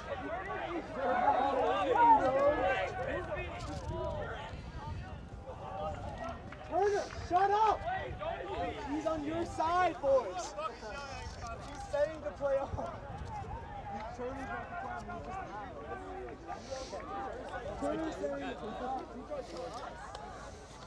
Brown takes over, far sideline, moves it back to the middle of the field. Foul, no contest. A foul down, I believe it was a downfield cutter trying to cut, and they did not have the space needed, so uncontested. Everything stays where it is, because the foul did not affect the play that just happened. So this stays with number 24 for Brown here. Middle of the field, right around midfield, and Brown, nice grab by 27, up the sideline, another air bounce, and follows an amazing catch by number 11. He's in. Duclos Orsello for the 7th point for Brown. Oh my goodness. So in the chaos, number 19 saying that he was contacted by somebody and he's claiming that it made it so he wasn't able to make a play on that disc that number 11 caught. Outstanding concentration by number 11, Duclos Orsello for Brown. And 19 was overruled. Yep, foul call was overruled by the observer. Contact was incidental, did not impact number 19's ability to make a play. Point for Brown. So UVM will be receiving the pole, down 1. They gotta score here because if Brown scores, then they take half. So it's not only a 2-point lead, but they take halftime as well. How many more Tom, do you like Ultimate? Do I like Ultimate? I love Ultimate. What do we have coming up through Maine Ultimate? We have Vacationland. Vacationland is a 2-day club tournament hosted by Maine Ultimate with the assistance of Visit Portland, the Maine Sports Commission, and the city of South Portland. The tournament will take place the weekend of August 5th and 6th at the Wainwright Complex in South Portland, Maine, right here where we are today. We are going to have 3 divisions, men's, women's, and mixed, and we'd love to see you there. Why Vacationland? Well, that's what we call our beautiful state, and we want to share it with you. Come play some amazing Ultimate on lined fields with easy access to trainers, golf carts to take you to your next game, an amazing tourney central, food trucks galore, which is my favorite, porta potties you at every field, and clean before gameplay both Saturday and Sunday. A pretty cool trophy for the teams that win, water at every field, and whatever else we can come up with. Check out mainultimate.org for more information. UVM takes over. Now they're on the far side of the field. Brown coming out in the zone. UVM patiently moving the disc. Moving the disc around the cup. Cup has to run a lot, tiring them up. Middle of the field is now wide open. Oh, air bounce, and oh, good defense by number 12 of Brown. Nice play. The cup was a little loose just to start with, but they made up the difference there. Yeah, that was just, oh, and we have another scary throw. Those scoop throws are cool when it's not windy, but in the wind, not so much. Can UVM take advantage? We have another, oh! Wow, 36, that's Crawford. Goes up over everyone. I believe he actually landed in the end zone, but he threw it just to make sure, I guess. Yeah, I thought first point of contact, he probably thought he straddled, so just wanted to make sure. Yeah. It is now 7-7. UVM and Brown. Brown in the white, UVM in the green. Yeah, those scoop throws sometimes can surprise you with how effective an Ultimate disc is at catching wind and turning over like that and just disappearing. Like, yeah, you get these windy days, and some of those throws that you normally make a little bit riskier on days like today. Again, we are at Wainwright Complex in South Portland. City of South Portland, very good to Maine Ultimate. Very, very supportive. yes, I mean to have access to fields like this, these massive long strips that, we can have upwards of 70 teams at this complex. I mean, there are not a lot of places north of Massachusetts really that has the space to be able to do this, and they've been amazing hosts for a number of tournaments here. Brown takes over in their own end zone, in the middle of the field, now near side. Middle field, working it. Oh, nice cut right up the middle of the field. Taking advantage of 82 with his back turned to the handler. Never even saw it coming. Working the disc. 7, throws deep. Oh, gets an air bounce, and that is defended by the wind. UVM takes over, far side of the field, near their own end zone. Oh, and just a little bit sloppy. Brown takes over, middle of the field. Yeah, that throw from number 19 to number 7 was a little off target, and it had a lot of mustard on it for how far it was. It's just tough in the wind like this, if it's off even just a little. Oh, and we have another score by Brown, but we have a travel called on number 7.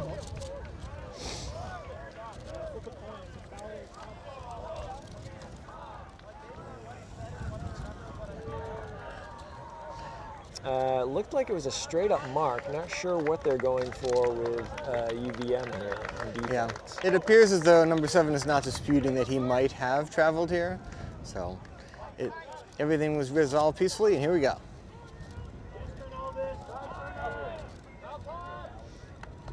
And we have foul. Brown with the disc, looking to score and take it to half. Right about the 10-yard line. In the middle of the field. Looks like a broken vert stack-ish. Looks like they're isolating someone in the end zone to keep them out of the way. Oh, beautiful D by UVM. And then 24 caught it. Better offense by Wow. Brown. And Brown takes half. I don't know how that just made it through those two UVM players. I don't know either. I think one of them hit it too. Great concentration by number 24, Nissen. What a first half ultimate. My goodness, back and forth, all kinds of plays. Yeah. Plenty of attitude. I mean, Yeah, this is attitude. top level college ultimate right here. Very competitive. And yeah, like you said, lots of calls, lots of stoppages of play. But exciting. Layouts, athleticism. Just great ultimate. Good.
Well, welcome back to Wainwright Sports Complex in South Portland, Maine, to the New England Regional Division I Men's College Tournament. We have Brown in the white on your left-hand side of your screen, up 8-7 over UVM.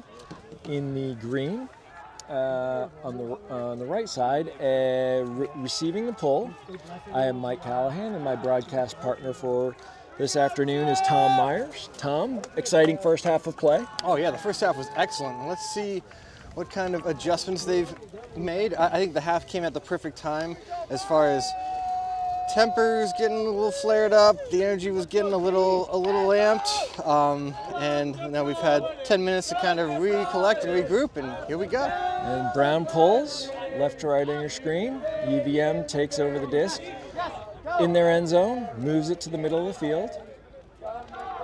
Brown coming down in person. Defense. UVM struggling to move the disc. And what a shock, we have a call. Mm-hmm.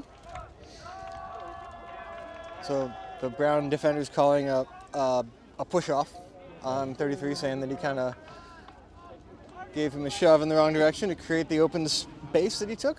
You know, that's how I get open. That's illegal? You can't do that? That doesn't seem right. Callahan, it's illegal. Darn it. Now I have to rely on speed and guile. I'm screwed. Uh-oh. All right, UVM taps the disc in. Yeah, you're not going to use your wisdom, Callahan? Yeah, well, I can. Doesn't make my legs run any faster. Oh, nice swing pass from the UVM handler. Fake deep. Big swing across the field. Far side. UVM in a vert stack. Oh! Ooh. The UVM player on his belly calling a foul. It's a tough play, the way that disc kind of turned over and kind of just hung there, put the receiver in a really awkward position. Kind of knowing the defender was running through him to kind of try and make that play. That's a tough call both ways. You know, you're as a defender, you're going for the disc and you see the guy go down and you're trying to avoid him but get to the disc. And as the offensive player, it's kind of the same. You see it floating, you're laying out, you're putting yourself in a vulnerable position, and you feel like you were fouled. So we do have a foul call that looks like it's going to be contested. If it's contested, it will stay with it'll go back to the thrower. If it's not contested, 15 of UVM will be in charge of the disc. No. So the observer ruled no foul. No foul. And we play on. So Brown has the disc now. Moving the disc near sideline. Back to the middle. And we have another pick call. Downfield. While Brown was getting organized, those cutters in the back that were all jumbled together. So I'm not surprised that there was a pick as one of them took off for the break side there. And Brown scores in the end zone to take a 9-7 lead. Yeah, those picks, you know, are easy to call when it's just a jumble of bodies and someone starts to move and runs their defender right through someone else. Standing wave. High side, Magic Falls, the Sisters, Big Mama. Are these new offensive or defensive sets in Ultimate? I don't know. Well, come find out as Maine Ultimate presents Ultimate on the River, a 2-day adventure on the Kennebec River. Oh, those sound like river things. Maybe. Guess you'll have to show up to find out. On Saturday, June 17th, Maine Ultimate will be hosting a 4v4 hat-style tournament in Bingham, Maine. Participants will get at least 4 games of Ultimate, a tournament-specific shirt, lunch, access to trainers, and a really good time. Sunday puts us on the mighty Kennebec River, where you'll put in right below Harris Station with the same hat team from the previous day, and you'll get to ride the ride of your life. I've been told the river ride ain't no trip to Disney. You'll experience a class 2 to 4 rapids with about 500 CFS pushing you down the river. Little Taster, The Rock Garden, Big Mama, and Magic Falls are just a few of the waves you'll experience. Check out MaineUltimate.org for more information.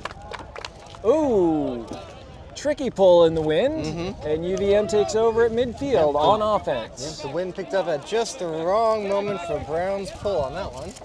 Brown's playing in a non-traditional zone, sort of a force zone junkie, occupying space. UVM moving it right up that sideline.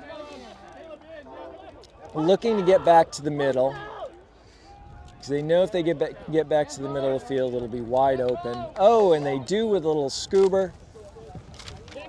Moving it near sideline. Oh, to the back of the end zone. Beneficial air bounce. Number 7 catches it in the back to get one closer. 8 for UVM, 9 for Brown. That was Allen on the reception, and 82, Declan Kervick with a nice throw downfield. Yeah, he's been making some real heady throws today. Very patient with the disc, not taking too many risks. And now, you know, Brown's got to answer, but they have the wind at their back now, ish. So basically, coming out of half, we're seeing more of the same, Tom. Yep, more of the same.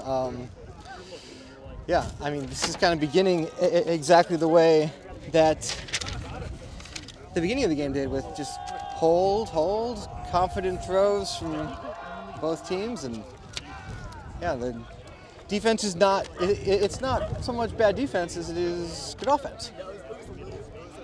Yeah, for the most part, the handlers are showing a great deal of patience on offense, and if you can do that, then eventually there's going to be a defensive breakdown. All right, UVM on the right, pulling, and right towards us in the stack, in the scaffolding. Yep. Lands in bounds though. This part, near part of the field. Oh, we have a deep shot. He likes the matchup. Wow. And too much. The other number 7 for Brown, cutting deep.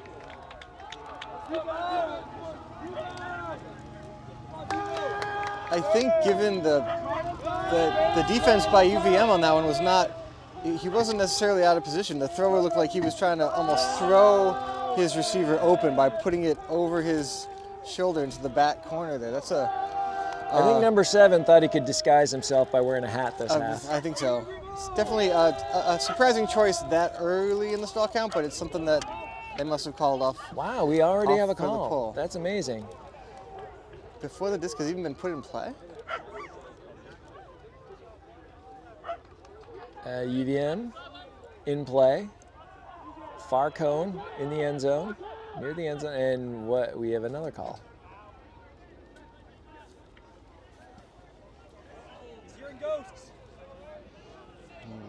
Oh, now he heard a foul call when there wasn't a foul call, and then stopped play. So, tip back in. Oh, he's calling contact on that by rotating into the defender. He's calling contact. Very good. Headsy move by number 19 of UVM. Observer sorting things out. They will tag it back in at the cone. I was just thinking of what this game would be like without our wonderful orange-clad observers, and I didn't like that thought. So let's move on. Yeah, observers are saving a lot of tempers, I think. UVM still with the disc, near sideline. They are trapped on this line, though. And we have, wow, another call.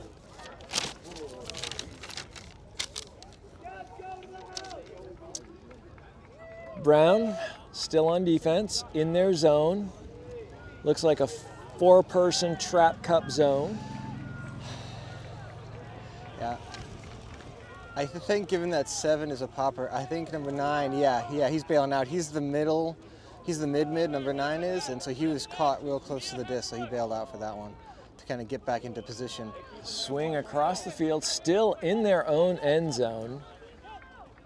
UVM with the disc, dumps it back into the end zone.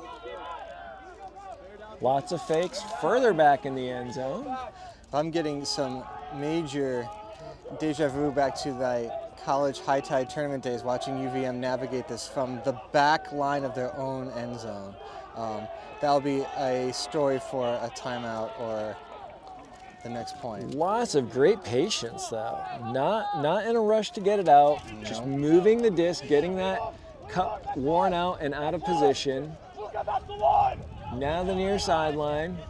Sounds like, oh, and we have a deep throw up the field, curling back towards the near sideline. Tapped out of bounds by Brown. Now immediately on the disc, throws it deep into the end zone, carrying to number 4, Brown for the score. Ooh. And number 19 has a hamstring injury or a cramp. That looked painful as he was trying to get back into the play. That was great patience by Vermont until it wasn't.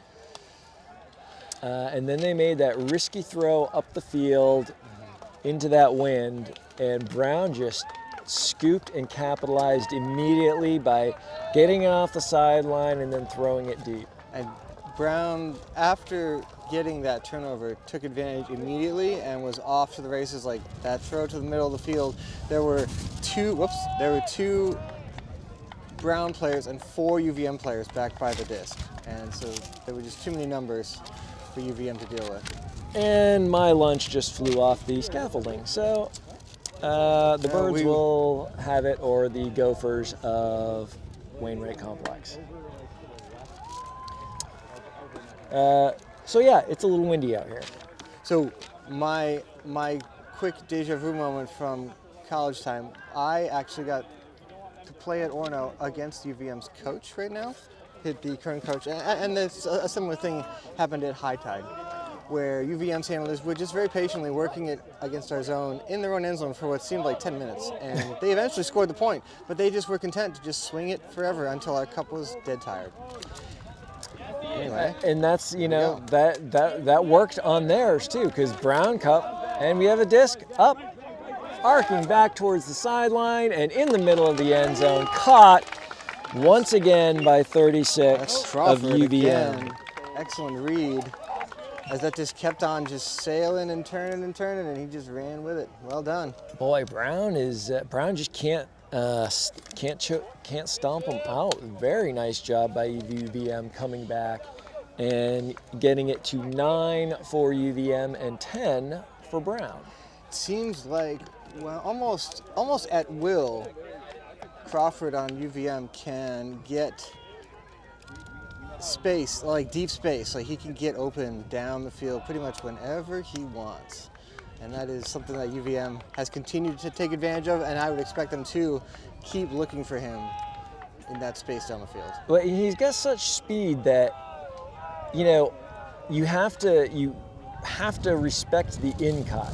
And so he fakes under, and you get 1 foot out of position. When he takes off deep, recovering is almost impossible. And UVM has shown time and again to utilize that factor. UVM getting ready to pull, right side of your screen. In the green to Brown, who is up by 1. It looks like just a cramp for number 19. He's right back in there pulling. So he took a break for that 1 point, but he seems fine.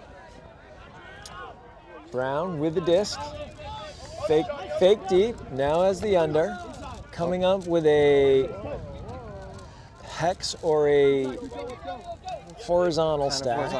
Now getting into a vert fast stat. down the field that he lost his hat. Is that the source of his power? Because I know that's the source of my power when I play Ultimate, is my hat. My hat goes off, it is bad news. And disc is back in, moving towards the near sideline, or far sideline rather. Brown moving the disc. UVM doing a good job downfield with their defense. But Brown's offense is so deep down the field that when you get into the condensed space like this, there's not as much room to maneuver. Oh, nice throw. Better catch by Brown. That is a challenging play to be moving in one direction and then to almost kind of like stop and lay out in the opposite direction. And as you may have saw, number 24 for Brown, Nissen, caught the disc outside the end zone, but his feet were in the end zone. Therefore, it was a score. So again, Brown keeping the pressure on UVM. 11-9, Brown over UVM. UVM getting ready to receive. Left side of your screen in the green. Yeah, you're right there, Tom. Their offensive set, it's like they decided they wanted to let the handlers and one cutter do all the work until they got close to the end zone and then make everyone active.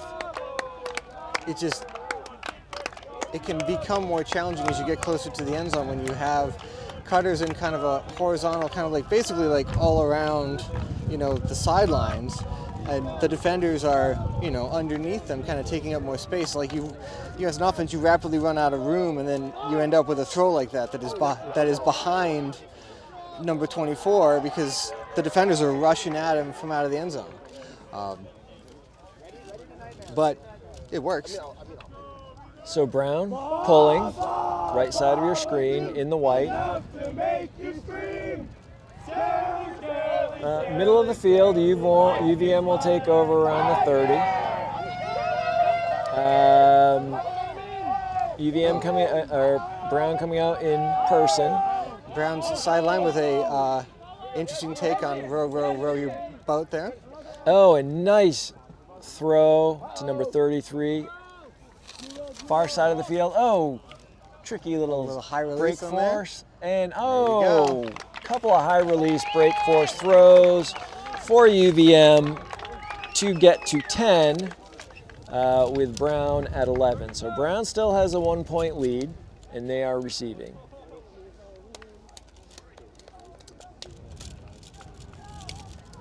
Yeah, the UVM squad, when they get that offense flowing, it looks really impressive. Well, and they're getting it when they get it off onto that, especially if they get off onto the break side, then they're just gone. Like, they immediately make them pay right away. It looks like there's a timeout on the field, maybe. Looks like we have a timeout.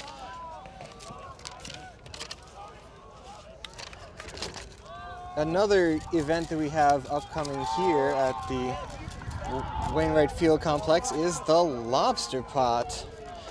Maine Ultimate, in conjunction with the City of South Portland, Visit Portland, and the Maine Sports Commission is looking to host the Lobster Pot, a 2-day college tournament the weekend of October 21st and 22nd at the Wainwright Field Complex right here in South Portland, Maine.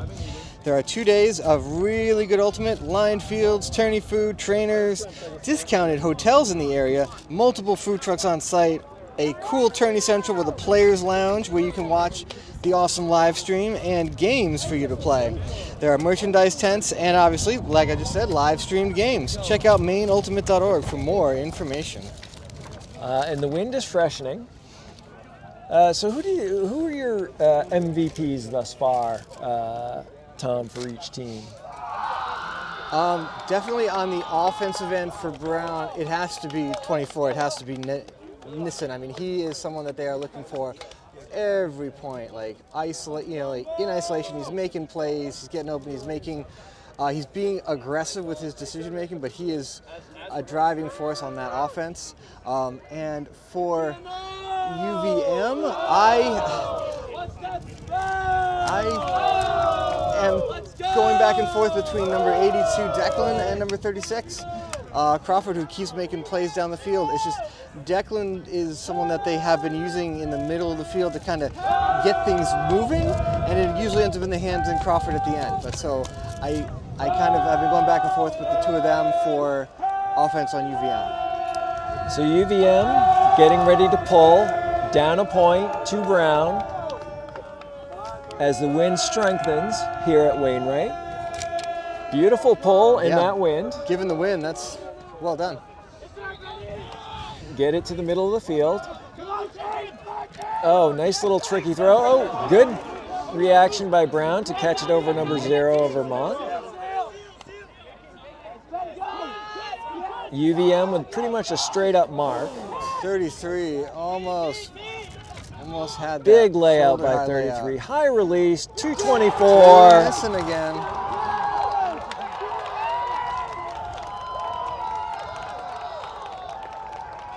Yeah, they're trying to, it looks like UVM, and they've been doing this most of the game, is trying to take away the big throws on the mark by marking them what we call straight up. So instead of trying to force them one part of the field, they're marking them straight up, and oh, that must be game. We must be at time then. Hey, Callahan, I forgot about hard cap. Oh, we have reached hard cap. I forgot about time cap. The game started at 1, so 90 minutes. After that is 2:30. It's 2:35, so it would be adding 2 to the. So it would be right. Cap must have gone on at 10:10, and that made it 12:10 game over. Yep. Yep. So. So nice job by Brown to salt it away there at the end. UVM fought hard, but they just, they got the down that one break, and they couldn't make it back. They couldn't get enough stops on defense. But it's not for lack of effort, as we saw, especially on that last play. So we have a final here with Brown 12, UVM 10 in our 1 o'clock game. Stay tuned or tune back in around 3. We'll be having another game. The schedule I do not know yet, so we will all be surprised by who is playing at 3.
Hello and welcome back into the Maine Ultimate YouTube channel. I'm Phineas Samuelson, joined alongside by Tom Myers.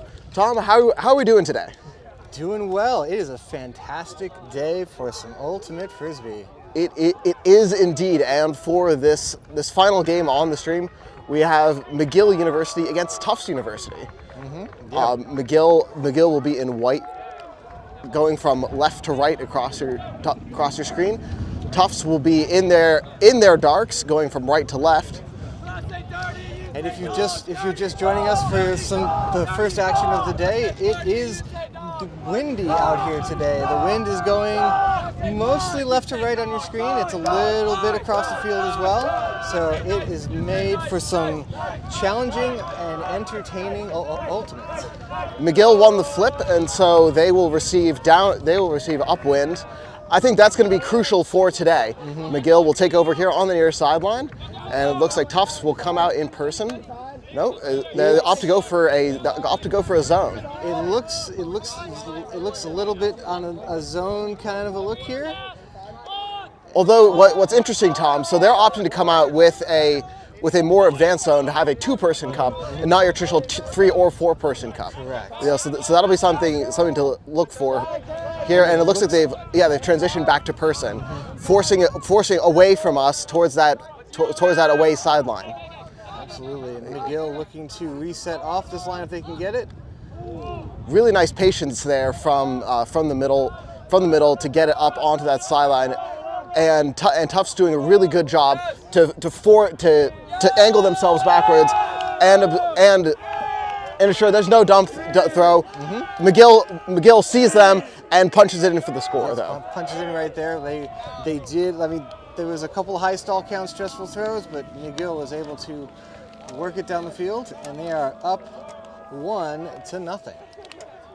Yeah, and so some initial observations. Both these teams. It's Division I. It's really high level ultimate. Doing a really good job being patient with the disc, just taking what the defense is giving them, and yourself being a coach. You tell your young players, don't force anything. You don't want to keep it in that same third, but if it's there, and especially on this really windy day, you're going to take those short throws all day long. Absolutely, and there were a couple of high stall count spots there for McGill, but there was no panic.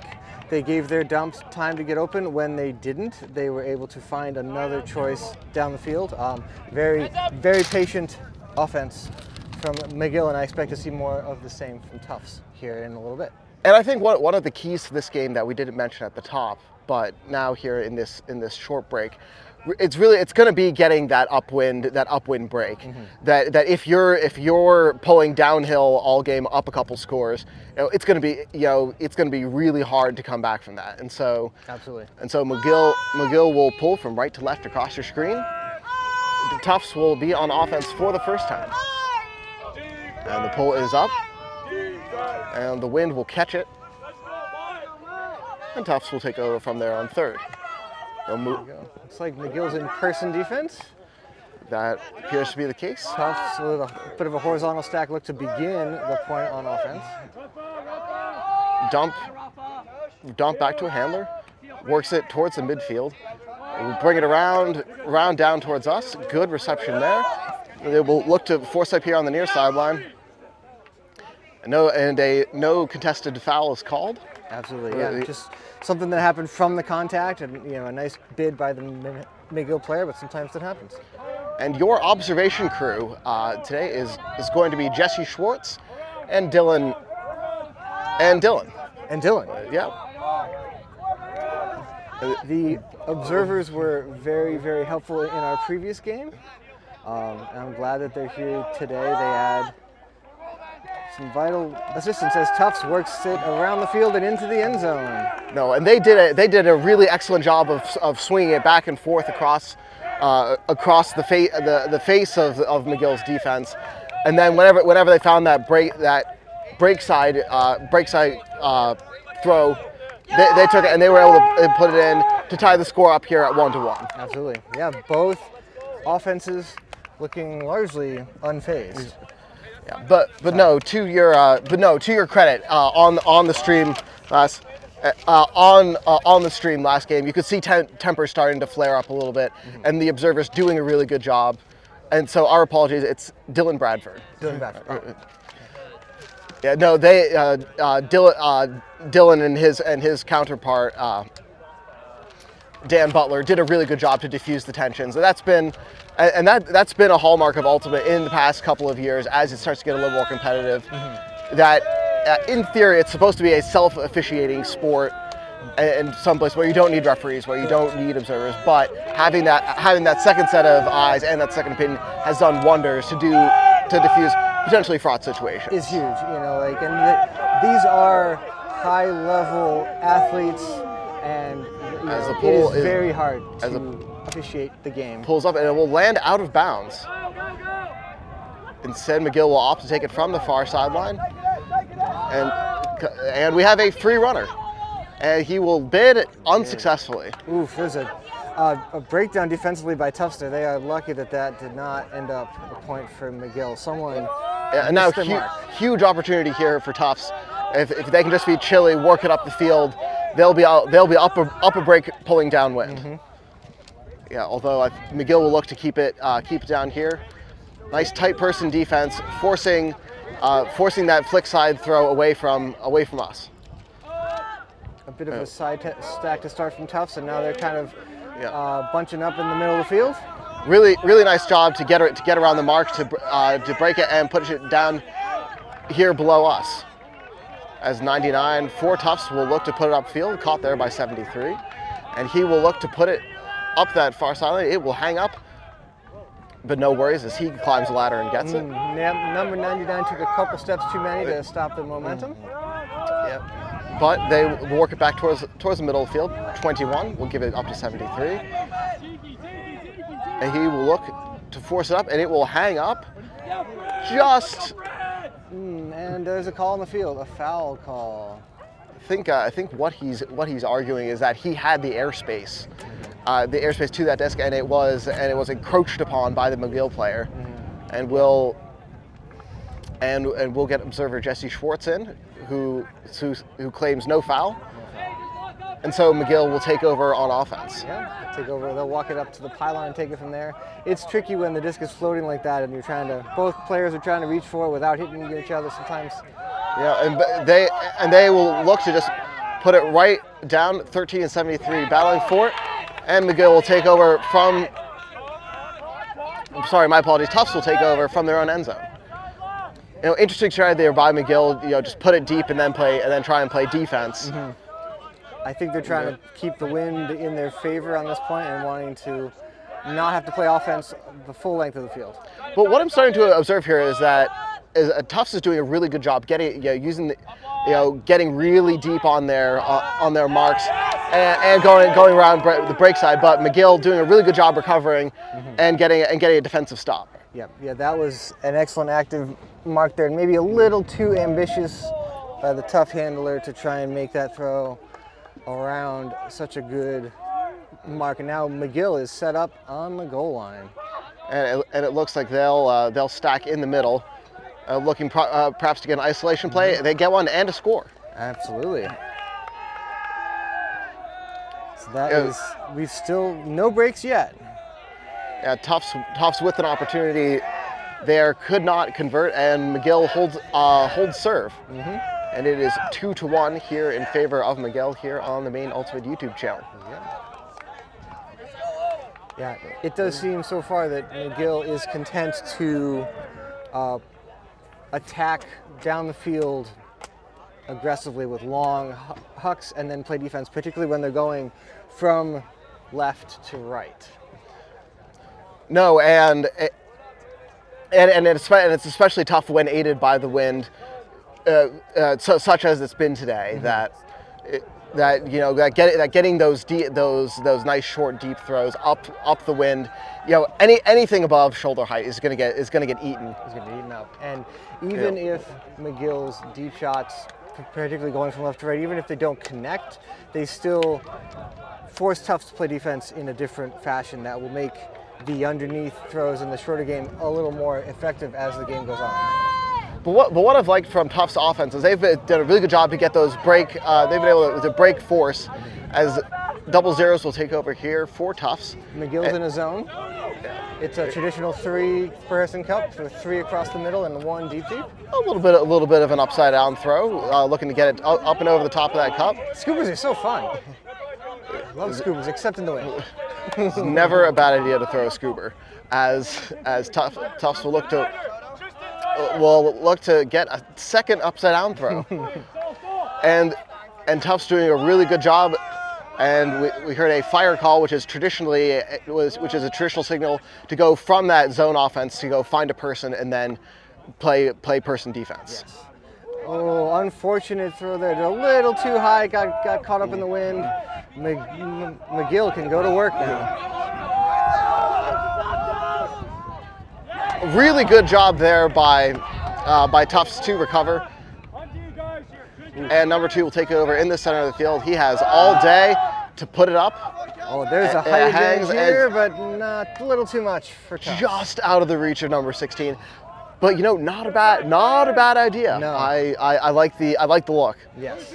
Yeah. They were doing a really good job there, just swinging it back and forth, trying to get the defense moving horizontally across the field, and McGill will take over in a vertical offense. And it looks like Tufts is already making an adjustment on at least some of the marks there, going straight up off that first mark, trying to make the downfield hucks from McGill a little harder to throw.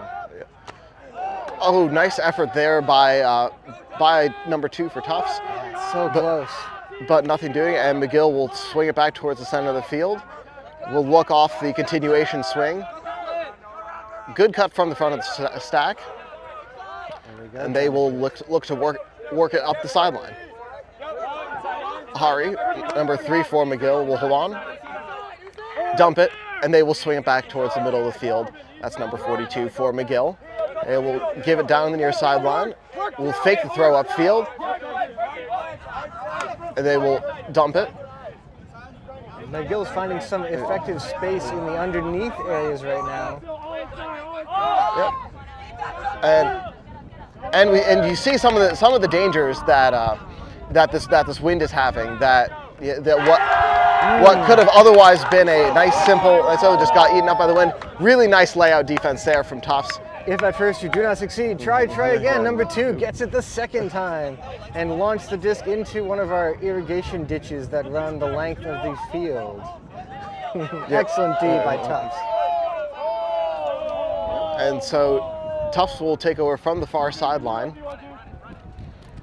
Disc is in, and they will look to make piston cuts, and number 2 will take over from the center. We'll swing down to the near sideline. It's 16 for Tufts. And he will put a flick forehand up, and it is just out of the reach of number 88. It looked like a miscommunication between the thrower and the cutter. He was expecting number 88 to take off for the D space, and 88 was caught flat-footed on the release and had really no chance of catching up to that one.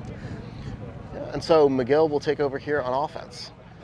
They look to stay in that vertical stack. So with that vertical stack, you have five cutters upfield. And then you have 2 handlers. It looks like they have angled it slightly. They look almost like a diagonal look here to kind of create some more space for themselves. No, and I like the system that they're running. That you have that handler cut up field, and then you have that front of the stack cut back into the handler position. But a turnover here from McGill will give Tufts a short field. And so Tufts here capitalized with an upside down scuba throw for the score. Should count for 2 points. It should count for 2 points, especially on a windy day like today. And so that will be, and so Tufts will hold pull, and it is 2-2 here on the Maine Ultimate YouTube channel. Really good job there by both offenses. Just had a couple of throws get away. Maybe a little bit miscommunication we saw on that last long shot there by Tufts. Yeah, the miscommunication by Tufts, and then right afterwards, McGill off of their angled stack. Sometimes those like 25 to 30 yard throws, to an undercut can be challenging to connect on, particularly when the wind is kind of playing tricks there. It just looks like they were off by just a little while, and Tufts took advantage. Yeah, I like the I like the design. I like what they were going for. Looks like it was just a little bit of miscommunication there. Yeah. But stuff to work on. I am interested to see what sort of defense Tufts will throw going in this direction. Will they? Because we have seen some zone playing defense from this side of the field. So let's see what Tufts has in store for McGill as they look to get the first break of the day. No, and especially with the zone defenses we've seen over the day. You know, it might be advisable to throw a zone in the wind to cut off those shorter throws as the pole will hang up in the air for Tufts, and McGill will take over here on offense. It is a zone from Tufts. It's a 3-person cup, 3 people across the middle, and one, almost maybe 2 players playing deep almost. Oh, no, 1 back, and the wings are helping out. Yeah, but really nice there by the trailer as McGill will look to put it deep, sprinting onto the disc. Excellent throw by number 20. That was a really nice find there by McGill. And it was excellent timing by their 2 wing cutters as well. As the disc came to this near sideline to number 20, to Wu, the wing side cutter on this side came under and pulled the deep down with them, and the other wing on the other side of the field took advantage of all that open space, and the thrower found them in the end zone. What a great throw. Oh no, it was an incredible throw, and that's part of that's part of the dangers of playing that zone defense, especially when you have 2 cutters. Two cutters on the wings who have that chemistry. Yeah. You know, make that really convincing undercut. And it can be hard to time that correctly when they were like the 2 widest cutters on offense on the field. So like they're 40 yards apart almost. To be able to time that correctly, you know, being that far apart from each other is well done. You can tell that these are some high-level ultimate teams right here. Absolutely, and although at the end of the day, there's no defense that's going to stop it. No. If you can put a throw in the bread basket like that, it's going to be really tough to stop. Yes. And so McGill will pull upwind from right to left across your screen, and Tufts will look to answer here. McGill taking about a 5.5-hour drive down here from Canada. Montreal, right? From Montreal, yes, that's correct. And Tufts will swing it into the middle. The force appears to be straight up, and McGill will come out in person defense. 88 for Tufts. We'll look back for a dump. He'll get it. Number 6 for Tufts. We'll dump it back for 0. Layout bid by McGill is unsuccessful. Number 0. Movement, but not a lot of downfield cutting from Tufts. Yep. And the swing will come back into the middle. Number 24, he will look for a strike. The strike is there, and he'll put the forehand up and into the wind. 88 for Tufts will get it. And Tufts answers right back to make it 3-3 here. Really, really solid fundamental on offense from Tufts. No turnovers. Really chilly with the throws. You know, get a little bit of float there at the end. Yeah, if that just hung up any longer, 23 of McGill was going to be all over it. But a great job of attacking it by Tufts to bring it in for the score. Yeah, and really nice job there by 88 there at the end to position himself well and go up and snatch it out of the air to level the scores here at 3-3. Looks like McGill is discussing some strategy on their receiving O-line here, finding maybe some ways of attacking what will most likely be another Tufts zone, maybe a different look than what we saw last point. And one of the things that we've seen all day, and a good way to break zones is to get that side to side and get that handler communication and handler throws. It needs side to side movement, and then it needs to move up the field, preferably like from side to side and then back to the middle again to get past the cup, because just going side to side is what the zone's designed to keep you doing as an offense. But if you can go side to side and then get through the cup, then your offense is rolling. And Tufts does come out in in a different looking zone here with the mark coming from the middle person as opposed to one of the sides. So this is, and we have an injury possibly on the field. Yep, and it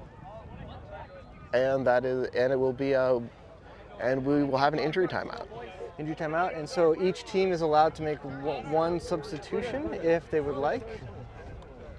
This cup from Tufts is more of a wall, so really trying to influence those throwing lanes to either side of the mark and really forcing the disc to go side to side and not allowing it to go down the middle of the field. And also, it has a cup that is hard to huck deep on because of where those players are positioned. Well, I like the adjustment that McGill has made to that wall defense. That they've brought their poppers and they brought their cutters down to come in and act as almost a fourth handler. And McGill here on offense. And the key to breaking a cup like this is the same as the others. It's just the throwing lanes are different. So from a handler perspective, you're used to gaps being in certain places and they're not there. Yeah. And we have a cramp. Nice save by the Tufts player showing some good spirit here, helping out the McGill player who landed awkwardly and. Yeah, it looked like it was just an unfortunate a collision there in midair. Maybe a little bit of an ill-advised throw there at there right at the end. They had been doing really well, working through the wall, getting those strike throws, getting their players into space where they could get the throws, and then just at the end, putting an upside down throw up into the wind. Yep, it hangs up there, and there's not a whole lot that your receiver can do when they're in a position like that. It's hard to attack it from that kind of a flat-footed standpoint, and these things happen. Yeah, but the McGill player appears to be okay, which is excellent news. Yes. Yeah. No, and as you mentioned, excellent spirit there by the Tufts player, going immediately over and stretching his leg out, make sure everything was okay and in working order. Yes, whether or not there's a foul call, it's always good to see good spirit because we are all having fun playing a game of Ultimate on a wonderful day here today. Yep. Observer Dylan Bradford going over talking out with both teams, and we have and that will be a turn. Yes. So the foul call was reversed. Yeah, and so really nice job there by Tufts to get around the mark, and they will work it back playing catch with their handlers, and they will, number 15 for Tufts, will keep a continuation. Good layout there by 73 to maintain possession. Nice catch. 73 back to 11 in the middle. 11 to 8. Another nice catch by number 8. That took some concentration. 8 to 73. 73 will work it back into 11. 11 to 15. 15 up for 18. Good job to maintain possession. Really nice job there. Working it up to 9. Tufts here on the shadow of breaking upwind. 73 to 11. 11 will give it to 18. Ooh, who drops it? Bummer. Oh, just an unforced error. Unfortunate. Yeah, I think if you're 37 here, you're going to put it long, which he does. He will put it across, and let's look at it was just out of the reach there of number 42. But I don't think he was going there for the player. He was just looking to get it away from his own end zone, and then and hope that the defense here will hold them down, which they look to come out in a mega cup. They are coming down in a zone defense, using that punt, essentially to set up zone defense down in Tufts on end zone. And sorry to translate, a mega cup is a quote unquote four person cup. It looks like they've transitioned to a more traditional 3-3-1 zone. Tufts offense earlier was so disciplined and patient one would guess that their zone offense will look similar, but it's always good to give them a new look. And just kidding, here it goes downfield. And so, and we have a foul call on the play, and so I would be interested to see what the observers call here, because there was a lot of hand fighting going on, and it seems like the disc was more of your quote unquote 50-50 disc.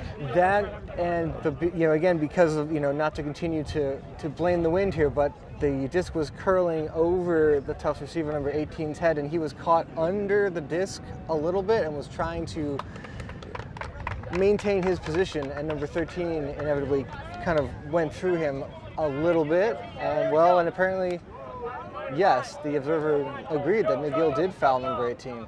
I think where it turned from a quote unquote 50-50 disc into a foul was there was a lot of hand fighting going on, and Tufts here with a golden opportunity to go break upwind. And they will. Nice catch by number 10. Really good concentration there by number 10 for Tufts. And it looks like the throw was a bit bladey, and did a really good job sticking with it and coming down with the disc there. That was Tufts offense getting bailed out by a great play by number 10, because they were all moving to the same spot in the end zone, and they were all getting in each other's way. That was an excellent bailout by number 10. And so that will move the score to 4-3 here on the Maine Ultimate YouTube channel.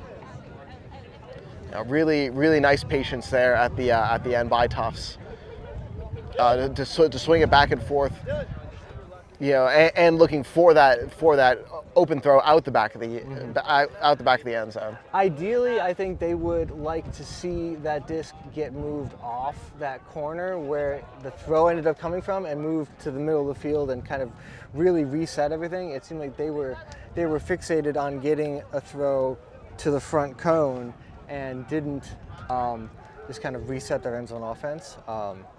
So even though it worked, I think Tufts knows that they can run a more effective end zone play than what we just saw. And now you have a golden opportunity here if you're Tufts, because you've broken the pole, and now you're upwind, up a score. Yeah, that was a significant point. Tufts spent a lot of effort getting that on both offense and defense, and that's well deserved by them. And so Tufts will pull from left to right across your screen. Hand is up, and here comes the pull. Curving back in it. The pull is caught and worked up the field patiently by McGill. And it looked like he was looking for that around throw, but instead they'll get the throw upfield, and they're out beyond the cup. They're out beyond the Tufts zone.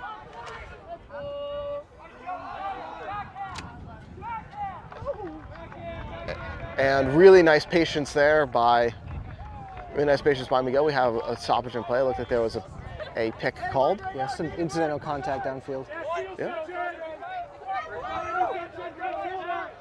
Tufts choosing to stay in the zone, even though they're getting close to the end zone. They're not melting to person defense.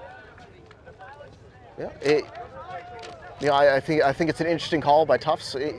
So close to their own end zone, opting to stay in that zone defense. That more traditionally, that when you get into the last third of the field, that you'll see those zone defenses meld into more of a person defense. But Tufts opting to buck tradition, and they get a hand block. There's a call though. McGill saying that the kick happened with the disc still in his hand, and we actually saw in our previous game on the live stream too that both teams that played zone were staying in their zone the whole way down the field. Yeah, I think acknowledging how much of a factor the wind still is in how those, it is hard to take advantage of the open spaces that the zone leaves. Observer Jesse Schwartz coming over to confer with Dylan, and it will be a turnover. 17 giving it out towards the far sideline, working back into the middle. And Tufts will bring it down here to the near side. Working it into the middle is number 5. Number 5 will look to give it to 88. 88 for Tufts. Wants that big throw. Instead opts to take the chilly option and gives it back to 17. 17 playing catch with 88. 88 on the near sideline. Looking to flick, we'll give it to 21. 21 back to 88. 88 will give it up, and it's received there by Tufts. Tufts looks to give a strike, reaching back for it, and keeping it is 88. Nice catch by 88. Yeah, 88 to 21, 21 to 5. 5 here on the far side. We'll give it back to 21, 21 to 88. And I think a travel was called.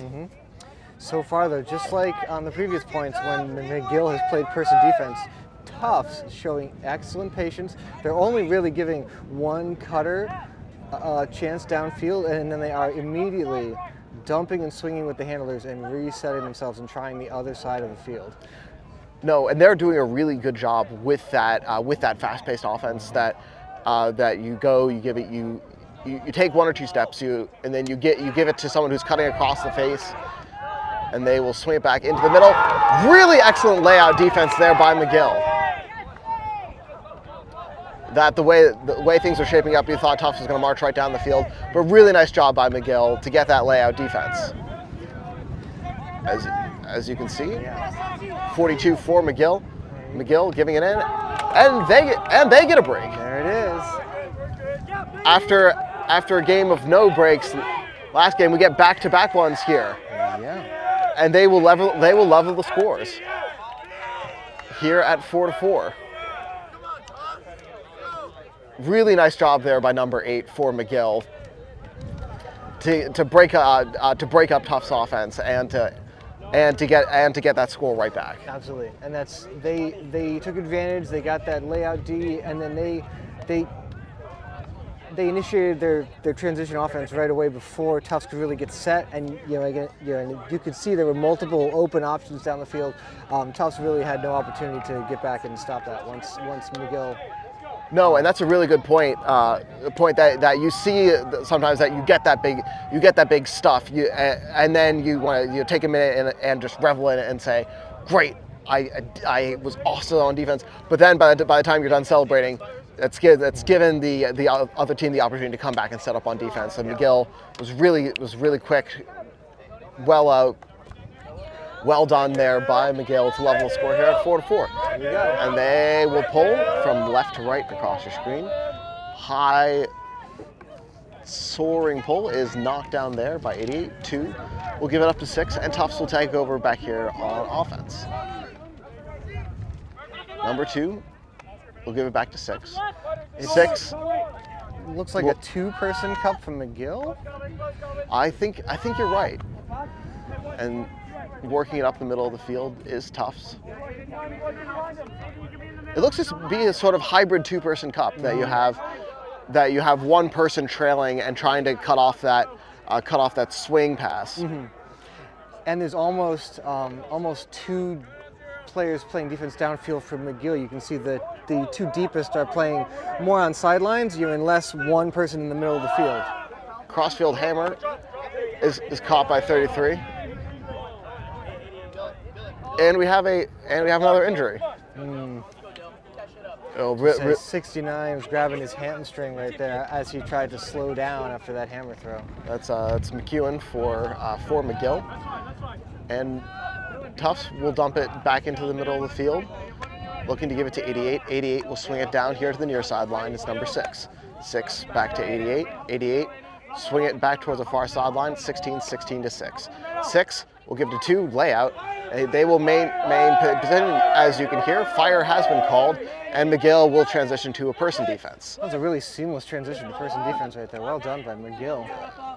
No worries there for Tufts, as 88 will give it to the middle of the field. 88 will give it to the front of the end zone. It's number 2 for the score. As you were just observing, Tom, really nice job there by McGill, the transition from the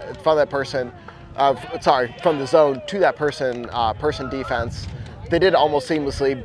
But if you're running a smooth-oiled machine like Tufts is, there's not a whole lot you can do. No, those Tufts have that line of players has a lot of speed and quickness in short areas, and they are really quick and play a very fast-paced game. And honestly, that switch to person, I think, allowed them to speed up a little more even than they were able to in the zone earlier.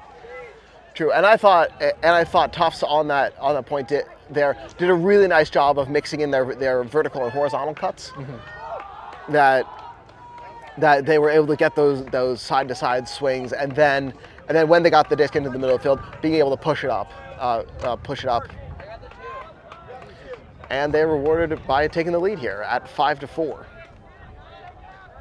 This is a pretty fast-moving game as well. Like the points have generally been action-packed and pretty quick. Not a lot of really long, sloppy points.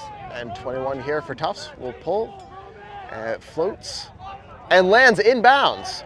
What an excellent pull there by Tufts. And McGill will look to take over here on offense. Tufts is looking like they're playing that kind of a wall, kind of a cup with the sides of it kind of sagging down, forcing an over-the-top throw. And it's not going to hold up as number 21 playing that middle role really nicely there, going up and getting the defense. And looks like we have some rules discussions going on between the handler on offense and the defense from McGill. We'll swing it into the middle for Tufts. Swing it here to the near sideline. That's number 2. Number 2 looking for that front corner. Ooh. Just unable to come down with it was number 11. It looked like number 8 for McGill maybe distracted him a little bit by falling down. There, broke concentration, and an over-the-top scooper. And McGill will swing it down towards the far sideline, and they are back here on offense. Number 8 will give it down, and it looks like he's asking his players to push more downfield. And number 8 for McGill. There's also no movement in the middle of that zone, and so it is allowing the Tufts defenders to really kind of just clog up all the lanes when there's no cuts happening behind them. They don't have to move at all, and it looks like there's no room from the handler's perspective. No, and it looks like the near side wing has come in and tried to play almost a fourth handler role. But no, there is very little downfield movement from McGill. Yep. And Tufts defense is rewarded with a turnover in the offensive half of the field. Number 11 will give it down to number 99. 99 on the doorstep here for Tufts. And it looks like a travel has been called by. You can hear McGill calling for no around, and a round has been thrown. However, unable to get an excellent layout block there by number 2. McGill looking to flip the field on that quick transition huck, and number 2 just said no. Yeah, and that was a crucial, and that was a really crucial block and a score. Number 2 doing an excellent job to bookend that point. Was that a break for Tufts? That was a break for Tufts. That was a break for Tufts. And they will go up by 2 here at 6-4.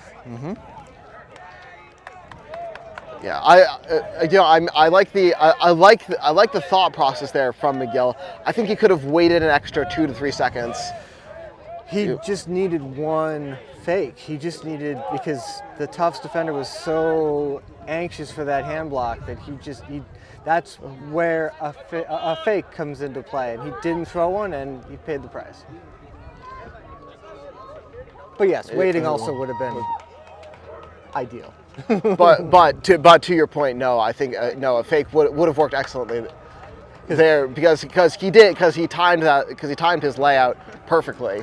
And it might have been hard to see on the live stream, but there was a wide open McGill defender about 45 yards down the field going full speed. Like that was going to be a cakewalk if the throw was able to get off. No, and we've seen from McGill on previous games, they're really strong with their deep looks.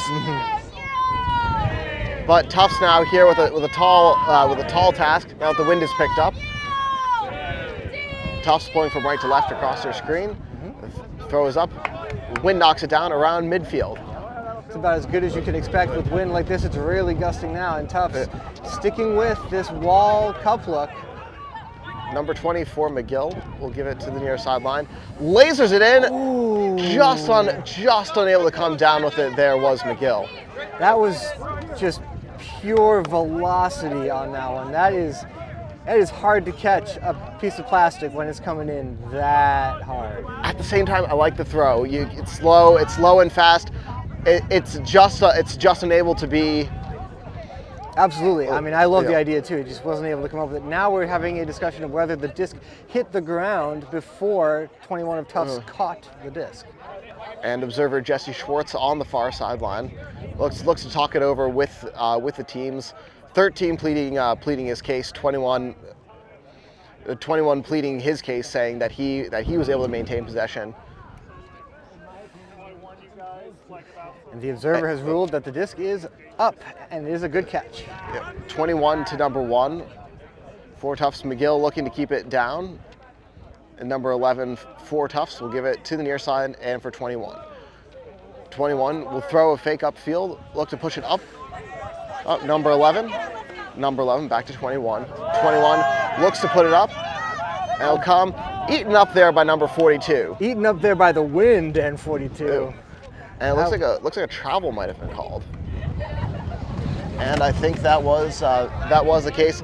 That's a break there for Tufts. Absolutely. Because that was not the best of decisions into the wind like this. Yeah. That again, you traditionally don't tell your people in person defense to quote unquote poach. But I thought 42 did a really nice job observing the wind, observing the disc, falling back and able to snatch it out of midair. Absolutely. I mean, he put himself into that play. That was not his person that he was guarding. He saw the disc go up and decided he was going to make a play on it. And it looked like we have a quick stoppage in play. And disc is in. 21 will dump it back for number 11.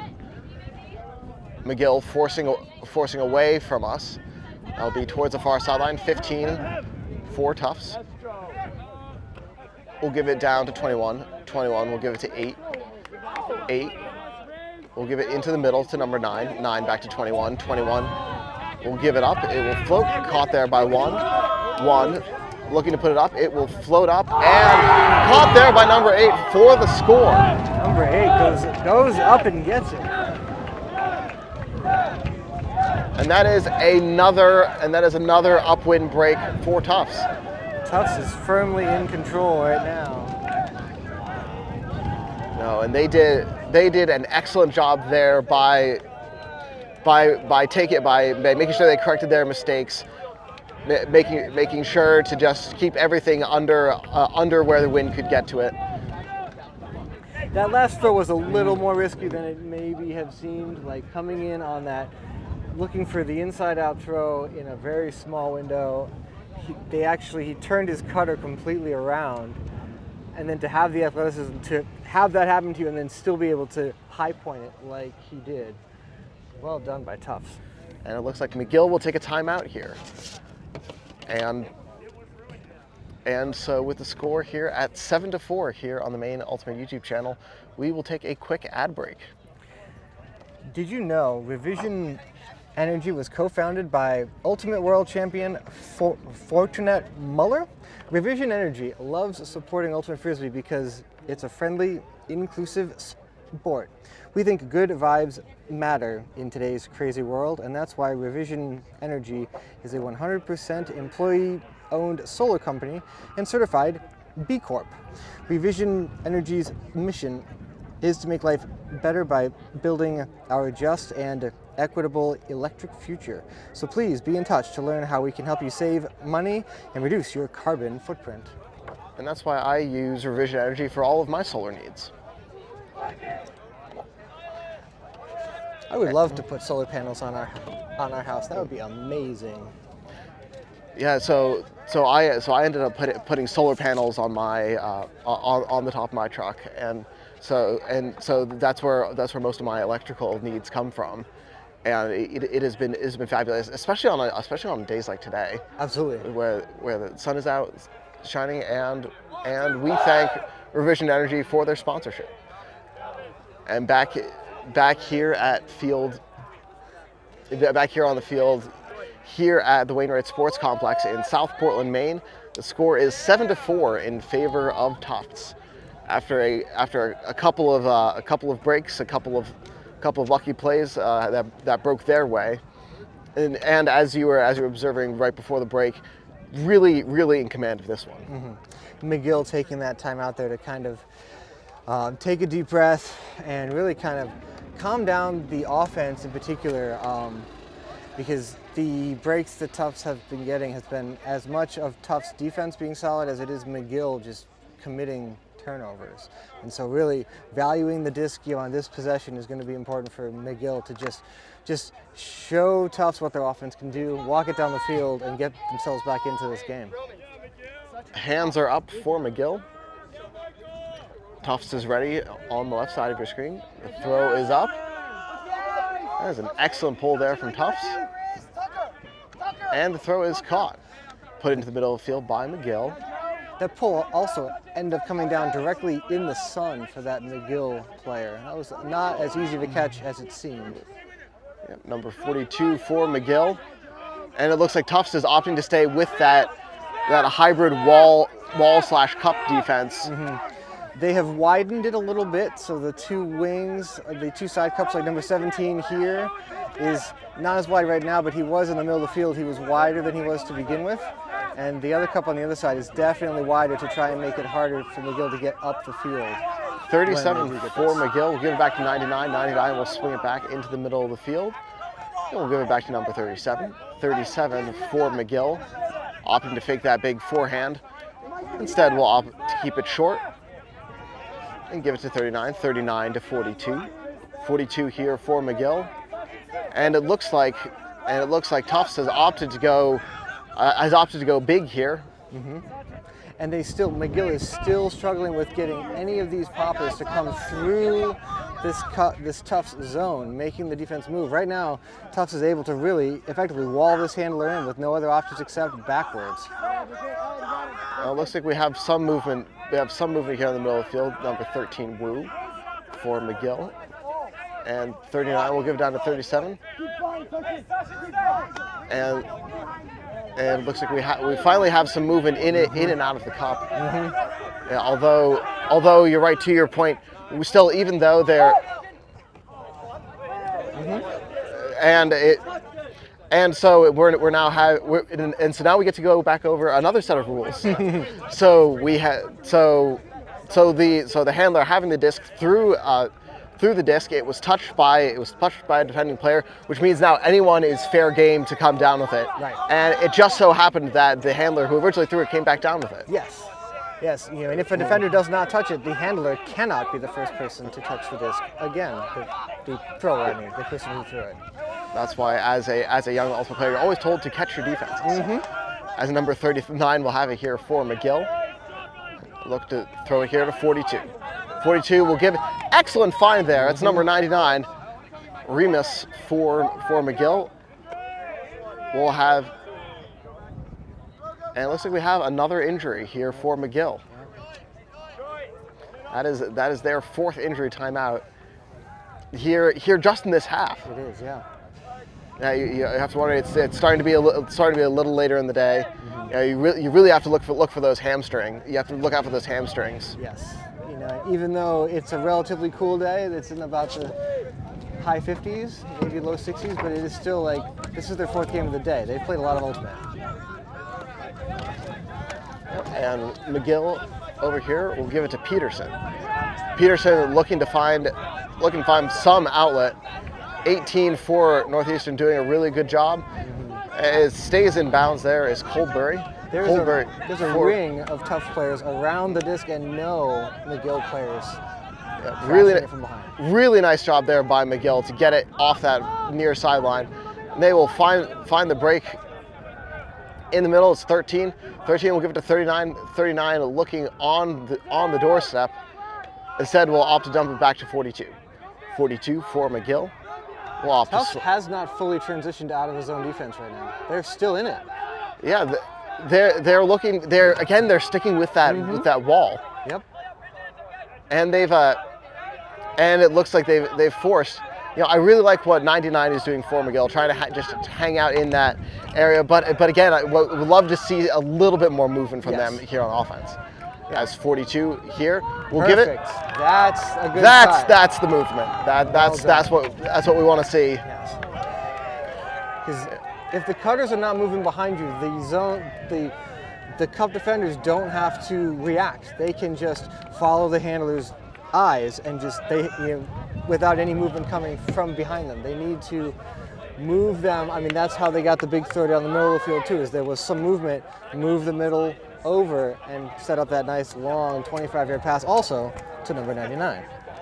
And I wonder if that's part of the reason why Tufts felt comfortable sticking with that zone defense, because there had been so little movement behind the disc with those poppers and with those wings that they kind of opted to stagnate in the middle of the field, and so Tufts maybe think they could get away with a cheap point. I am surprised also McGill's handlers do not appear to be disengaged in their offense, but if you are not able to generate offense from the poppers coming through the cup downfield, you can effectively pop the cup from the handler position crashing forward through the cup as well, and we didn't see any movement like that either. I wonder if that's something they might talk about at halftime. They have plenty of options swinging it out to the sides, but they need to go down the middle of the field somehow. And so with the score being 5-7 here on the Maine Ultimate YouTube channel, McGill will pull from left to right across your screen, and he needs to get out of the gym because that was too strong. That might have been the one. I mean, took advantage of some of the wind helping him out there for sure, but that's the best pull that I've seen today as far as just pure distance. And it allows Tufts to set up offense, but also lets McGill set the defense up exactly the way they want it to be set. True, and it looks like number 12 for McGill was opting to take away that free space. Number 16 is almost completely uncovered. It is it's a matchup kind of a zone here. It's zone downfield, but it looks like 26 and 2 for McGill are picking the two handlers they feel are the most dynamic and are almost playing them person with a deep safety here for McGill. It looks like they're almost bookending the a person defense that you have one person down the bottom who's trying to take away that swing pass, and one person out the back who's trying to take away that deep hook. Yeah, and then these four in the middle are effectively divided the field up into quarters and are playing space. Well, I thought playing space, but they also seem to be a little more matchup person than I kind of thought. And you may be able to pick up here on the audio, but you can hear the sideline for McGill. They're calling out their forces on a. So they are forcing. I bet are they forcing middle? Because you can hear them calling away or home, opting, which is interesting, and I think can potentially be difficult for those downfield defenders. As number 6 here for Northeastern. Oh, what? It looked like six almost threw a changeup. Because you had the McGill defender who had a bead for the disc, make a swipe, miss it, and then Tufts are able to come down with the score. And luckily Tufts, I believe that's Tucker, who played his high school ultimate here in Maine. I believe at Cape. Was one of those athletes who was able to jump and hang in the air.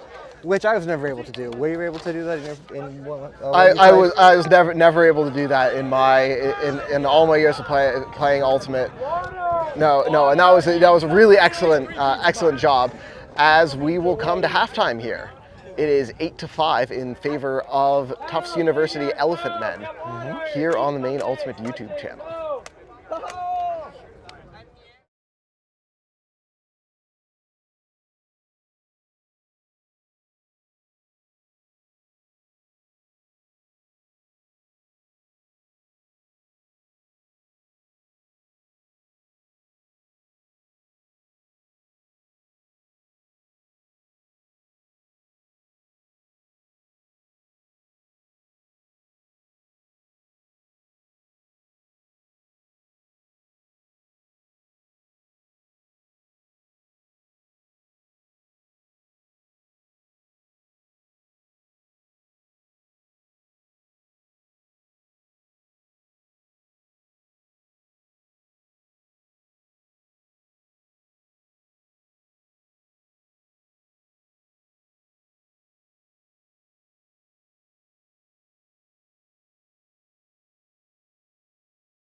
Hello and welcome back to the Maine Ultimate YouTube channel. I'm Phineas Samuelson, joined alongside by Tom Myers.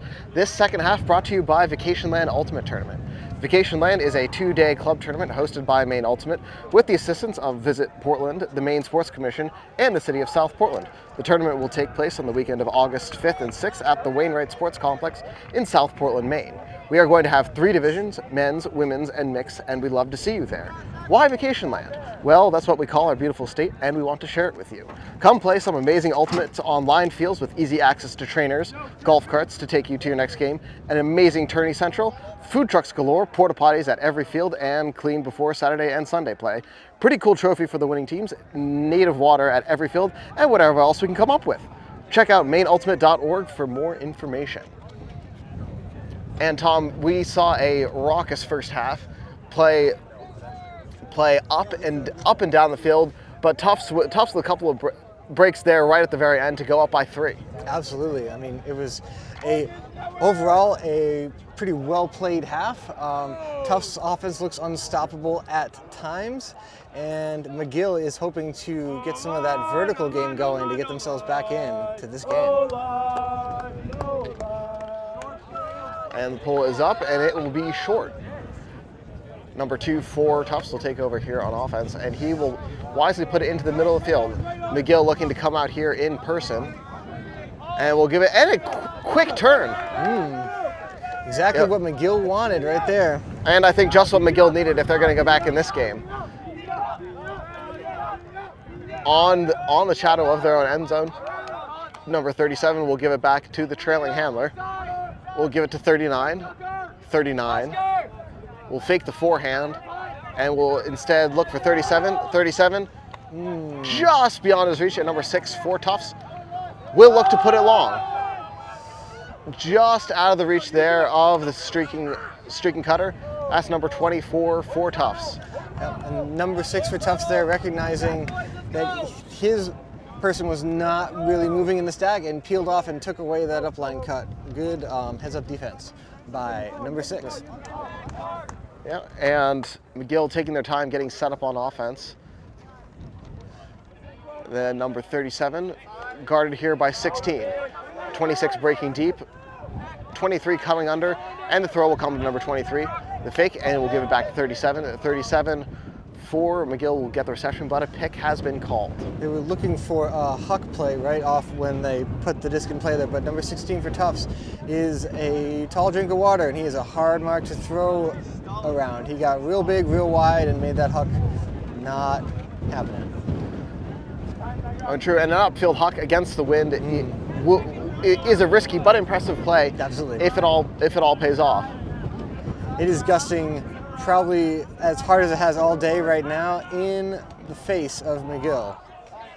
And really nice job there by McGill sticking with it, but unable to come down with a one-handed reception there was number 39, and so Tufts has an excellent opportunity to go up by 4 here in the early goings. If not, number 6 will look to put around. Just unable, really good job there by number 26 for McGill to hold that mark and not allow. But again, the wind ate. The wind ate that up, and his throw was impeded by. I suppose that would make it doubly hard. A hack on the arm as he let it go. Yes, yeah. To say that huck had no chance. So it appears that 16. That 16 is arguing that he got it was all disc, no arm. I think 16 was arguing that it was either all disc or that it was on the follow through and did not affect the throw.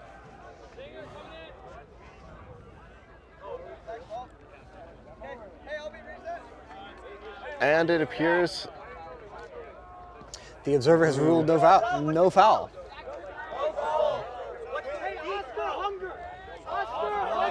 And it appears as if no foul has been the call. And so McGill will take over here on defense. Tufts will give it up to number 88. 88 in the middle of the field, looking for the continuation. He'll find it. And Tufts will work it down the far sideline. We'll pull it up just out the outstretched fingertips there of Tufts. And it looks like he just got caught disc watching and not running onto that open space. It looked like, you know, you could see 33 tapping his chest saying that it was my fault. Like he was either disc watching or he just didn't really make a real hard committed deep cut and maybe didn't quite get a beat on where the disc was going. And it did seem he was kind of floundering for a couple of steps and then the disc was over his head. And so McGill will set up here in a vertical offense. Number 37. We'll look to get, and a no-look defense there for Tufts. Well done. That is a really tight window throw from McGill trying to hit that up line movement from the handler, but good defense by number 88. Yep, number 6. We'll give it up to 88, and that's a score. Really nice job there by number 6 to find that first cut out the front of the stack, and that will push the score to 9-5 here. And I believe that was Tufts coming out of half with a break because they pulled out of half, didn't they? They did. They did, yeah. That was for Tufts for that. That looks like, you know, a go-to end zone. You know, pretty classic. Push the stack back to the, you know, to the back line of the end zone and really, you know, isolate your top cutter with as much space as they need to get open, and a really nice high release forehand up and over there to the break side. No, that was it was a really nice find there by Tufts to make sure there was no funny business, just to make the score and to go up by 4.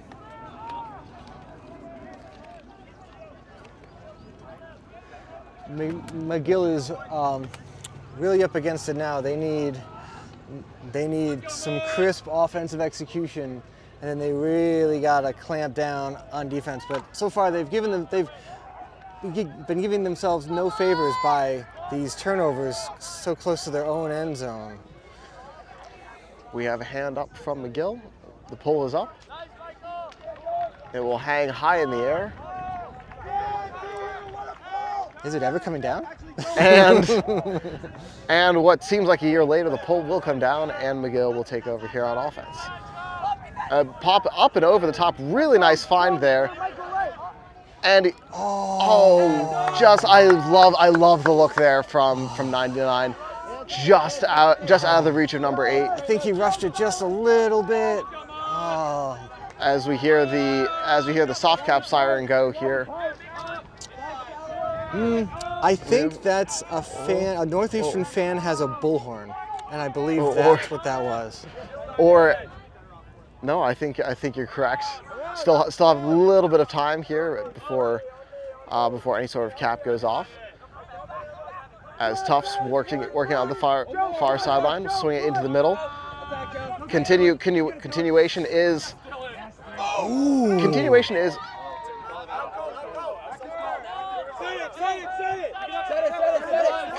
Oh, it was an excellent effort there by Tufts, but a turnover here for McGill. Yeah, I think unfortunately his first point of contact was, I believe, his hands, and they were out of bounds before his feet came down inbounds. Really, I love the effort there, but unfortunately a turnover up and over the top of the cup, and really nice chase down there by number 10. Northeastern with a turnover, 17. I'm a little surprised that number 2 didn't call a foul there. He kind of ran up through the back of them to make that defensive play. Yeah, in a game with so many fouls, as the throw will come down for 17, who's just unable. He had it and then rolled over when he hit the ground, and it came out as he rolled over. What a bid by 17. Excellent effort.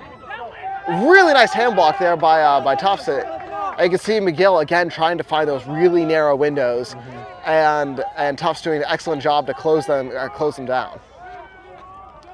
And so they're going to set up here with a vertical offense and a score. Same play as the last time, just isolate the front of the stack. Another break, right, for Tufts? That is a break and an upwind break at that. Upwind break. Tufts made an adjustment out of half with their zone. They actually brought another person. They brought their middle, the person who plays in the center of the defense. They brought them even closer into the cup. So effectively making it appear like it's a 4-person cup. So taking a lane that maybe McGill was going to try and exploit coming out of half and taking that and putting another defender in the way. And it seems to be confusing the McGill poppers and giving them even less room to work with. That is the bullhorn from the Northeastern fan. Yep. And that will push the score to 10-5. This breaking the action brought to you by the Lobster Pot Ultimate Tournament. Maine Ultimate, in conjunction with the City of South Portland, Visit Portland, and the Maine Sports Commission, is looking to host the Lobster Pot, a 2-day college tournament the weekend of October 21st and 22nd at the Wainwright Fields in South Portland, Maine. 2 days of some really good ultimate lined fields, tourney food, trainers, discounted hotels, multiple food trucks, a cool tourney central with a player's lounge and games for you to play, merchandise, tents, and live stream games. Check out maineultimate.org for more information. Do they have like water mister things at that Tourney Central at Lobster Pot? I think they do. I think when they said cool, I think they were meaning that it actually is like a cool temperature-wise like location. There is, as McGill looking to answer here. 42, we'll give it a 15, 15, back to the middle handler. Tufts back to the wall zone now, so it seems like Tufts is really just switching things up and not letting McGill get comfortable with any sort of defensive set that they might see. Although I like the adjustment that Tufts has made with that wall defense. And what I was going to say was having that fourth person behind the wall to cut off that middle throw, but McGill doing a really good job to get it into that narrow window and able to get it through the wall.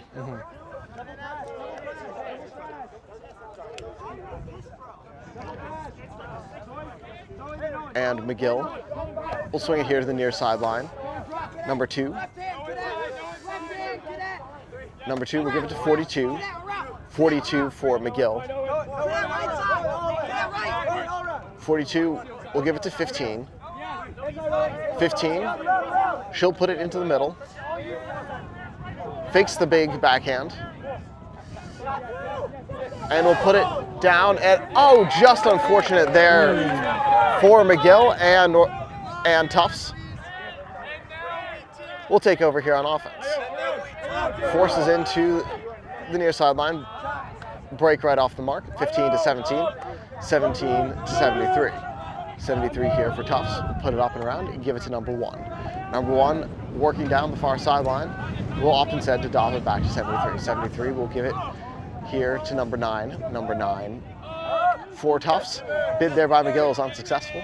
And number 11 will put it in, and standing in the end zone for the score is Tufts. Even though the wind seemed to pick up as that point went along, it did not phase Tufts in the slightest. They just keep right on rolling on offense. No, and a really good job there by Tufts to make sure to keep those short throws nice and crispy, keep them down under the wind, and able to turn it into another break. And Tufts has made, this comes from practicing a lot in wind like this. Not to say that McGill has not, but that a lot of their swing passes tend to be short. Like they will take 2 or 3 swing passes to get it from one side of the field to the other instead of attempting big, longer ones, which is gives the wind less time to impact the throw. And a timeout has been called by McGill. This timeout brought to you by Ultimate Time on Island Time. Have you ever wanted to visit Portland, Maine in the summer? On Saturday, July 8th, come join 119 other Ultimate players as they board a ferry on the mainland and cruise to Chebeague Island, where a day of Ultimate awaits. Ultimate Time on Island Time is a 5v5 hat tournament where you will find out what team you're on the ferry ride out to the island. Don't like the players on your team? Do you jump in Casco Bay and swing back to the mainland? Or do you remind yourself that you are headed out to an island off the coast of Maine to play some really good Ultimate? There is a barbecue after the tournament, and if you're interested in staying overnight, there will be camping available on some private land.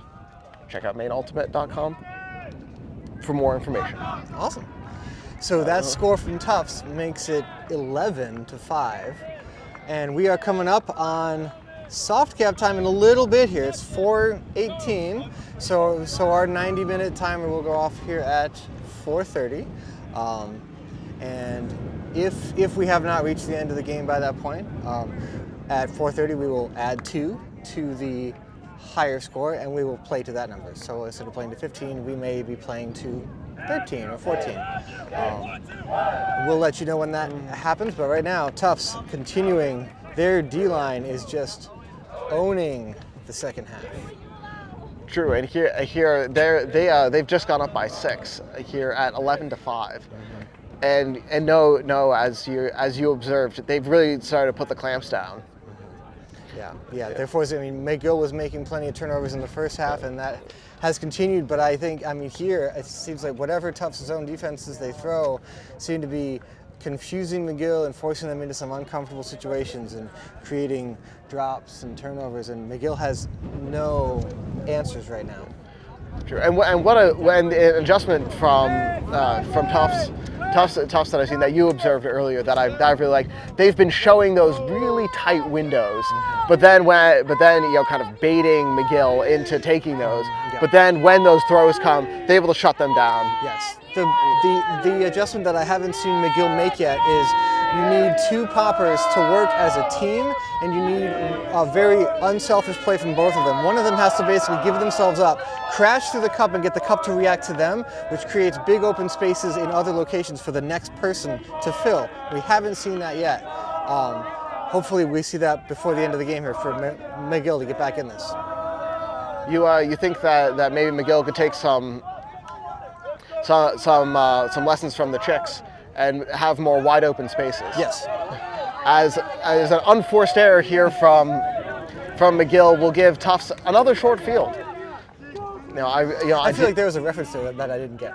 No? Oh, there was a band. A song reference. Yeah. I'm the worst. No worries. It looked like McGill there trying to take a quick turn and huck it down the field, just out the reach of number 3, and so from their own end zone, Tufts will look to work it upwind. It is really gusting now. It's really gusting now. And you saw 73 not touch the disc. You can ask his teammates if he was the one picking it up or not, because as soon as you pick it up, it is yours. You cannot put it down again unless, or else it will be a turnover. Nice sliding jab there by 99, and I like the. We saw a 99 there. 99's the one who threw it. It was a throw, and it was untouched. So it looked like he was trying to poke it up in the air to give someone else an opportunity. I also wonder if he hit it on purpose, knowing that he threw it. I almost wonder if he was doing it just to avoid more chaos that we saw with people running into each other trying to make a play on it, and just ending it, and accepting that it's a turnover instead of allowing some unfortunate accident to happen. Yeah, it looks like we have observer Dylan Bradford here discussing with 99 as to why that was a potentially illegal play. That as he was the first person to throw the disc, and then it was untouched throughout the air, and then he was the next person to touch the disc. Well, he also called 99 also called a foul because he got an elbow in the back of the head, and I think that was. I believe he overruled that foul call as well, because there was some contact after 99 popped it in the air. Somebody hit him on the way past. Which under normal circumstances would be a foul. Would be a foul, yes. Right. But you're right. You're right. Because he touched it, then it kills the play. Really nice job there by McGill to get with your traditional dump to cut up and get a distraction going. And here's what they're doing is they broke through that cup from the back with the handler coming up through the middle, and then was able to get it to an active popper. So a little bit of life here from zone offense as an unforced error again from McGill. Yeah, I spoke too soon. But to your point, really nice job there by McGill to work it up the field. Oh, and the greatest attempt is intercepted by McGill. Nice bid though by 99. It is few and far between that you see as 99 will look to force it up the field. It will pop up and over the top. Good recovery there by 73, and Tufts will take over here on offense. I was actually the recipient of a greatest, and actually the person who is now my wife was the one who threw it to me. It was quite an awesome play. Never forget it. You never forget a greatest. As number 18 here for Tufts, we'll swing it into 21 to 73. Who drops it? And we might need a new disc because I believe 73 put a hole in it as he stepped on it. It is not the type of Taco Tuesday. Is not the type of Taco Tuesday you want to see here on the Ultimate Field. A quote unquote tacoed disc is a frisbee which has been folded in on itself to resemble a taco, and therefore rendering it unusable. This is a holy taco. A taco which has been blessed by the frisbee gods. And we have a new frisbee. No, and number 37 here for McGill. Tufts is looking like they're going to stay in their zone defense still. It looks like the wall kind of cup again. But you know what a wall can't stop is a gorgeous hammer. An absolutely gorgeous hammer. And it looks like 73 landed awkwardly for Tufts afterwards. He's in pain on the ground right now. Yeah. He's trying to make a play on that dime of a hammer from McGill. I hope he's okay. Yeah, he appears to be in some sort of way.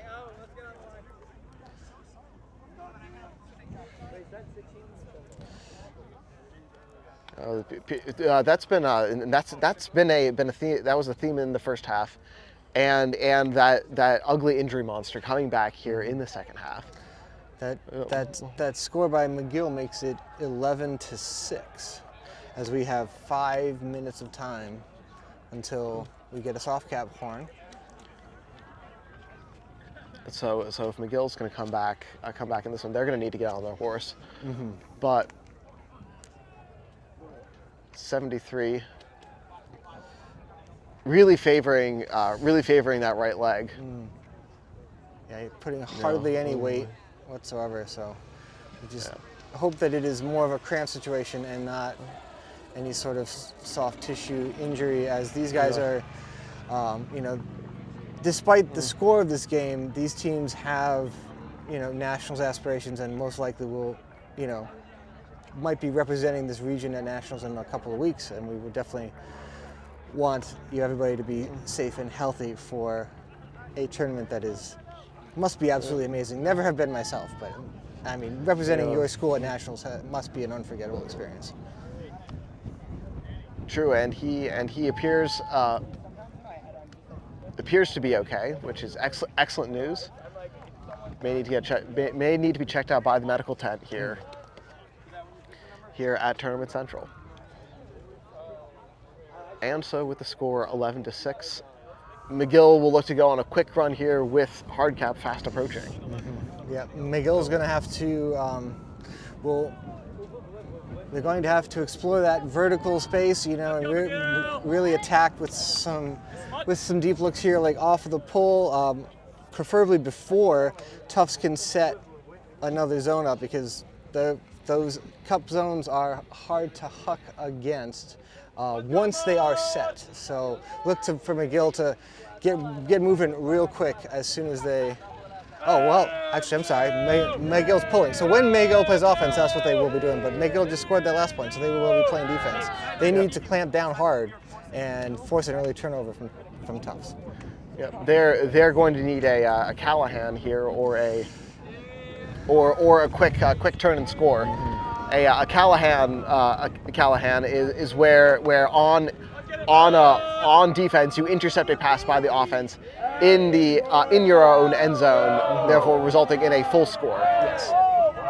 And the pull is up, is caught and put into the middle, and number 6 will look to quarterback the Tufts offense. Looks like 16 just stopped there on a long run, and so this could be what McGill needs. Yes.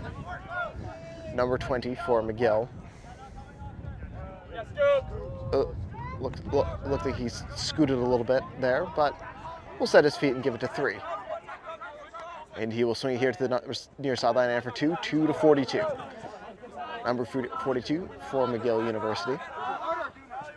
Look to put it into open space, and just running onto this there is number 3, who has number 7. Number 3 for Tufts doing a really good job there to come off the mark and play defense. We'll dump back for 20 for 2. Oh, it looks to be eaten up by the wind. Really good recovery there by Tufts to take away a score. 16 will give it to number 6.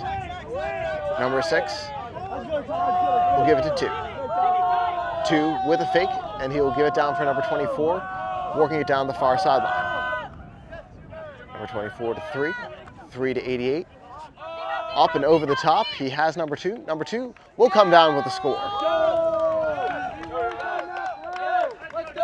And that will push the score to 12 to 6 in favor of Tufts. Yeah. And with a whole minute remaining, I think that will just about do it. I think so. But you could see there that McGill, when they were able to generate that turnover, McGill was able to start playing offense against person defense, against Tufts person defense, for probably one of the few times in this game. McGill was able to swing and move the disc down the field easily. They have a lot of fast and very tall athletes that are hard to keep up with in a person-to-person like matchup, and they were able to just exploit their speed and height almost all the way down the field until the very end. And so with the score 12 to 6 here on the Maine Ultimate YouTube channel, Tufts will pull from right to left across your screen, and McGill, I think, will really just look to salvage, to salvage the end of this game, working into tomorrow. Yeah. So here, you know, assuming that the soft cap horn has actually gone off, which we haven't heard it yet, but it would be we would be playing to 14 instead of 15 right now. And yeah, this is more about setting a good tone for tomorrow for McGill being down this much. Just get into some flow, into some rhythm, and kind of make sure that your offense is working the way you want it to headed into tomorrow. Throw is fielded by 99 for McGill. And Tufts opting again to come out in that wall. Go to 15-15, fakes the huck, instead gives it back to 37. 37 for McGill, looking for 99. Instead, we'll give it down to the far sideline. 39, we'll give it to 37. 37 for McGill, looking to go up and over, but it looks like the wall has kind of morphed into a trap, if you will. Trying to keep the disc on that far sideline. They will lays it up and around, and it comes for 99. 99 directing traffic. 15 will take a couple steps and give to 37. 37 to 39. 39 has 99 out the back of the cup, and he will dump it off for 99. 99 will laser it up and over the head of 23 and into the crowd. That's McGill was just one throw away from rolling up that entire zone defense. When it went across the field, they needed one more cutter to be coming down to get it up the field, and then they would have been off to the races, and it didn't happen. I think the thought was there from McGill, but the execution just one throw short. As number 10 for Tufts, we'll throw it back for number 21. 21 back to 10. 21 has a couple cutters out the back, but it looks like the wind took that forehand and nose dove it right into the ground. Absolutely, the wind was not having that throw, that's for sure. 99 will opt to put a flick long, and 23 just unable to run onto it. That one, with that angle and the way the wind is gusting, it caught like the jet stream, and the jet stream just kind of took it like to that back corner, like, because that's exactly the way the wind is blowing. So I would guess from the cutter's perspective, he thought he had it, and then the disc just picked up speed on him and took off. And there's only so fast you can run once the wind gets a hold of a disc. Absolutely. It's pretty hard to hold on to. Ooh, unforced error by Tufts. Haven't seen many of those today. Yeah, it looks like he may have been thinking one throw ahead and just unable to come down with it. And McGill for the score.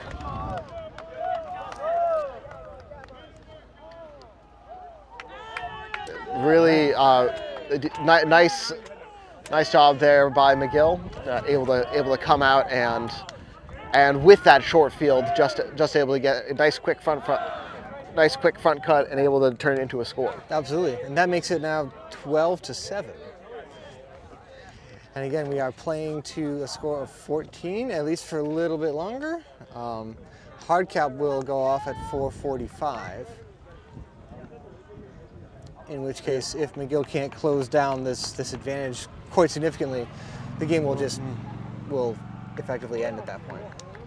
True, I think if you're on offense for Tufts, it's been working all day for you. So I think keep with what's working. You only have 1 or 2 more points to get, and then you can go home with a W. Yeah, go home with W and come out to the Portland Rising game tonight at 5:30 over at Fitzpatrick Stadium in Portland. Come on down and watch some semi-professional ultimate frisbee. I believe they are playing Washington D.C. I think. I believe you're correct. They are playing DC Shadow. First pulls at 5:30. That's awesome. And returning to Collegiate Ultimate, the pull is up by McGill. The call is away, and 16 will give it to 88. 88 covered by 24 McGill. And the flick will come down here to the near sideline, 24 for Tufts. We'll dump it back for 6. 6 will give it to 33. 33 will work it back to number 6. Number 6 forced away. Will opt to give a break. Nice cut by number 2. Really nice job there by number 2, faking to go to the open side and breaking back. Number 3, and we'll give it back to number 2 for the score. It looks like, unfortunately for Tufts there, 24 is coming off the field, is not able to make it off the field. He went down in the back of the stack after making a cut and seems to be the end of the day pains right now. Hopefully it's nothing more than that. True, he looks to be grabbing at that ankle, and you hate to see those. And it looks like with that being, it looks like that maybe the game. Perhaps the cap point had gone off a point before I had thought it did. That makes it 8-9. That is. That makes it 13-7. That appears to be the case. Sure, I thought Tufts did a really good job there on the defensive side of the disc. There in that game. So I think if you're McGill, looking into tomorrow, that really just sticking with those fundamentals. They're a really good team, as you said, with nationals aspirations. Yeah. Both teams definitely played their hearts out in this game. Tufts, the offense just looked like a well-oiled machine for the entire day, and McGill, they don't have the same numbers that Tufts does. I'm sure fatigue was a factor, but they never figured out the Tufts zone defense. So I'm sure they'll go back to the drawing board tonight and get ready for tomorrow. Absolutely, and I thought it was an excellently observed game by Dylan Bradford and Jesse Schwartz. Absolutely. Our observers from USA Ultimate. And overall, it appeared from our vantage point to be a well-spirited game too. There were not a lot of physical plays and arguments and things. So it did seem like both teams definitely respected each other and played a great game. Absolutely. Any closing thoughts, Tom? I mean, I can't wait to see what tomorrow's Ultimate is going to bring, as there are two going to be really exciting games at 11 o'clock and 1 o'clock here on the live stream.